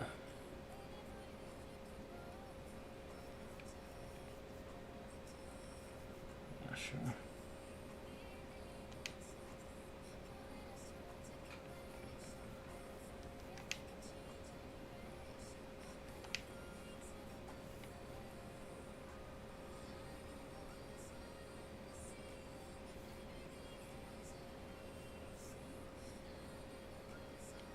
The Orioles, maybe. I can't remember what. There was a few team affinities that I still needed to kind of catch up to the rest on. Tampa Bay, I think I just got their All-Star. Okay. So 20 is the All-Star voucher.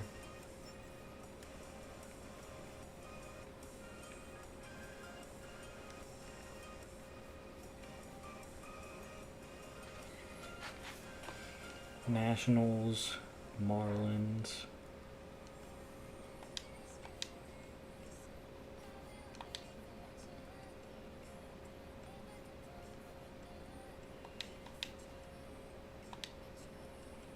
Okay, so it's more than 25. I guess it's like 30.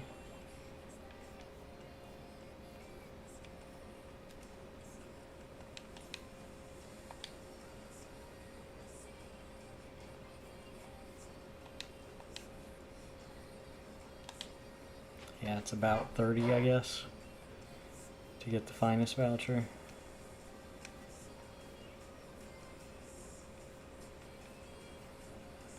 Which, it'll come.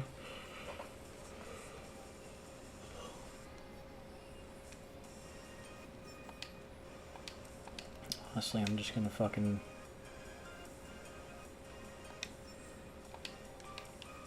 put a normal ass picture in then.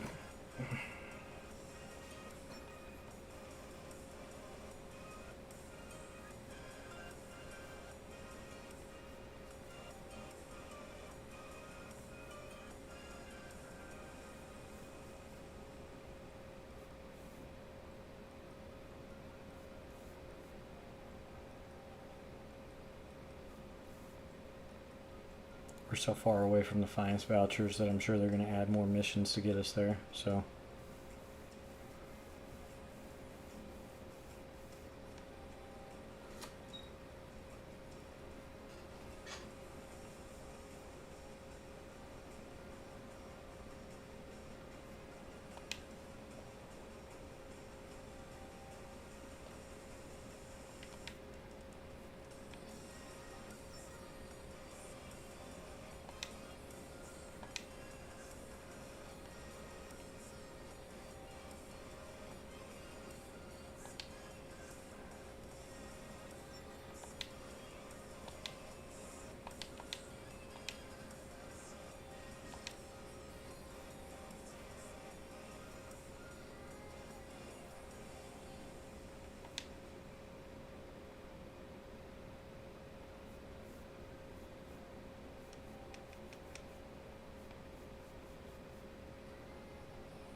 Probably want one righty with really high clutch and hits per 9. Which honestly, maybe him. Who's got max? Yeah.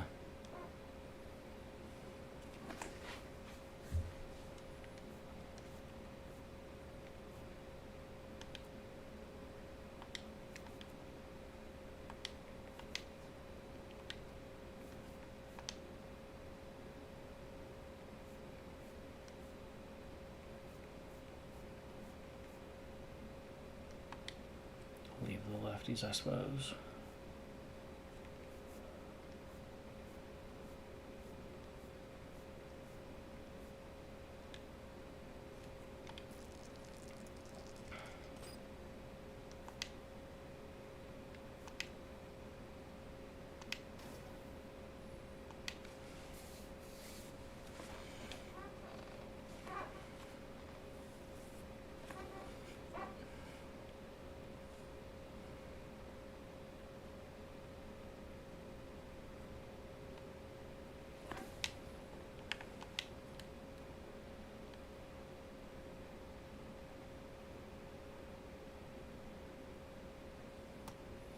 I hate facing Whitey Ford. I hate that he's back in the fucking game. I feel like they lost his rights last year. Unless I'm not remembering a Whitey Ford card that we got last year. But his weird, like, sidearm submarine and his pitch mix off of it is nasty. Slider, sinker, curveball.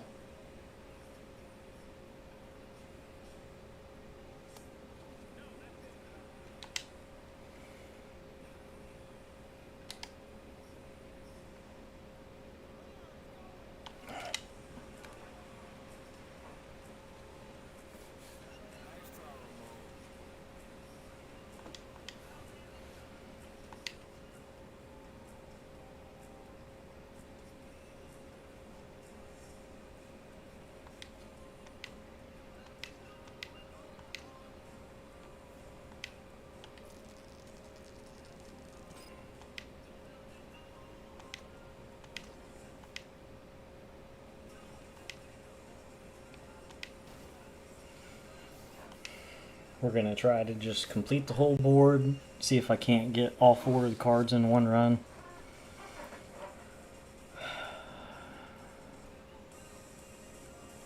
Don't think it's real likely because I'm not playing it on GOAT. I didn't build a team out to like try to max out my...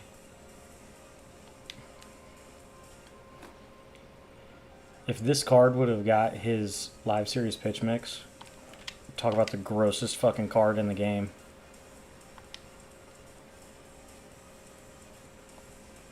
Because I think he has like 115k per 9 or like max pitching clutch or something. I don't even remember.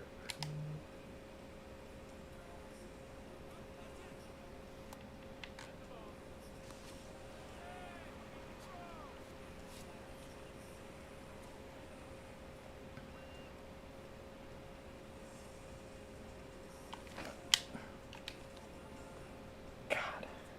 Terrible swing.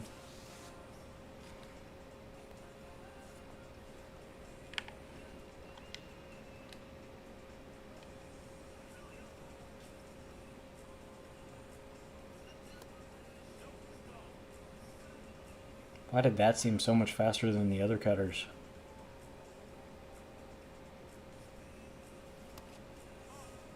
I've always found the story about David Robertson interesting. How he like came up with the Yankees, was basically raised under Rivera, and that's how he became the type of closer that he is.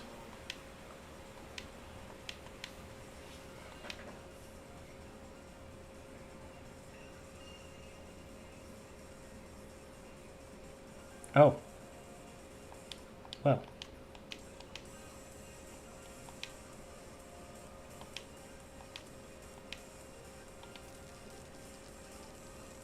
Thanks, yeah. 1 extra base hit. Significant contact decrease on inside pitches. Awesome.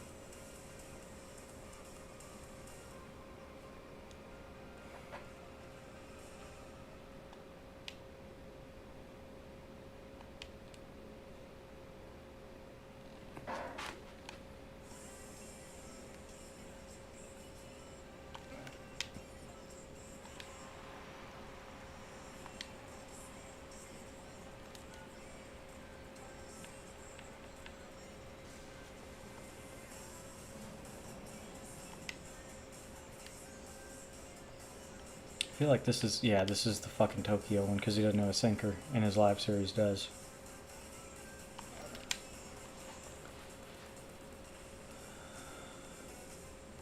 It said it's an extra base hit. It cleared the fucking stands. Jesus.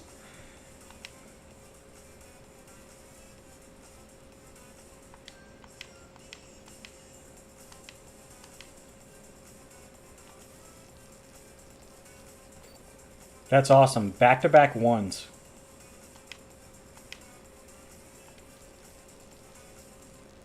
And then a 2. Man, I couldn't be any more lucky.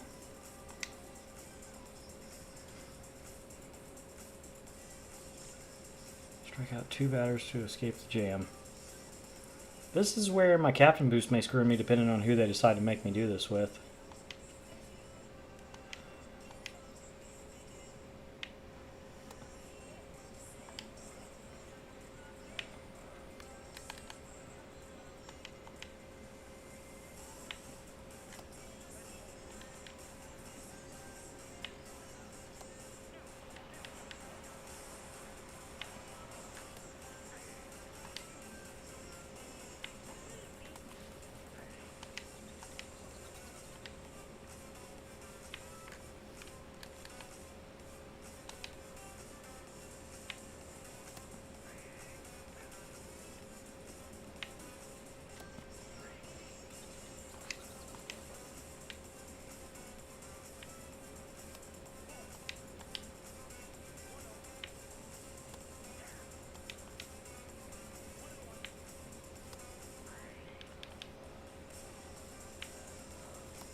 Yeah, Michael A. Taylor out there. There's that Lou Bob again, finally. It's Lou Bob.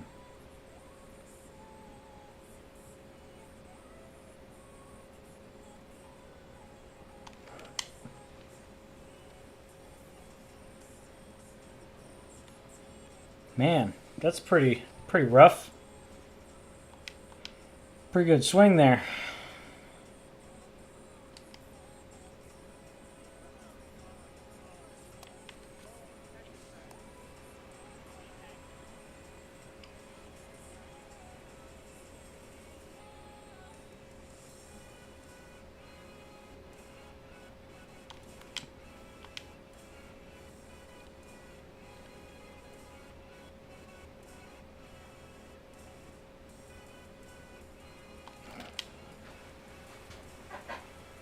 God, he has such a good swing.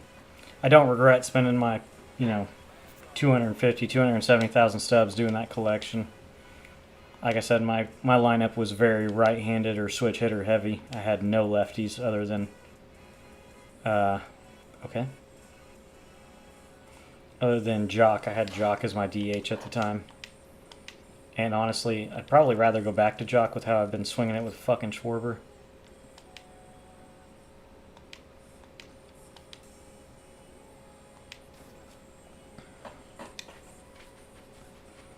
But I'm going to give him some run. Give him a try. Spent $200K on him to get Seager. When I was driving home from work, my reasoning that I thought in my head for it, it's more like $100K per card. Instead of thinking like Seager's 250, 300K, however much it was to buy all the cards. Or however much it was for the individual, Man, that's so fantastic. Thank you. Perfect swing for an out.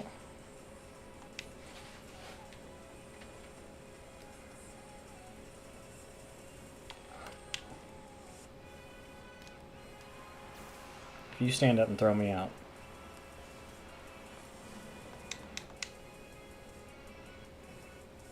Board.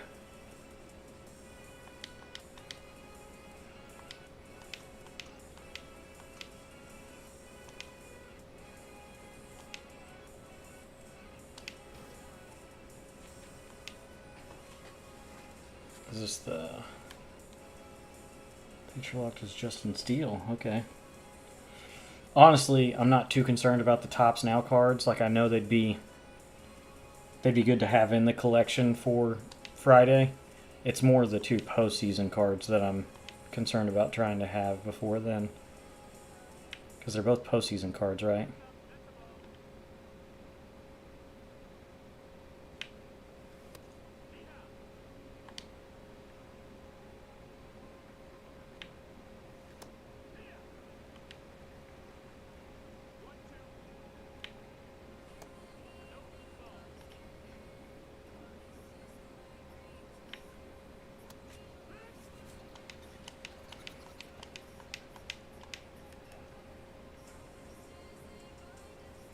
Too slow?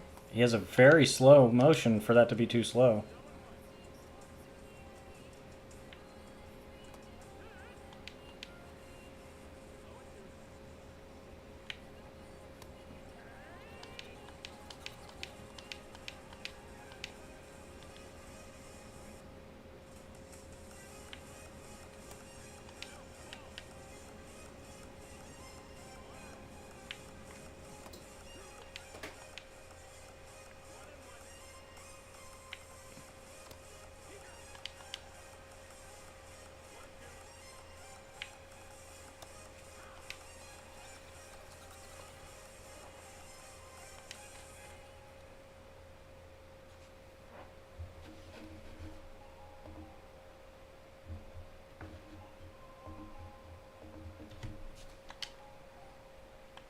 Appreciate everybody hanging out, by the way. I don't think I've said that one time tonight. Are you guys super duper proud of me? Usually I say it a dozen or more times.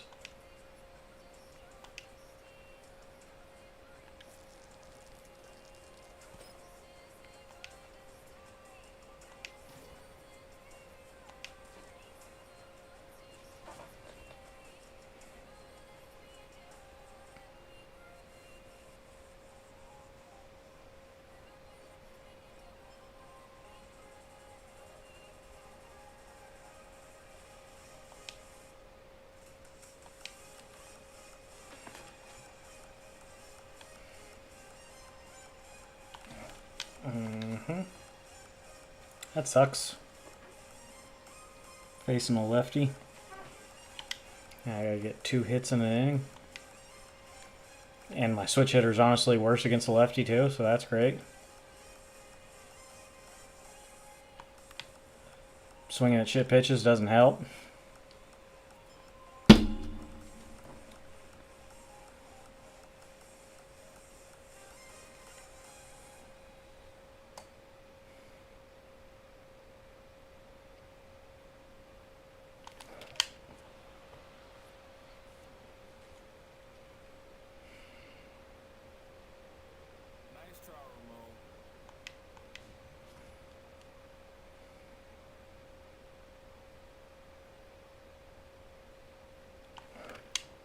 Man, I can't believe I was 2 points away from being in first on my leaderboard. And then I win my game, and all of a sudden I dropped to third after getting 30 points. So clearly there's 2 people that give a shit about it, and they're playing right now. Because I don't think anybody else on our leaderboard had changed. If I fall in the top 10 somewhere, I'd get some free stubs and free packs. I'm cool with that. Every little bit helps going into Friday.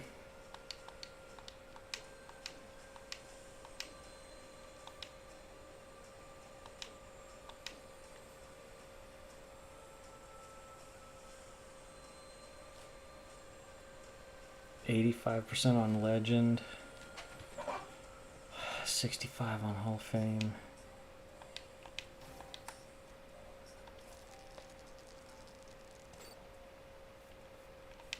I wish I could just click like I just did, how you saw me click up to just go, to just run.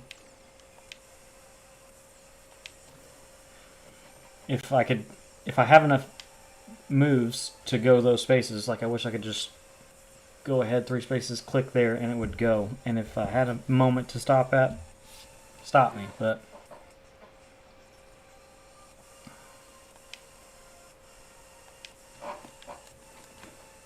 score 1 run.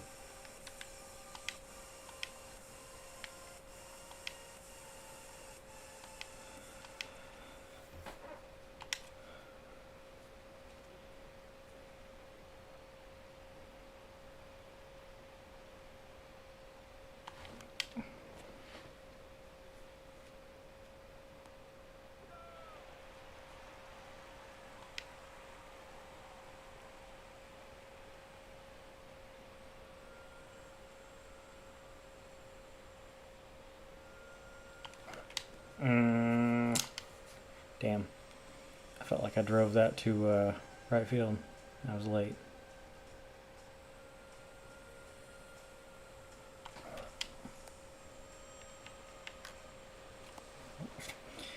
You can't take that long to throw the ball, brother. You tried to hold me on a perfect, and then you just take an eternity to throw it.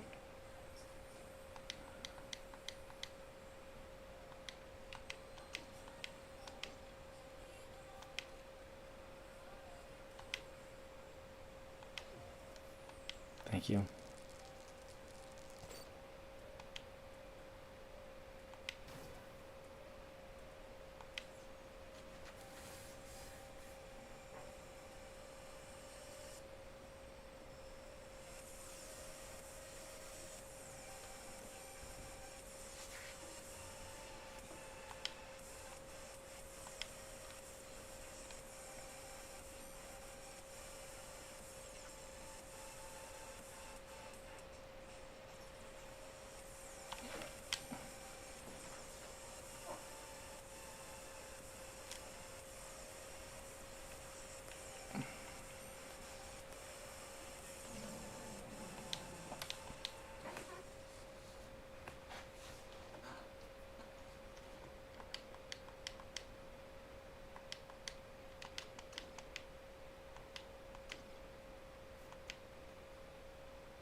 He got a pretty good jump. I should have let him go. Thought I'd just protect with the fastball going.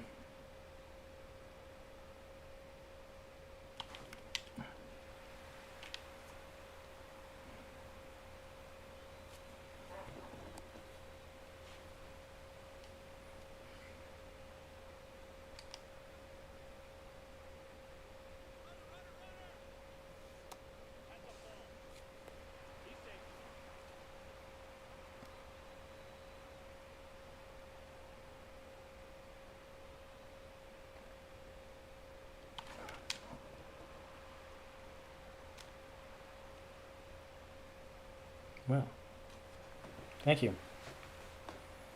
That was the most terrible defensive play I've seen in left field in a while.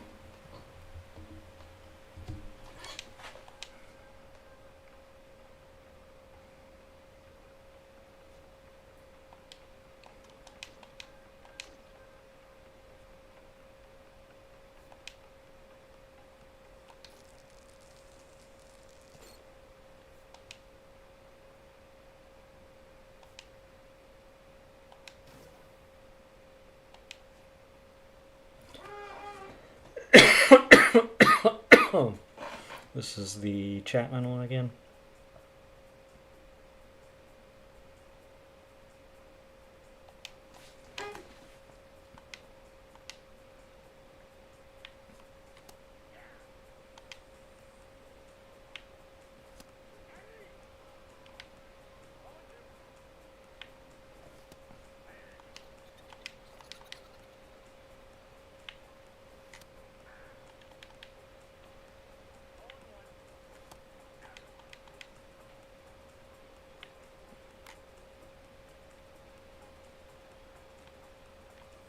Is this a strikeout requirement one?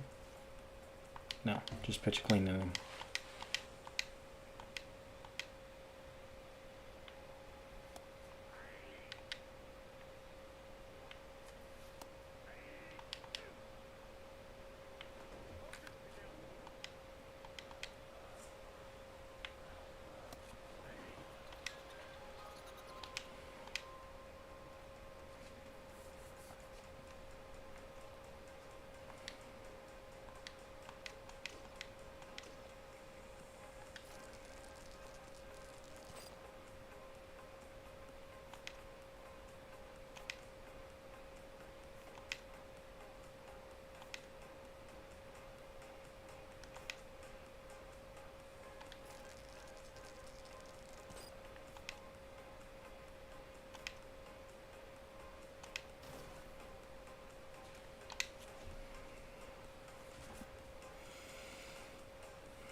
Go check and see. Maybe I just run one.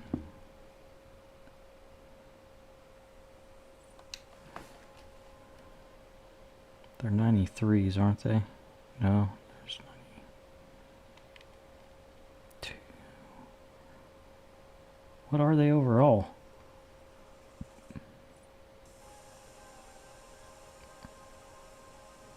$92.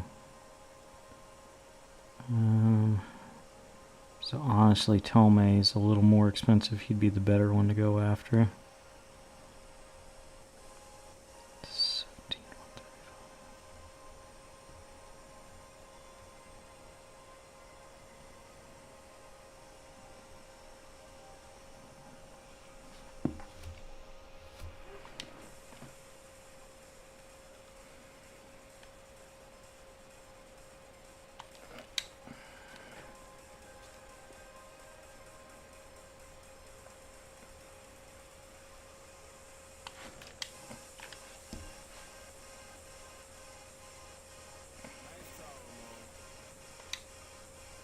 I think I scored a run. Yo. Hey, we got that DJ LeMahieu. Honestly, I may buy a few of him. The zone sweeper challenges me. Yay. And it's against the fucking Mets.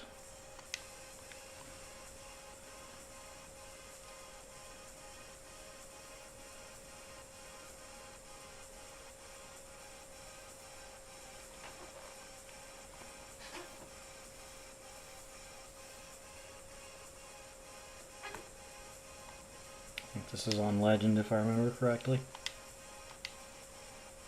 I'm gonna guess so since that's a shitty little PCI.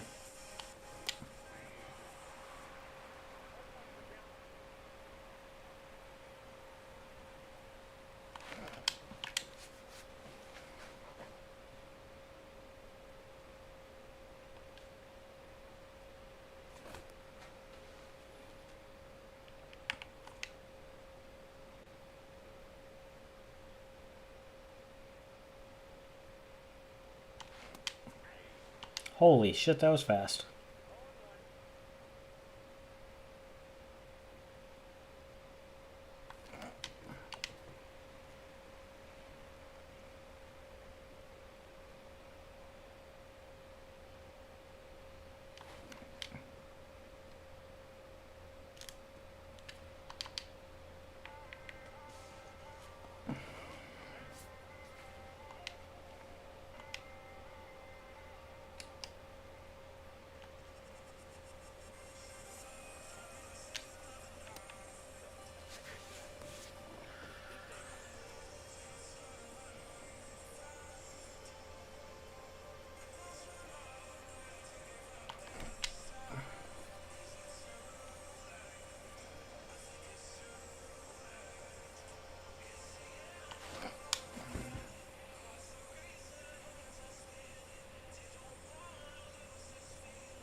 Super fucking early. God damn it.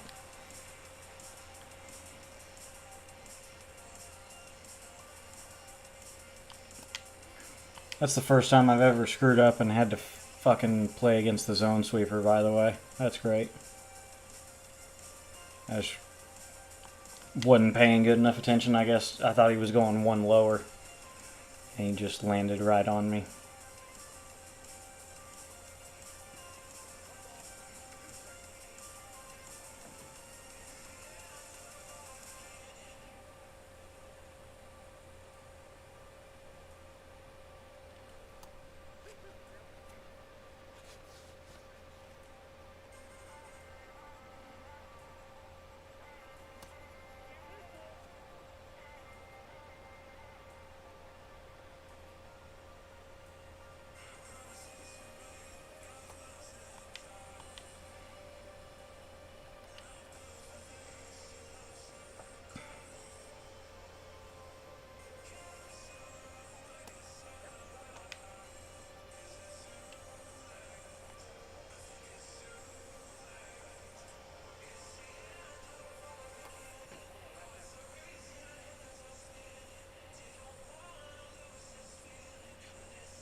Two seam instead of the four seam. Fucking shit.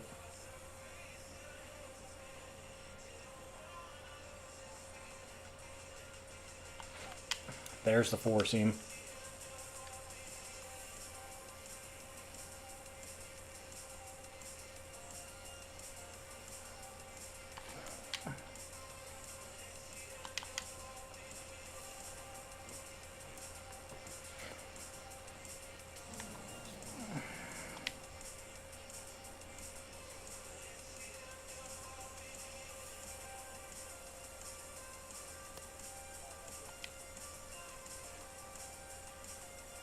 In case you cannot tell, I'm not good on Legend.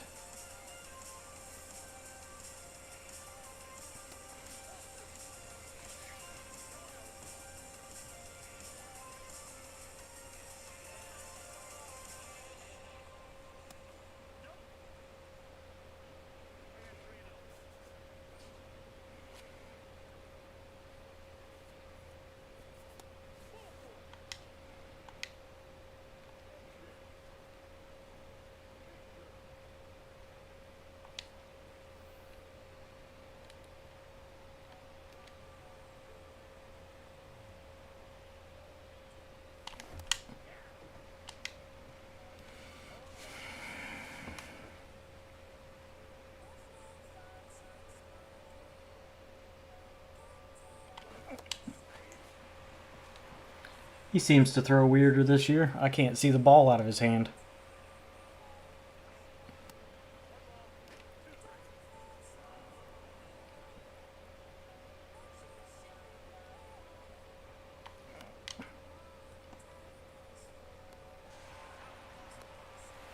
Two runs. Okay.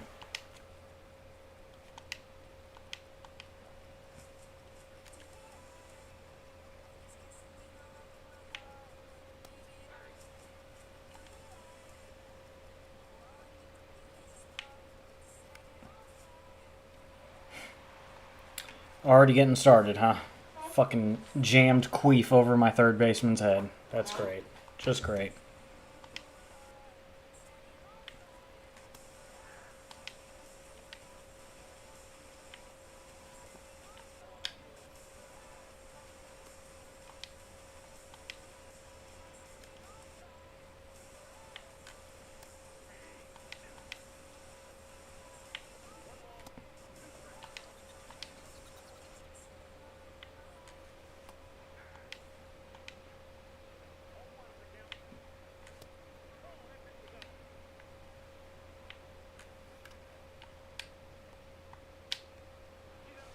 Third baseman arm at second, thankfully.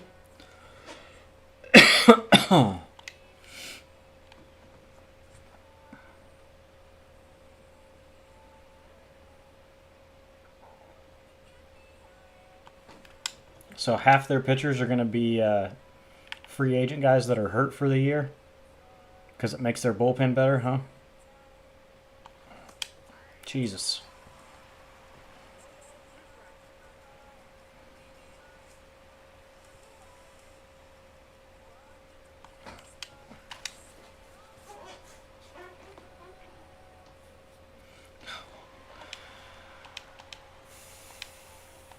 Oof. That sucks.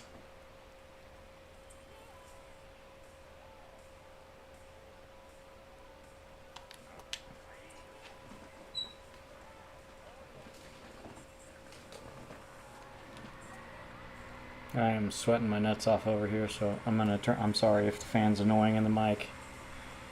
I've tried to position it so it won't pick up as much, but it still kind of picks it up a little too much for my liking, even listening back to it.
Splitter up first pitch. Lovely.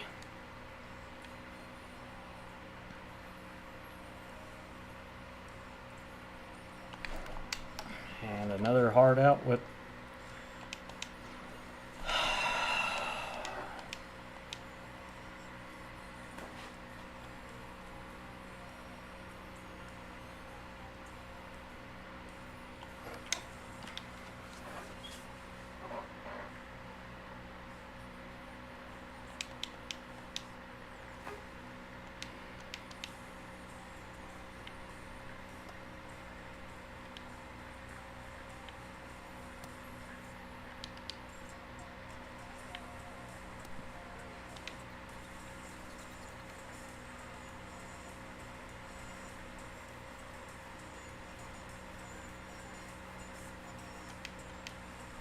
this is what you put a max hit and clutch pitcher on your squad for. Now granted, his bars are fucking huge, so that's not great.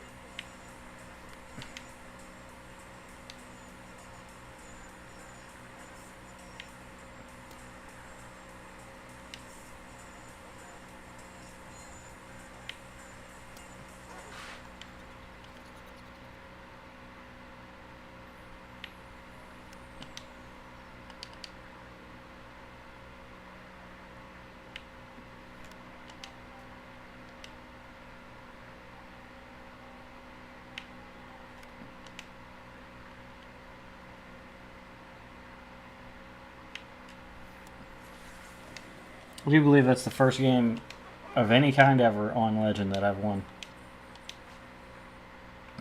Back in 22, I had a couple seasons where I tried pushing the World Series when I first got into this game. And would always face somebody on Legend right there near the end and just couldn't quite hit enough. As you could see there, I didn't hit very good there. That helps us clear the board a little easier now, because I don't have to try to avoid Dickhead any longer.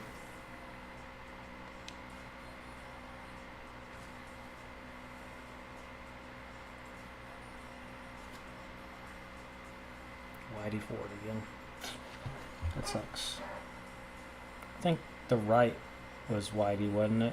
When I hovered over it, I think I remember that it was.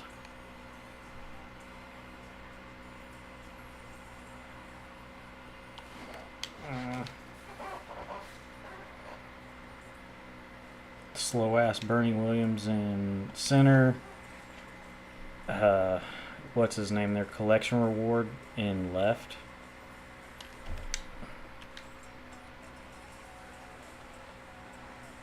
I'm drawing a blank on his name. What is his fucking name? He got a sick card last year.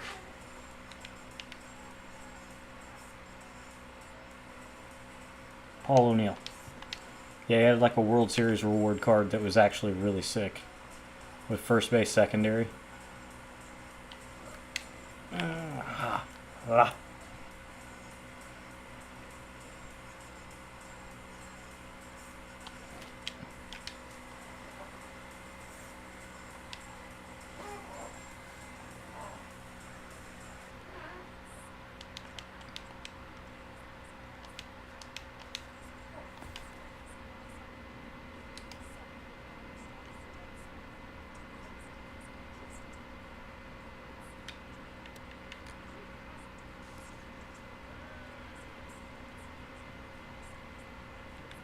Huge.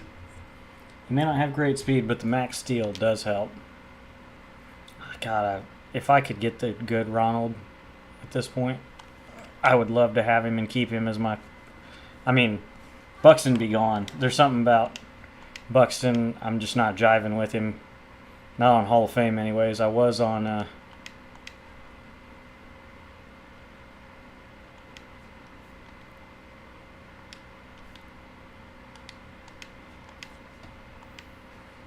I was on All-Star and events and stuff, but clearly not as well. I got 2 hits, 3 hits with it. I did get 2 in one game, including a home run off of John Donaldson that one game, but that's not getting fucking caught. Ronald, what are we doing? The clutch isn't great there, but the power was way better than Ozzy, and I'd rather... It was on a veteran moment, so I'd rather have the power than the clutch. For that reason, so that it would leave the ballpark. Finally.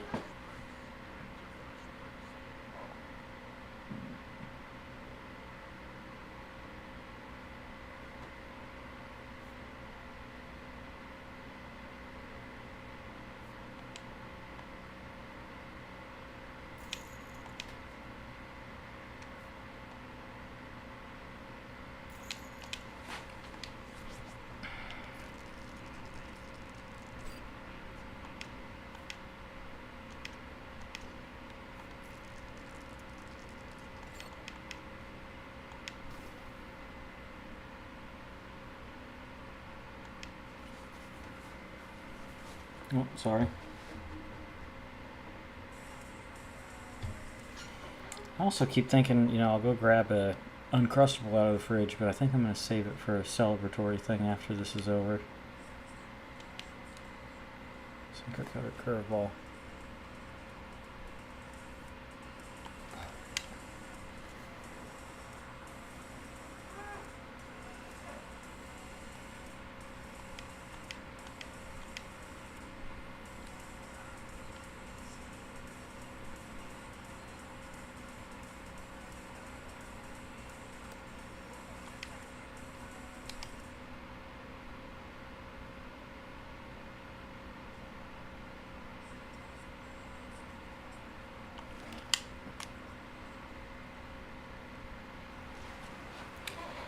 So fucking lame, man.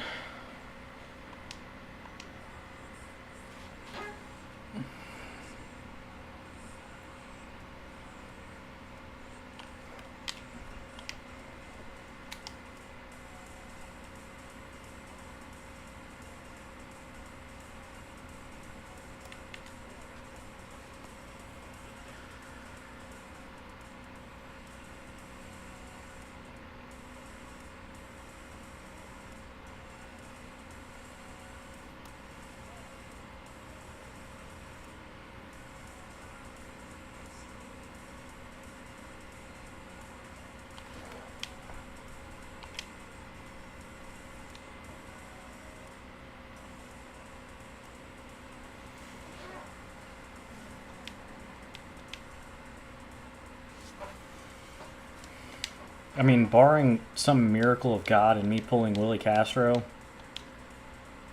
I don't know who else would be my shortstop.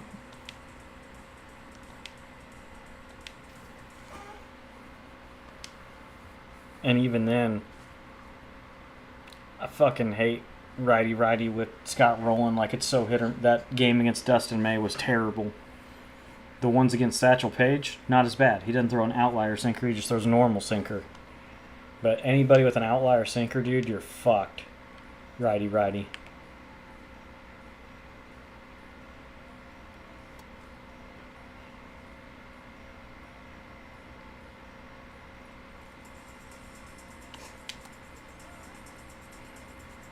Awesome.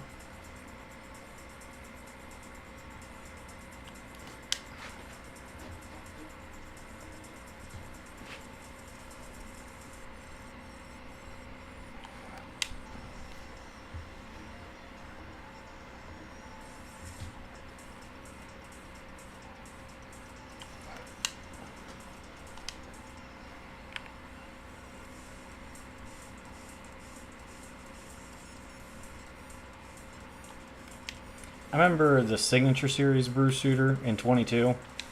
I really enjoyed pitching with him. This one, I feel like he came out just slightly too late for his card to be like usable in the power creep. If he'd have came out a couple weeks earlier before the hitting had caught up to where his attributes and pitch mix are at, like he could have been just funky enough to work for a while, but like honestly I should have killed that pitch. I just didn't get up to it enough.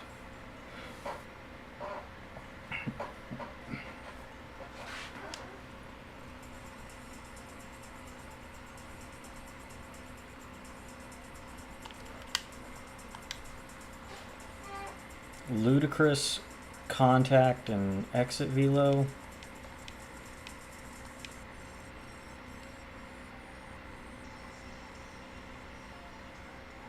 I mean, I've got all three Oppo Tacos active.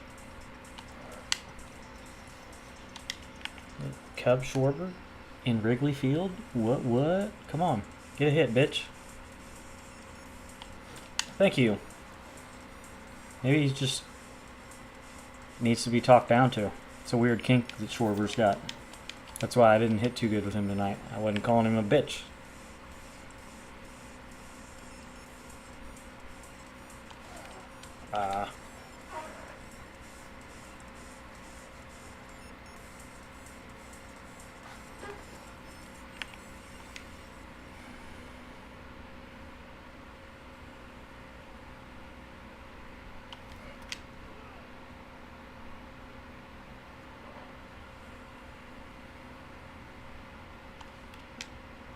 First slider he's thrown. Whoa.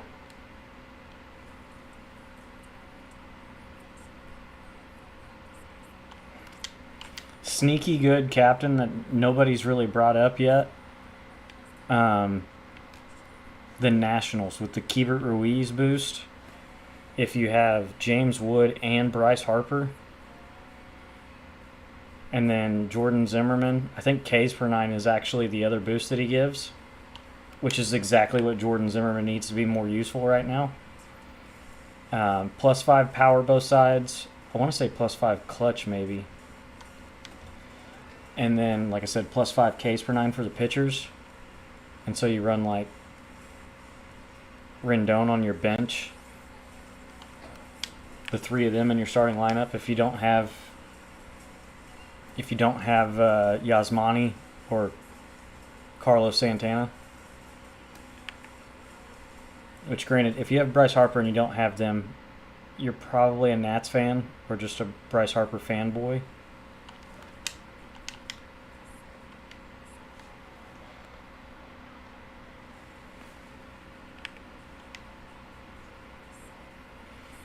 But Bryce Harper's got a great swing. So does James Wood. Keibert is like a free Yasmani, honestly. Just instead of a little lower contact and higher power, it's the exact opposite. It's high contact and a little lower power.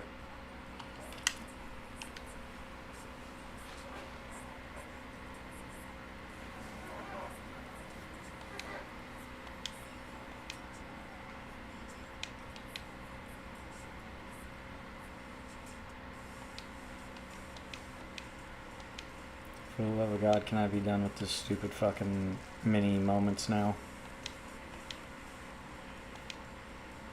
Nope, guess not. I got at least one more.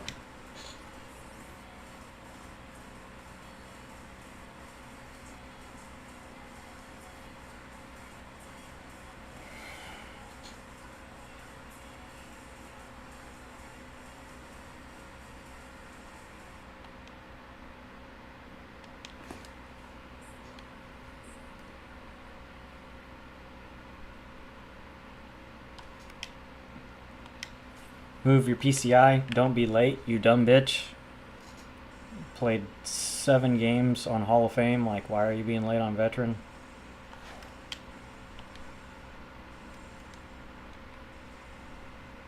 Oh, it went foul. I was so excited. They all took off running. I thought that meant that it was going to be a guaranteed hit.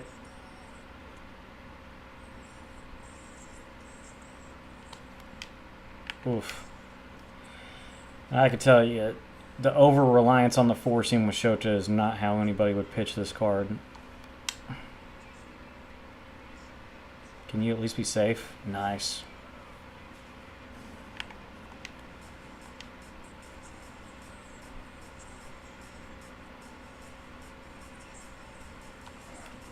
Double play ball, so it doesn't matter.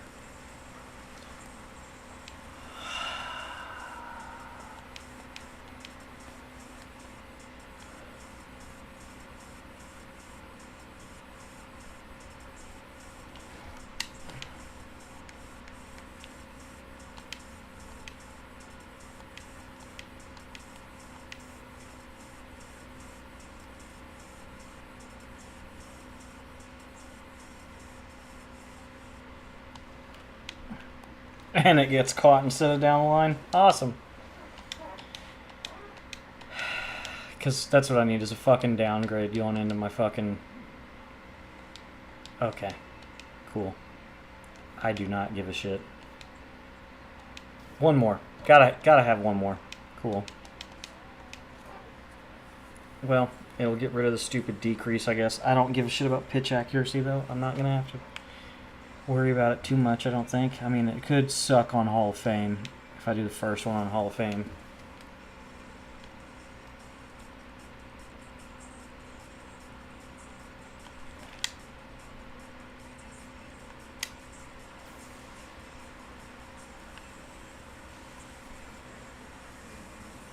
Probably should have pinch ran for him, but fuck it.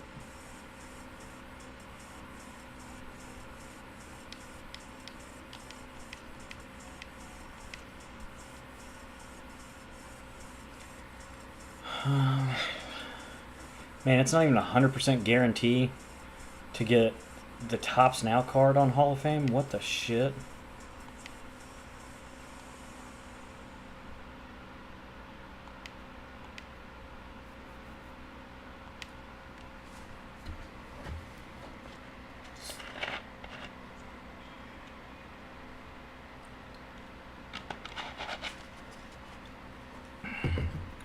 That is the best White Sox team that you can build in the game right now.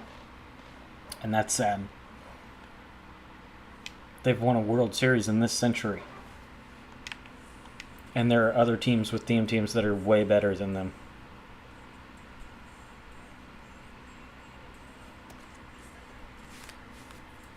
Slider, curveball, circle change.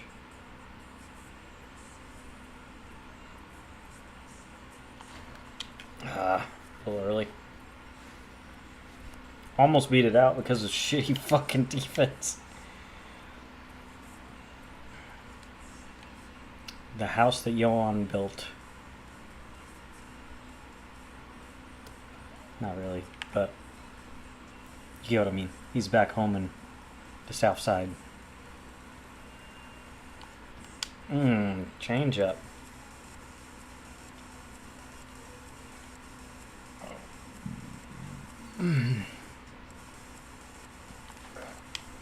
Oh, please go.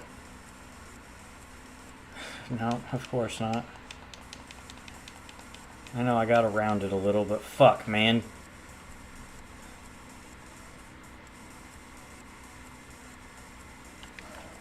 And then that's going to be a 102 mile an hour line out as well. Sweet. Sweet. Fucking sweet.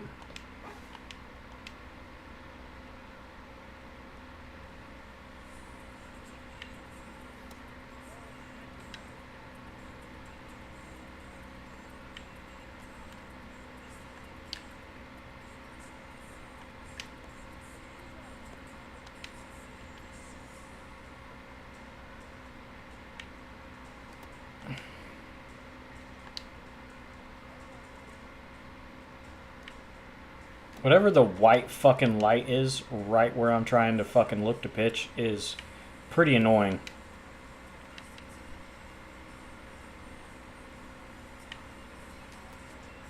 Shittiest fucking team, shittiest fucking stadium, shittiest fucking city in baseball. Fucking south side of Chicago is a literal war zone.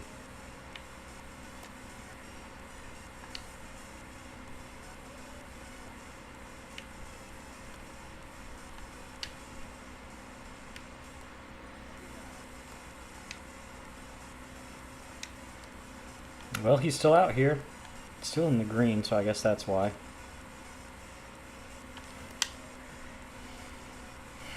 .59 fucking vision.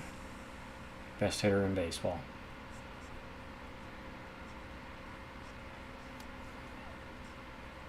Honestly, that's what it's going to take, though, to get the judge card that'll actually stick in people's lineups. Is, you know, mid-60s, 70 vision. Like the best hitter in the fucking game over the last 10 years deserves.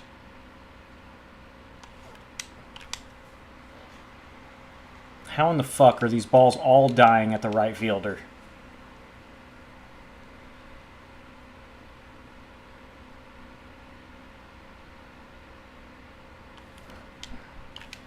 And then, again, followed up the very next pitch, 104 line out to center.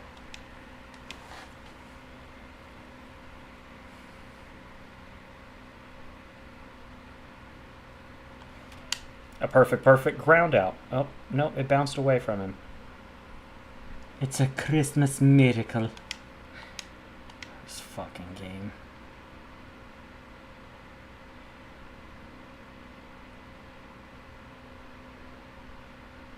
Oh. It's a fucking weirdo that throws sidearm. Yay. Who I believe is, yeah, he's not on the fucking team. He's actually hurt or not playing this year. So, fantastic. Fantastic that you have this freak show to bring in out of the bullpen.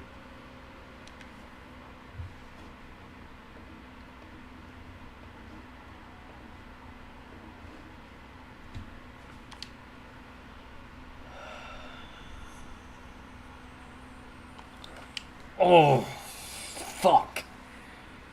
A duck.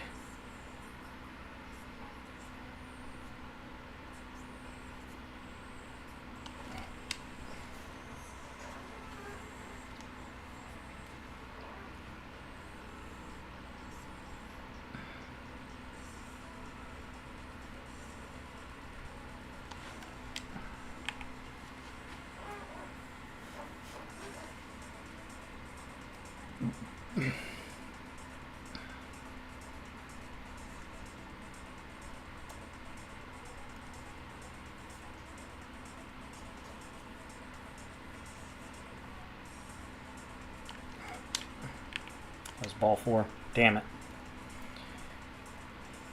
And honestly, Sean Murphy's not facing sidearm lefty submariner. It's gonna be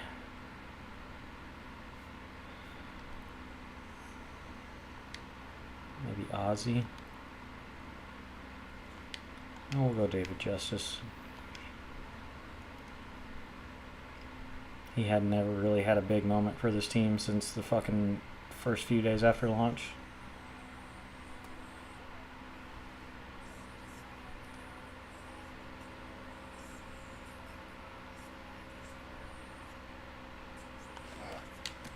And he does have the pinch hitter quirk, so that's great. You have to score from first here. Thank you. Drake can just go to catcher and he can go to first.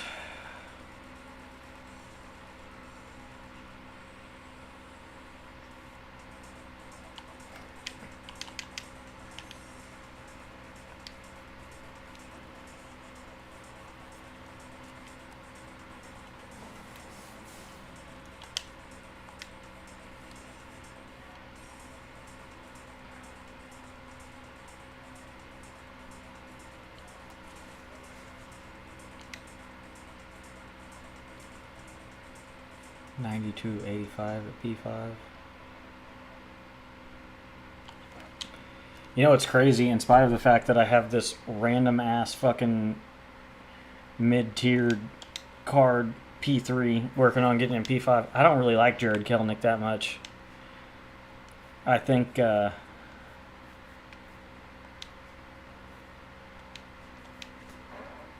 was kind of a waste for us to go get him in an outfield-rich organization. We went and got another outfielder who ended up being as bad as he was at the previous franchise. He had 1 month the year before we got him where he was looking like a superstar that was finally going to break out, and then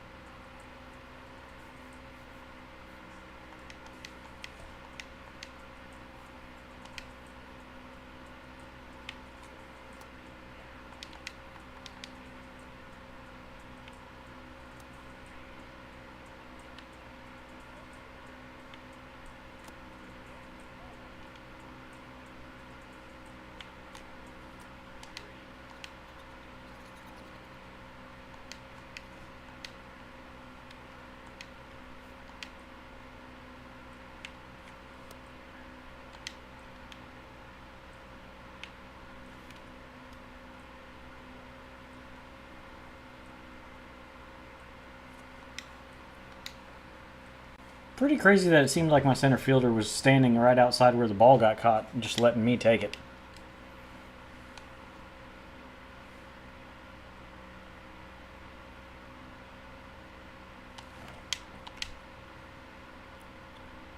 Ooh, I was hoping I'd get that stumble and fall animation that they love so much.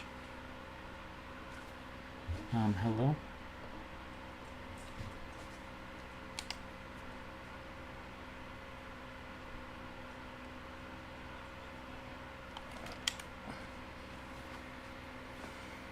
Well, that'll play to run. That's how you avoid the perfect line out to the shortstop. Hit and run.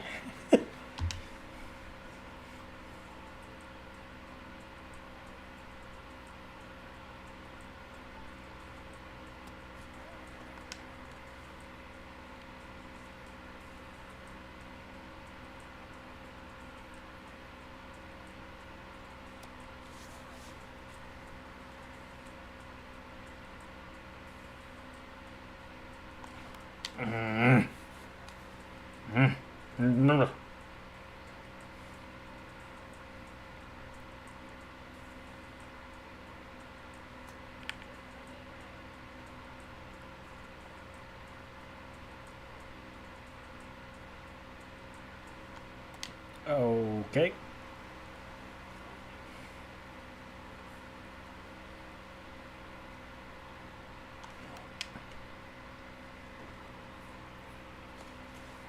Not my best showing there.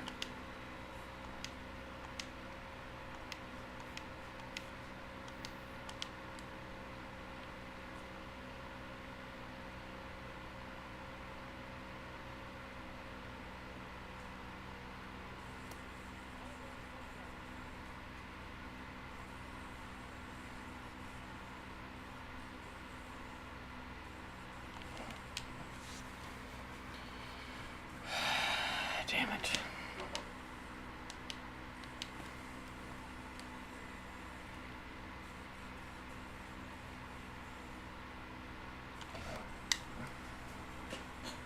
Who's that fucking weirdo? Never heard of him.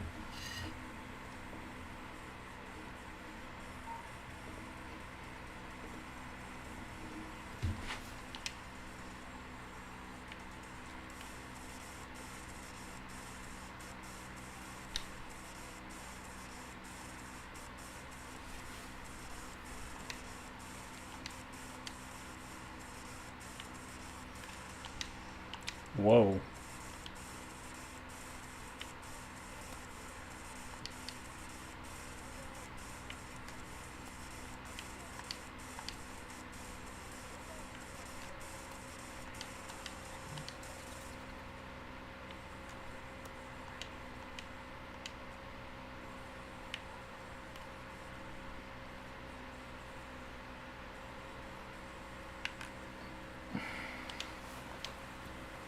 Okay.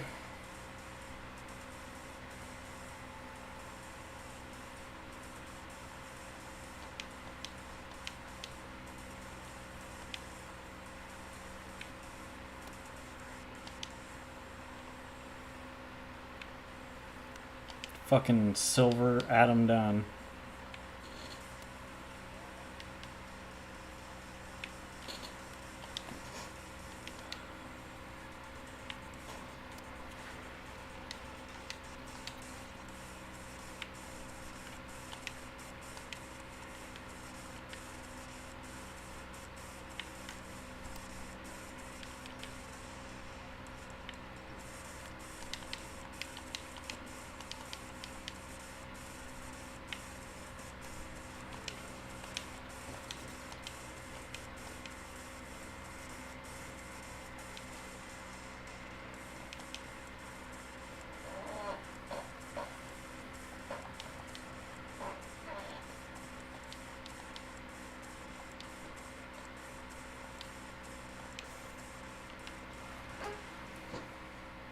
Hey, we got the big boy. And it looks like for some reason we managed not to get the Tops Now card.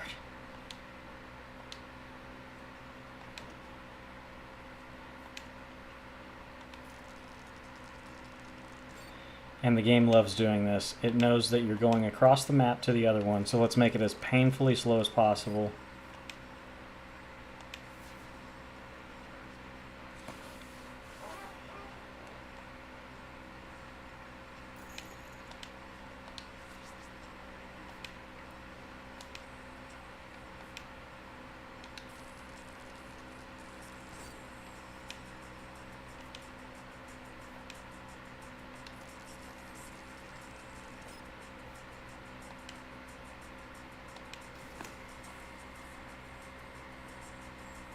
Do I really need 4 extra? Okay. God damn it.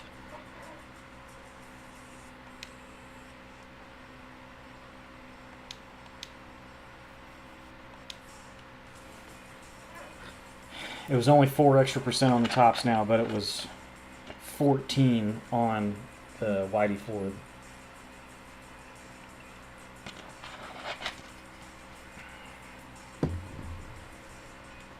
Kind of wish I had a better bullpen for this. I do have all of the starters to choose from, I guess. That is something to remember.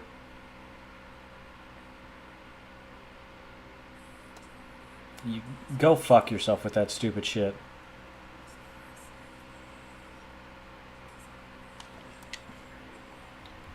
Up and away fucking knuckle curve in the corner to start the at-bat. Go fuck yourself, Mike Mussina. In a fucking great mood to start this right off the bat.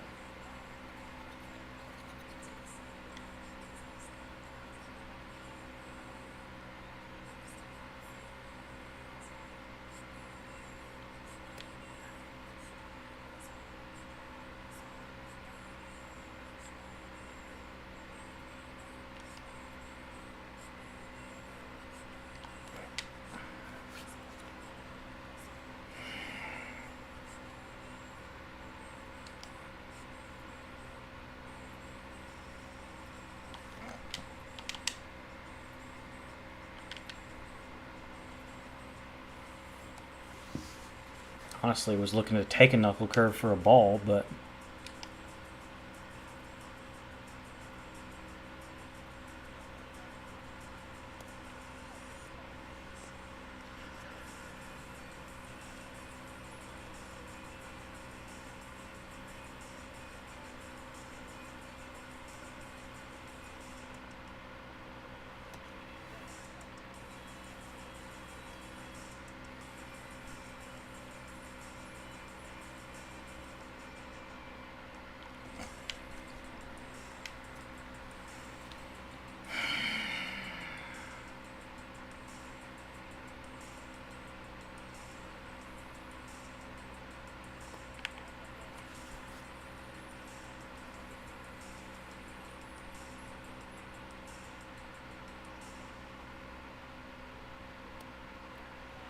fucking perfectly thrown front door goddamn sinker.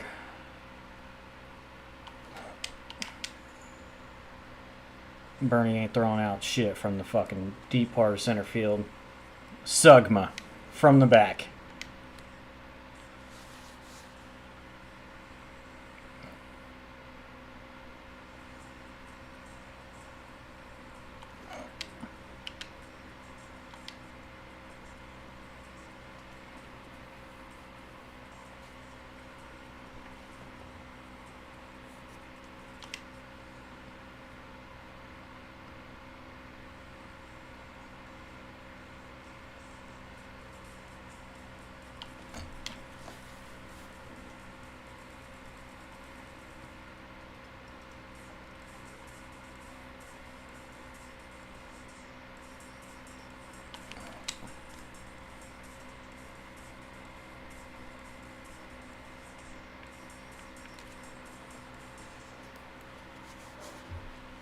Love this. 3 runs in the top of the first because they got a good lineup. Another double down that line would have fed a family. A family of 6. Dad's working 3 jobs. Still living off food stamps. I don't know where that's going. I'm going to stop now. Can you tell I'm tired yet? Ooh. I got to get better at hitting splitters forkballs because I feel like I see them and I time them well and I'm never that close to them. Except for that one that Scott Rowland hit off of John Don to dead center at that stupid spring training ballpark that the ball dies at. Oof. Did not see that well. That was really bad swing.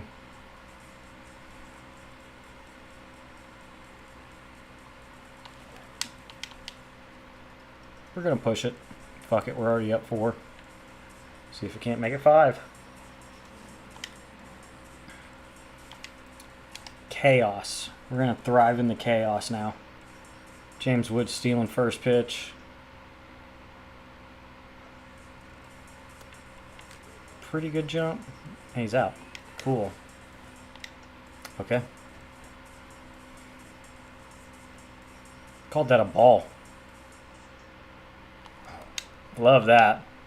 See, like there, I feel like I'm all over that. I was too early on the first one. I was late on that one. Oh. Timed that pretty well.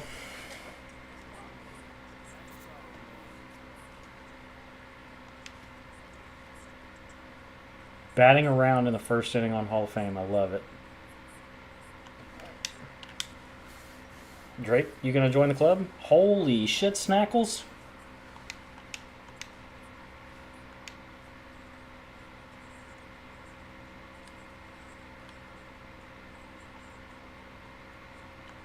Ian's got pretty good hits per 9. My PCI is tiny. 88.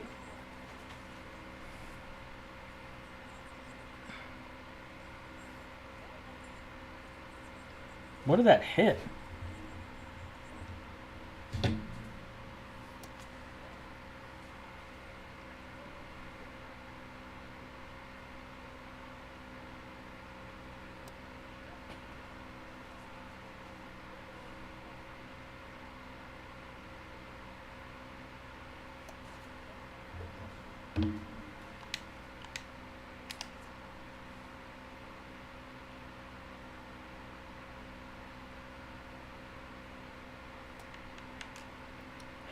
You got thrown out on a fucking slider away, you dumb bitch. Like, how much worse of a jump could somebody get? And they have this lineup all kinds of fucked up. Judge is not hitting leadoff. Hadn't all year. Hadn't for like 3 years. But okay. He did in 22, so by God, let's do some weird shit and do it here for some reason.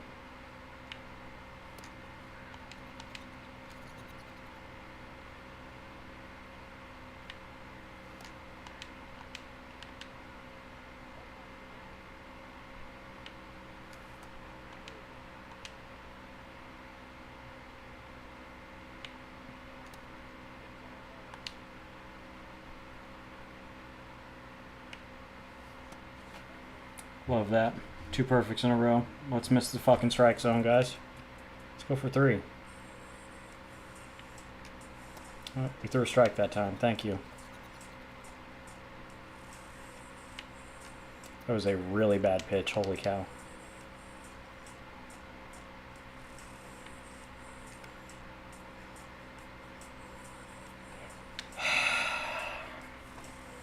Brother, it was hit with the purse and you're fucking taking forever to realize you need to run into it. Yeah, and he's immediately in scoring position. Just give me a lefty.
Very early. Very generous for him. Very early again? Just early. Okay. I feel like I'm driving both of those in that hole that the shortstop's not standing in. But okay.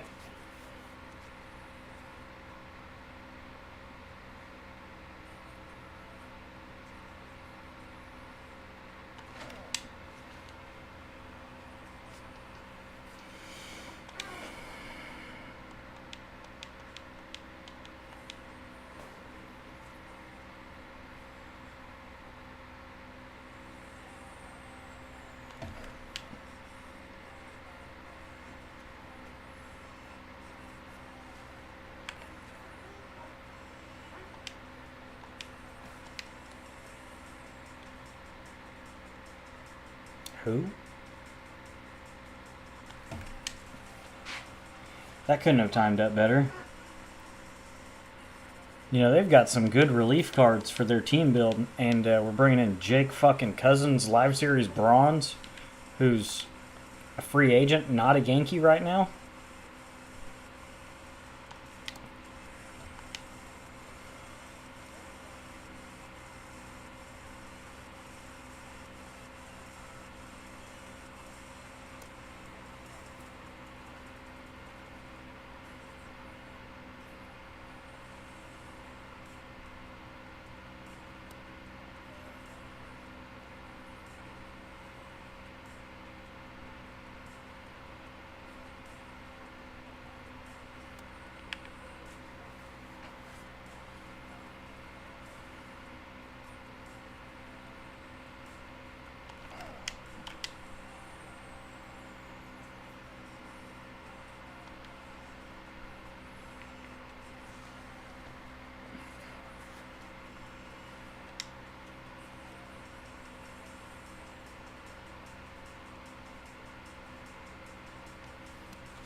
Okay.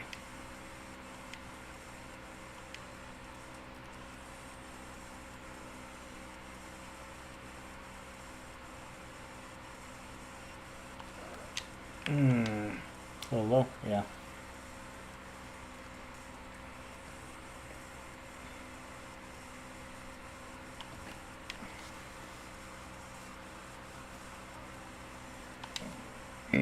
Excuse me.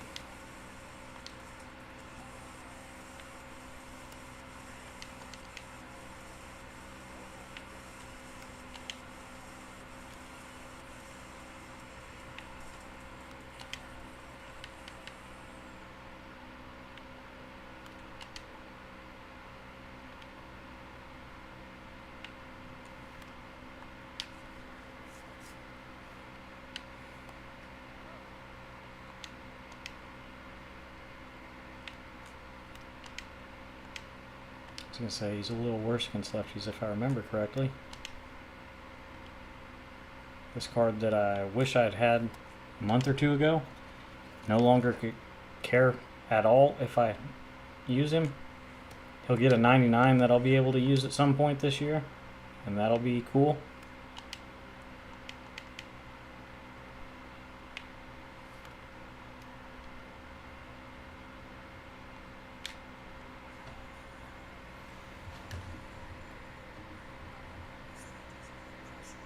Why is that so quiet? I don't understand. Okay. I won't talk about it. Been live for a long time tonight. The first 6 weekend classic games went much faster than I anticipated, so I stayed on longer, and it's ended up instead of going to bed at 1, it's almost 3. You got an extra 2 hours out of me tonight.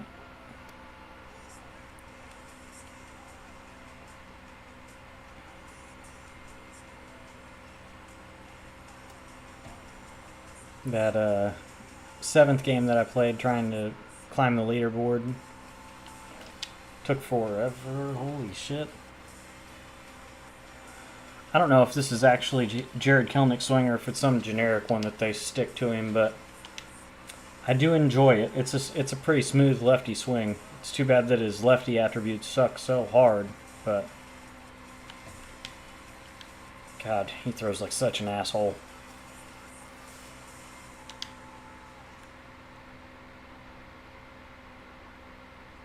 I love if they waited to be down 11 to bring in the good reliever card.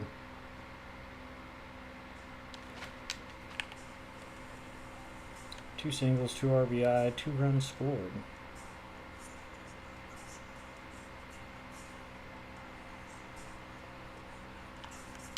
Such an asshole. Another one of those cards, like, how do you let this be in the game? Where it looks like his hand comes through his chest or some shit. Like, it's all over the place with the release, man. It looks so stupid and so unrealistic. Ball coming out of the back of his hand or some shit, like...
So you didn't dive when I told you to dive, when you would have fielded it cleanly if you had. And instead, we just make an error.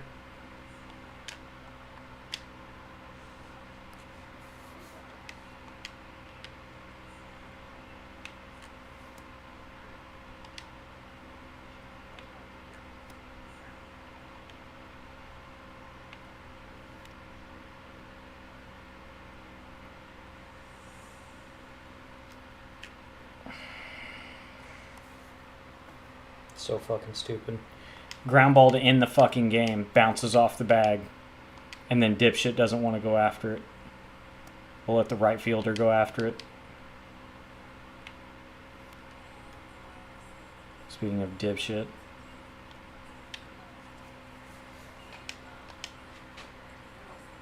Good God. You know, I don't know that I ever had a single time in the last 4 years that a ball hit the bag in CPU games, mini-season games, any of that shit. And it is almost a daily occurrence playing this game this year.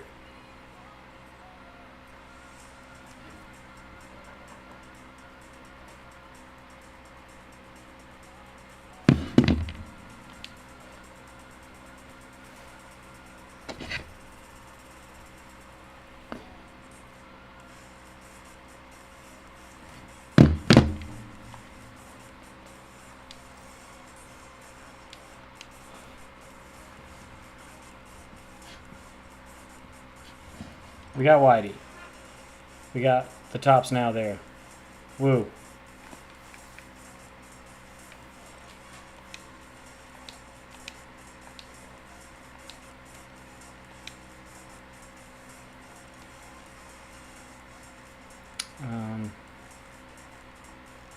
Postseason.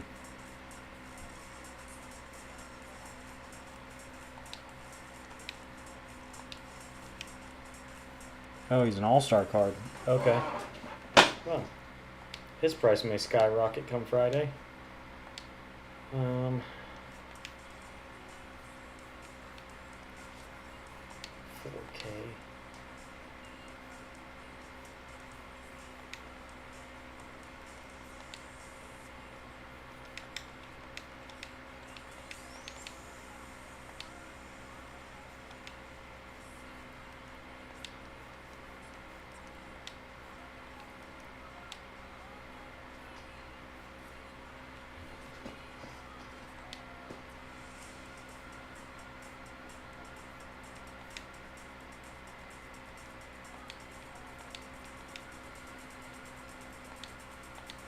I think I'm about as prepared as I can be. Anybody who's been watching videos about the collections and how they work and been told you won't need any more cards than Roki Sasaki, they fucking lied to you, and they either have a shit memory or they're new. You will eventually need to get all of these cards. The best example I can give is the last time they had sets and seasons. There was a collection for prospect cards that was a 91 overall Adley Rutschman. And he was not even the first voucher for, what's his fucking name? Third baseman for the Royals. George Brett. Before I even got there. Why was I drawing a blank? You only needed like half of those prospect cards.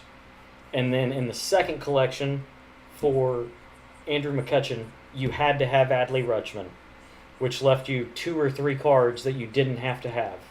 Like the rare round pack cards like Bobby Witt Jr. There was a catcher. I don't remember who.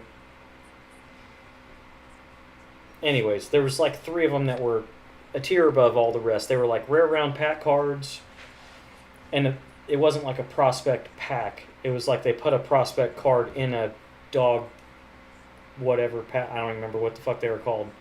You will eventually need to have all of these cards. Don't let somebody tell you that you don't. It may not be this collection, but look at their fucking prices right now. If you have the stubs to get them, go ahead and get them. And then, if you don't need them, you've already got them. But on the off chance we get to Friday and they say, hey, these guys are pretty cheap, you should have all of them by now. You should have them by now. That's why. They're $7K a piece for the rare round dudes. And everybody else is peanuts. Like pennies on the dollar. This, you got to do the fucking showdown 3 times, man. I'm sorry. I know. And it's a bunch of gold cards. That card was amazing early in the year. He's not so great now. He was fun to use again when he was supercharged. This one, same thing. 8K for the most expensive card out of that pack. 8K. Like, you should have all of these guys. Because eventually, Santander's not going to be enough. It may be this time. They may say they want you to have 30, which would leave you... You could skip 1. And if Bellinger is the hardest one to pull, he'll be the one whose price is jumping the highest. But, like this, I need to go do the storyline at some point for this last guy, because these are all free, basically, at this point. They're all program, rewind, bullshit. So, they're going to make us have all the storyline guys eventually. Same for the Egg Hunt. He's down to 24K. I may need to buy him tonight, and then I can sell him if I don't need him. Who knows? I have everybody else. DeGrom makes 29. He makes an even 30. It's a really round number. Wouldn't you think? Buxton's going to be a voucher. I'm sorry for anybody that doesn't have him, but he's going to be a voucher. So will Corey Seager. It's just the way that they're strict this year. I thought for sure last year John Donne, or last collection John Donne wouldn't have been, because he came out on like a fucking Friday, and then the next week was Scott Rowland, and sure enough he was. They wanted you to have the World Series reward program boss from a multiplayer program, and then XP reward path boss, and that's like between all three of them it was like 200k worth of stubs that they wanted you to lock in, or you could wait 2 weeks and then get this guy and this guy for doing their storyline, and it was easy. But last ride, they may, his price is still holding. They're going to end up putting that pack out probably. I need to buy him. He's almost nothing. This one, I think, same deal. They're going to let you skip one.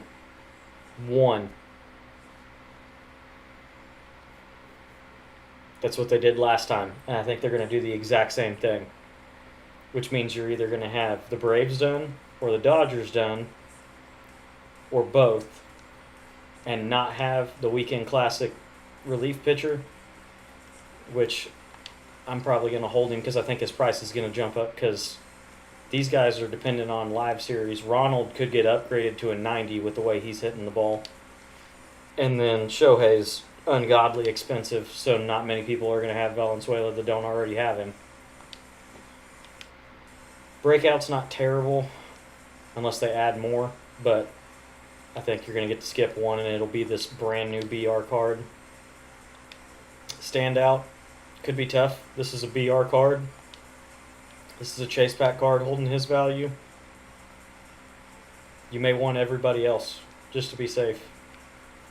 Hopefully I open my packs tonight and have some decent luck. I would say have all of these. None of them are terribly expensive. If you missed him in the last XP path, I'm so sorry.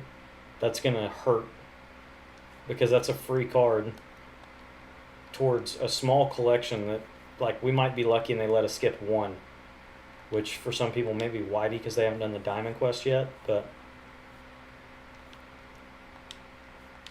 ooh, I need to look at that. If there's a new Sammy Sosa moment, I could maybe get one more pack for the May spotlight.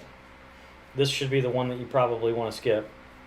It's so fucking ridiculous that they keep putting out all-star cards that are hard. Chase pack, XP boss, chase pack, World Series reward, XP boss, chase pack, last Weekend Classic, XP boss from last time, last multiplayer program, World Series reward, XP, Weekend Classic, chase pack, flawless reward. I'll go a little farther because I know there's one more. Another chase pack card. This collection is so dumb, and they need to start putting out free all-star cards and not wait until the all-star break to be doing it. This one will be the best thing to do, honestly, is wait like a week or two, because unless you have every spotlight card in the game, you're not going to be able to get it yet. Unless you have every Topps Now card in the game, you're not going to be able to get it yet. But there's going to be plenty of free ones that come out each Friday with those programs that, honestly, hopefully I can sell these guys, some of them that I don't have locked in, for big profit. Because, like, some of them I got them out of a pack. I didn't even buy them. Now, I'm not selling my king. I can't do that, as you can tell. I need to start getting some online at bats with him, but I'd be surprised.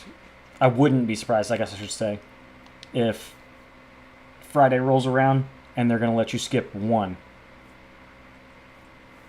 And don't forget, there's 2 pages of this. I watched KDJ TV's video today talking about it, what you'll need for the collection, and he neglected to hit RB and go to the second page, which they're all Team Affinity ones that are free, so it's not that big of everybody should have all of these. Have all of them. But the number he gave off was misleading to people, because There's 4, 8, 12, 14 on this page that he didn't account for. I think the number was 62, so that would make it 76 total. I think you'll need 75. That's a pretty round number. No, it's not, because they're going to add at least 2 more tops nows on Friday with the Spotlight program. My bad. Cornerstone, they'll make you have. These are free to do. All of these are absolutely free, and they have the rewind option now. You better have every single one of these. Just saying. Just food for thought.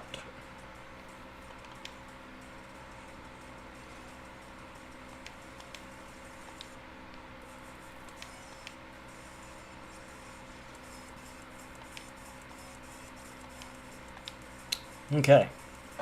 Let's open up all of our bronzes and our silvers and our... Oh, we start off with a silver. Yeah.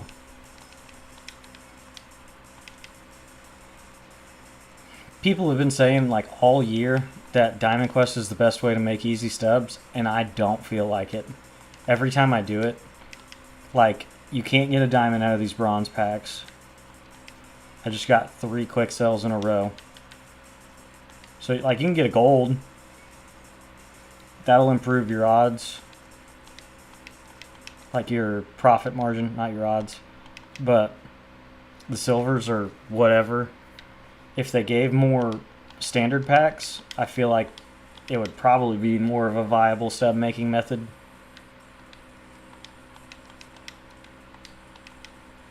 I don't know. It doesn't feel like it makes a lot to me. Which, granted, if I was rinsing and repeating it and just constantly trying to sell those... Oh, well, we did get a gold there. We're going to hang on to him because he may upgrade on Friday. Another silver. And it's a new silver. Hell yeah.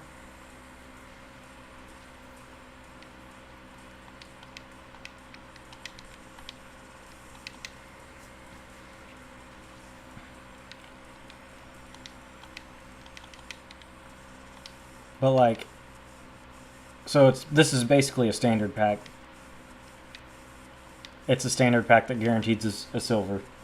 You have the exact same odds to get shit.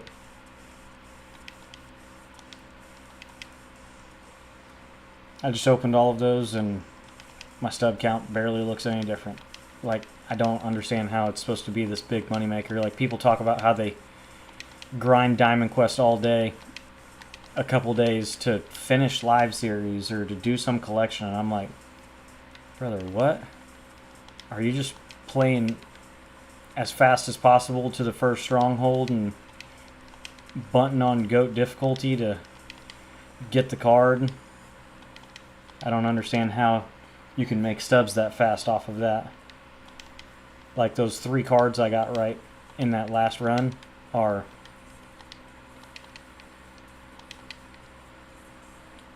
best case 40k stubs, maybe? That is a lot of time invested for 40k stubs, man. That took an hour to do that. Hour and a half, maybe. I did take my time and do every single tile to try to get my odds as high as possible. So I get that.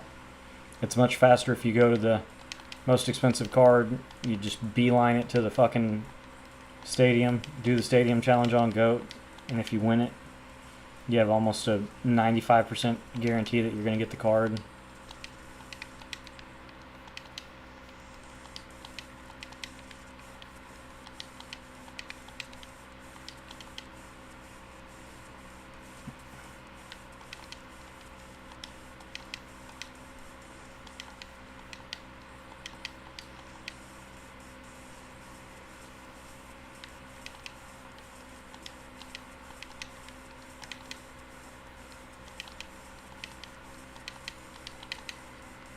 Is Kyle Gibson hurt, or is he not on a team this year?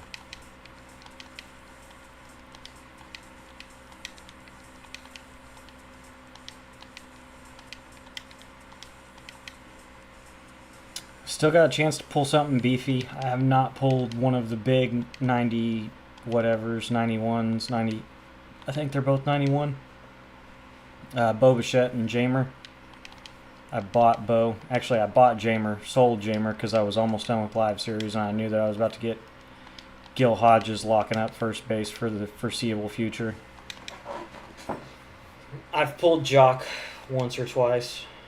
This is worthless. It's not even the mid-round.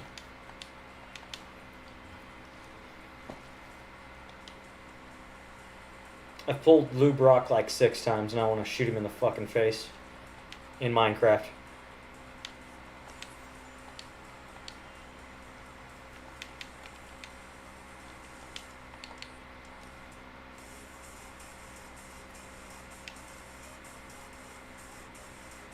Oh, cool. That fucking froze.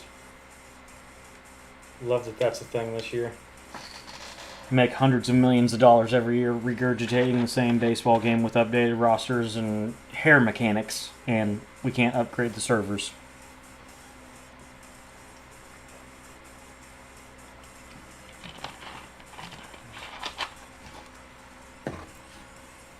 I was going to hang out for a little while longer and talk about anything, if anybody wanted to talk about anything in the game or gaming in general.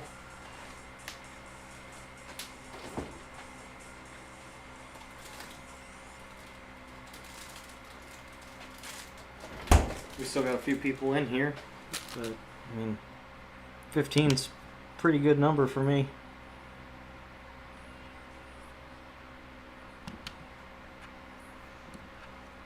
Get out my my drinky drink. We'll call it a night here in a minute. I don't have a glass back here. God, I'm an idiot. Give me just a second. I have to go get a whiskey glass.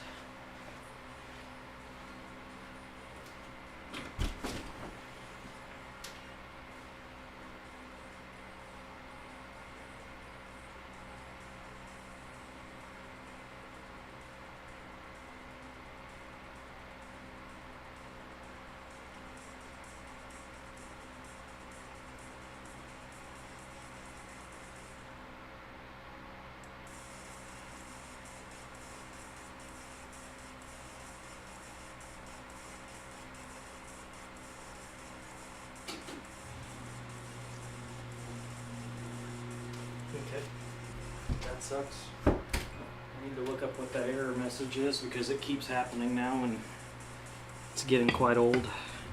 It like stops our washing machine mid-cycle for some reason and flashes like UE or VE. I need to Google that and figure out how to make it stop because it should definitely be running now, but since I didn't know it had stopped itself, I think we're going to go with the Dancing Panda. Shout out to my partner at work, the paramedic that I work with. He got me this for my birthday. It's actually quite delicious. A little Dancing Panda on the cork. Pretty neat. And it's delicious. I'm a big fan of, I mean, any bourbon really, but if it's a 100 proof and higher and it's a good, smooth drinking with, like, ugh, just a little bit there off the edge of the bottle. Quite delicious.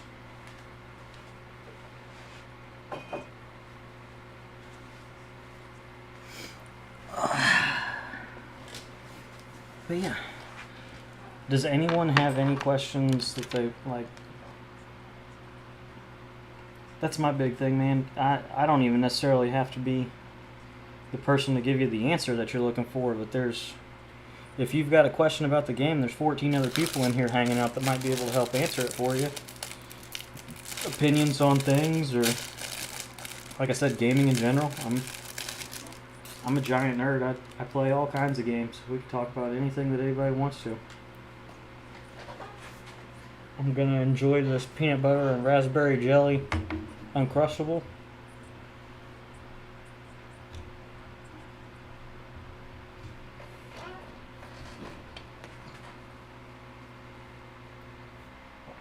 I'm a little bummed that I literally got nothing out of those packs to help get my stub count back up a little. Not even a mid-level Live Series diamond.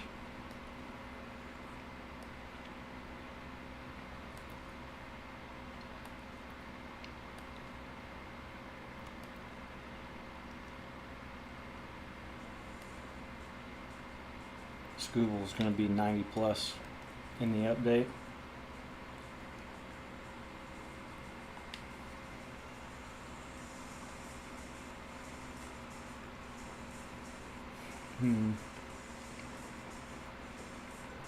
Would be a bit of a risk if I did. And plus you gotta sit on him for a while. But if you buy him at 40K and then hope that, you know, he does get 90 plus and then he ends up over 100 at least.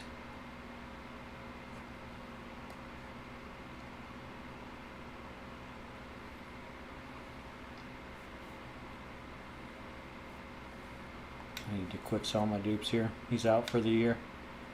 I forgot about that. I was sitting on him. Unfortunate for the Twins. I hate that. Well, and I hate it for Pablo. I feel like he's had a lot of injury problems since he went to Minnesota.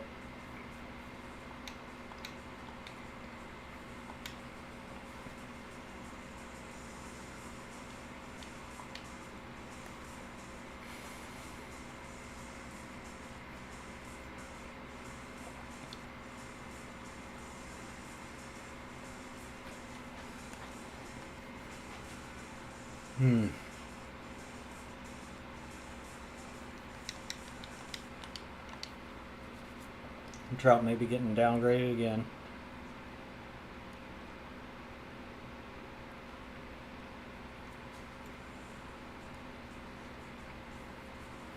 Dude, do we need to be on 90 plus alert for Cal Raleigh? The dude spent like over 2 weeks supercharged. He's on pace to hit like 66 home runs this season. I know we're going to get a sick Cal Raleigh card at some point. Good Lord. This one, looking back at this fucking card with what he's doing now, laughable.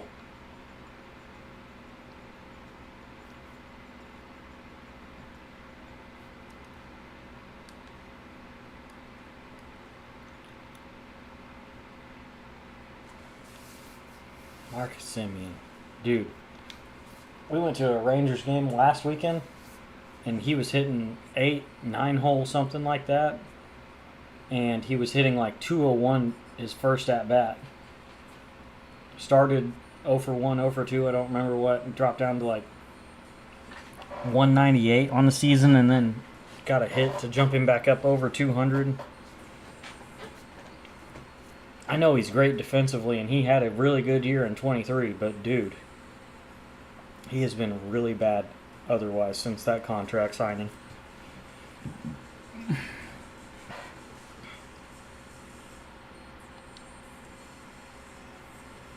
They need Seager to stay healthy. I mean, when he's healthy, he's worth every penny that they've spent on him. But he's in and out of the lineup so much with so many little piddly injuries. I don't even know what to say about us. We need a miracle. We need to figure out how to unfuck what's going on between our ears. Because former MVP, Cy Young, former best pitcher in the league before his injury, like, led the league in strikeouts 2 years in a row as a rookie and in his sophomore campaign. Rookie of the Year, Silver Slugger, All-Star Gold Glove, All-Star Gold Glove, Silver Slugger, All-Star, All-Star, Silver Slugger, gonna be Rookie of the Year. I don't even know what, like, take him out back and old yeller his ass. I don't know what else to say.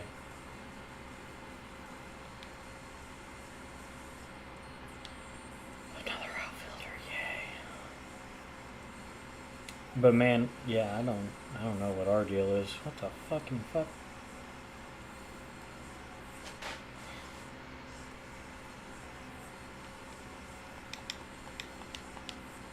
Hope Ryan Weathers is going to be all right. I think he's the dude that got drilled with the comebacker, right? And he's on the 60-day IL now.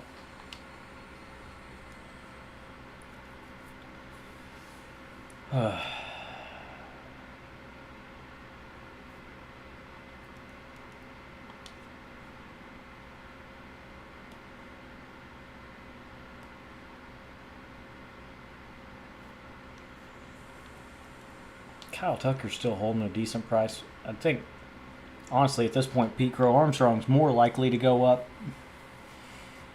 And with how good his defense and speed is, like, the dude can have bronze hitting, basically, and be a 90. And I feel like they're still really, really hoeing him on his attributes versus left.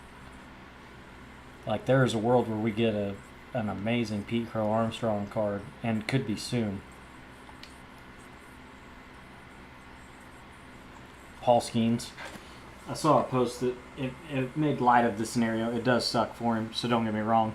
But it's like, I never would have imagined a world where I felt sorry for a guy that signed for millions of dollars, dating a model. But the Pirates, it was funnier the way that it was. I don't remember exactly what it said. But basically it was like, the Pirates have found a way to make me feel bad for Paul Skeens, who, you know, $50 million signing bonus or whatever the fuck, or $25 million signing bonus. Like, he's obviously still on, you know, his beginning contract. And so he's living off of his giant signing bonus right now and his endorsement deals. But he's also dating a model and the cover athlete of the second year of his career of the only professional baseball game. And goes out and gives up no earned runs or one earned run every single game and still manages not to get a win somehow.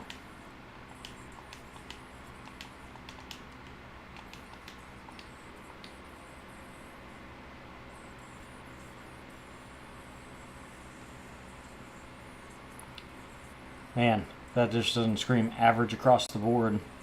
60s everything now. That's wild. I feel like SDS goes out of their way every year to start him off way higher than he deserves, because this is what we get every year out of him eventually. It's just like, meh. It's like a average across the board card for BR. Oh, but make sure you give us this really awesome, expensive flashback from when he was an all-star in 21. He was, I want to say, the first 90 overall in a pack. Besides Live Series, obviously. But I'm pretty sure he was the first. He was expensive. Sneaky good team booster run here, by the way. Pitching is always the thing that I feel like holds back these captain boosts in the games this year. And so the fact that they got a decent amount of pitching in this last 2 weeks. 3, 4, 5. Not him. You have 5 legit, 6, including Live Series Skeens. Oh, shit. 6 pitchers that you can make work. Like, are they going to be top tier meta? No. But this dude throws as hard as you can throw without having an outlier. Throws a slow curveball and a sinker. This guy's got meta pitch mix. He's got a sinker, which I feel like is better than his cards usually getting a cutter. You can make this work. He throws pretty hard with a cutter and a sweeper. This guy had a cutter, right? Yep, cutter splitter. Do not use this guy. The Joe Random pitch mix will get you murdered.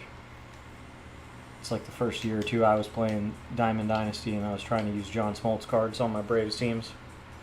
Oy. They finally made a decent one last year with that, I believe it was a starting pitcher, John Smoltz, as well. From the Halloween program. They gave him a cutter.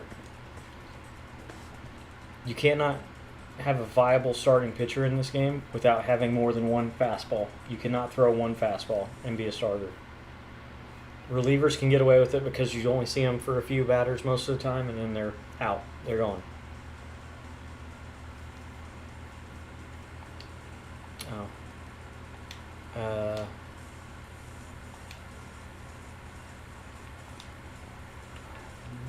don't have a new moment to do yet. Damn. I wouldn't hate getting...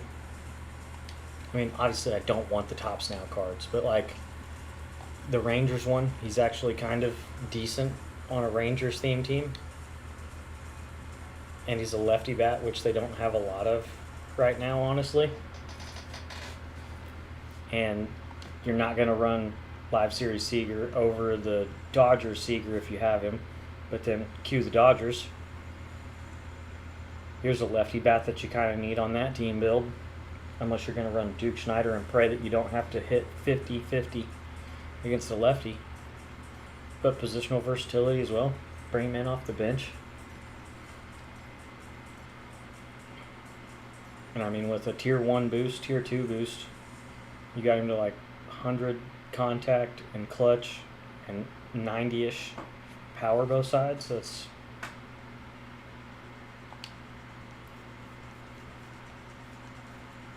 If I could pull this big beefy bitch, oh my god.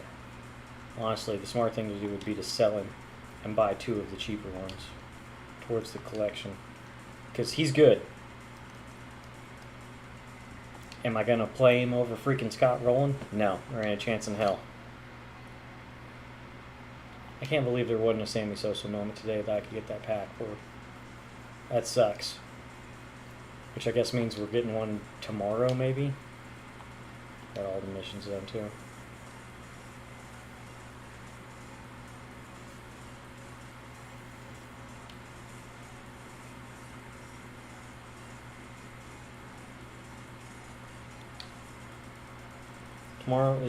Today is June 10th.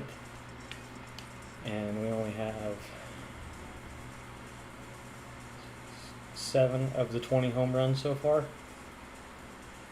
So we got 13 more in 20 days. I would say my likelihood to get... That's the other thing, man.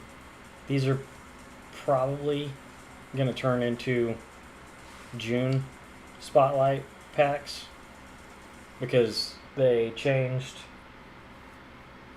updated to this pack. They were drop 4 and then they updated to drop 5. I will say I will be very frustrated if I get this pack tomorrow and then Friday rolls around and it gets changed to a May any spotlight player.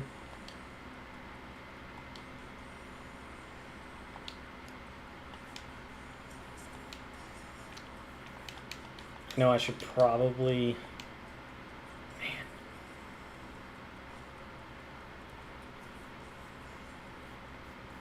Halfway to Harper. And it's like 100K if you buy a bunch of 20K cards. He's 18.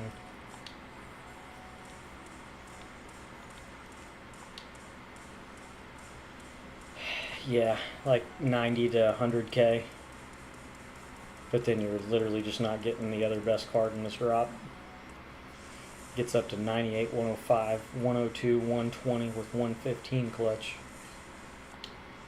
He's got a giant hole in the middle of his glove, but he can hit.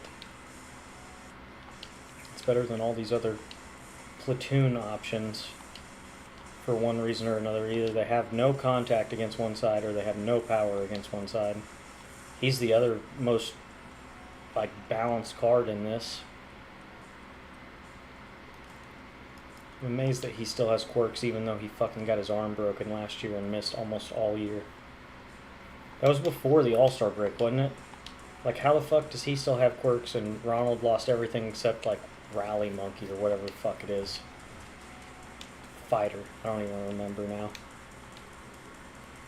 Rally Monkey.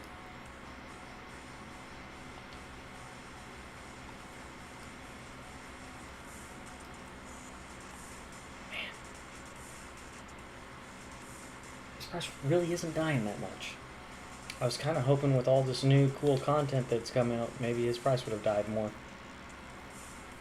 Maybe people will be selling him off and trying to do, get stubs for another one of these collections. I don't know.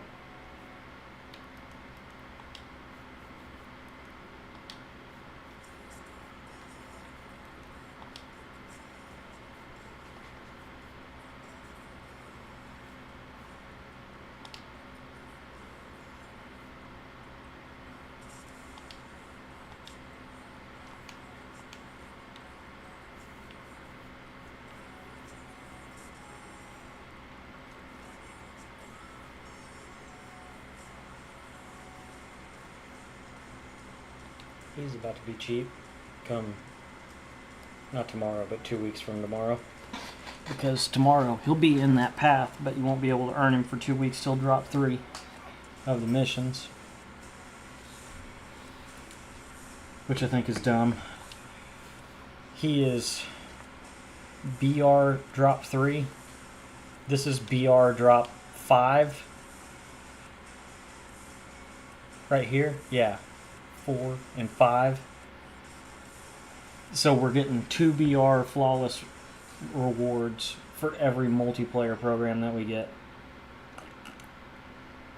By the time we get him, we may be moved on to flawless 6.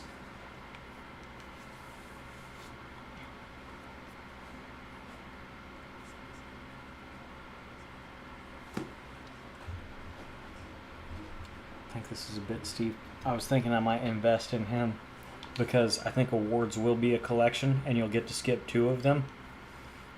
Which, to get somebody immediately, means you'll have to have one of these 3 BR guys right out the gate. But if you wait 2 weeks, he's going to be quick sell because he's going to be in a rewind pack. But that leaves people the option that these cards are obtainable on the market or go flawless, even if you don't have Scott Rowland done or American League done.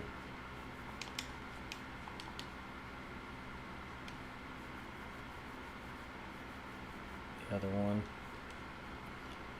I think this is going to be a collection. I have a feeling that maybe one of our new World Series rewards is going to be a milestone because it was just him. And then Friday, we got these 2 guys in the new program, the XP program, and then the Weekend Classic pack.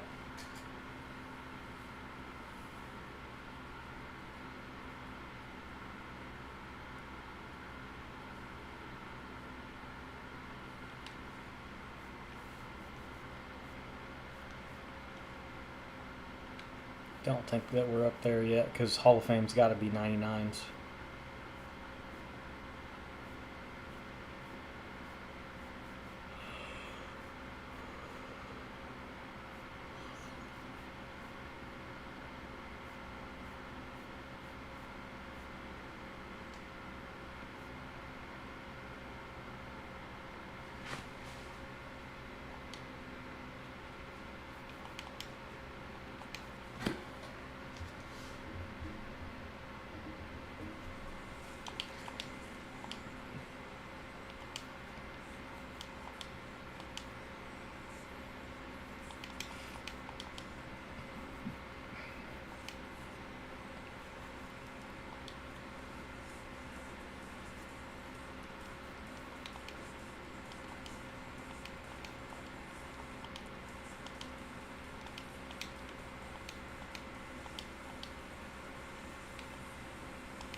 God, I have no subs now.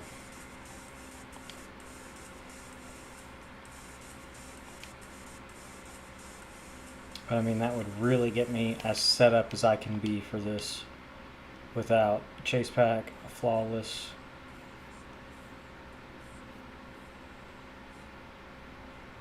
He was the one with Dennis Eckersley, wasn't he? That's the sad part about these flawless rewards and not having a BR program. Those guys are literally fucking useless by the time we get them. All of them. This pitcher, useless by the time we got him. This could have been a cool card when we were using 88s, except nobody had access to him except for people that wanted to sit on the stubs. Because, I mean, even if you were good enough to go 10-0, he was worth so much. Like, why in the world would you keep him instead of using Cattell? Same here. I'm going to try a Lance Berkman card at some point this year. It wasn't going to be this one. This would have been really cool to get to try at some point the first week or two the game was out. And he was locked behind flawless reward, and Randy's still expensive as shit. But I'm finally caught up on second half.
They removed him from the collection, but he's still, like, in the game, right? There's Lily.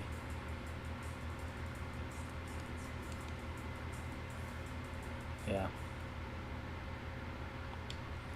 Which I always find it a bit odd. I get the thought process of it, I guess, but when, like, you take them out of packs and they're literally going to be back in season, it seems odd to me. I don't know.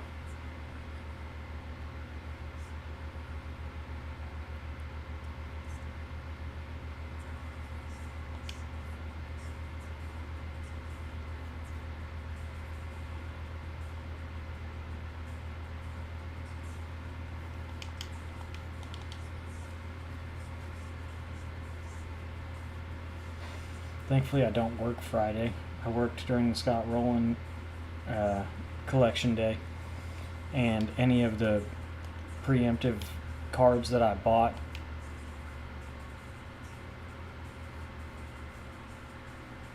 I'm trying to think of a good example, like Breakout, I guess.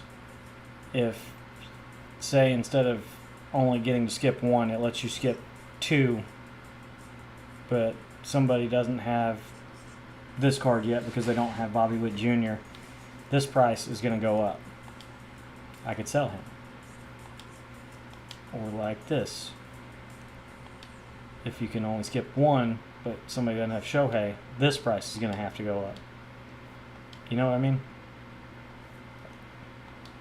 I should have really bought in on these guys. I bought all the ones I needed before the first collection for like $8K a piece, and I should have bought like 5 of them a piece. They spiked up to $30K a piece.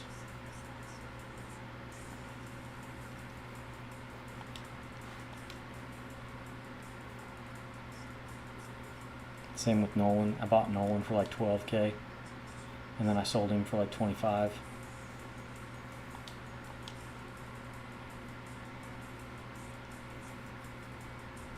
I think this one's getting easier. Trout is getting cheaper and cheaper. He's probably about to get downgraded and get. The Astros aren't expensive anymore now that Jordan is an 85.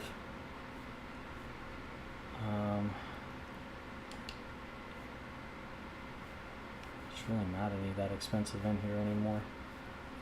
Contributor was kind of a little more difficult because Trout was expensive. Blue Jays weren't bad, and you know Vlad was like 30K. This was like a 30K card as well.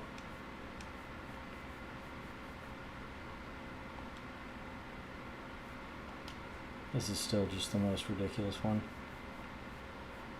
I'm not even close to it, so hopefully this price jumps.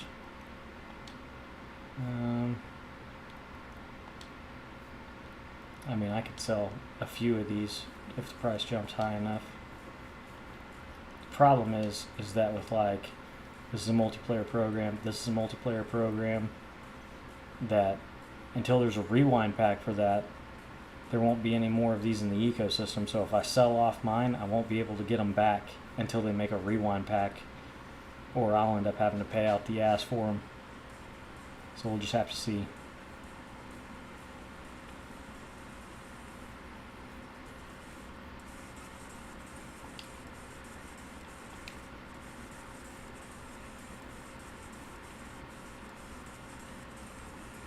I'm really disappointed.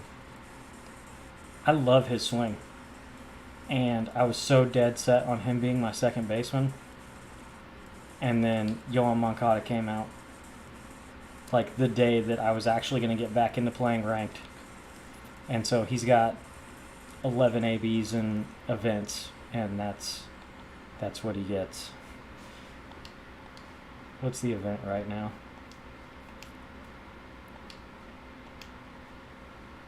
May Spotlight.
Alrighty.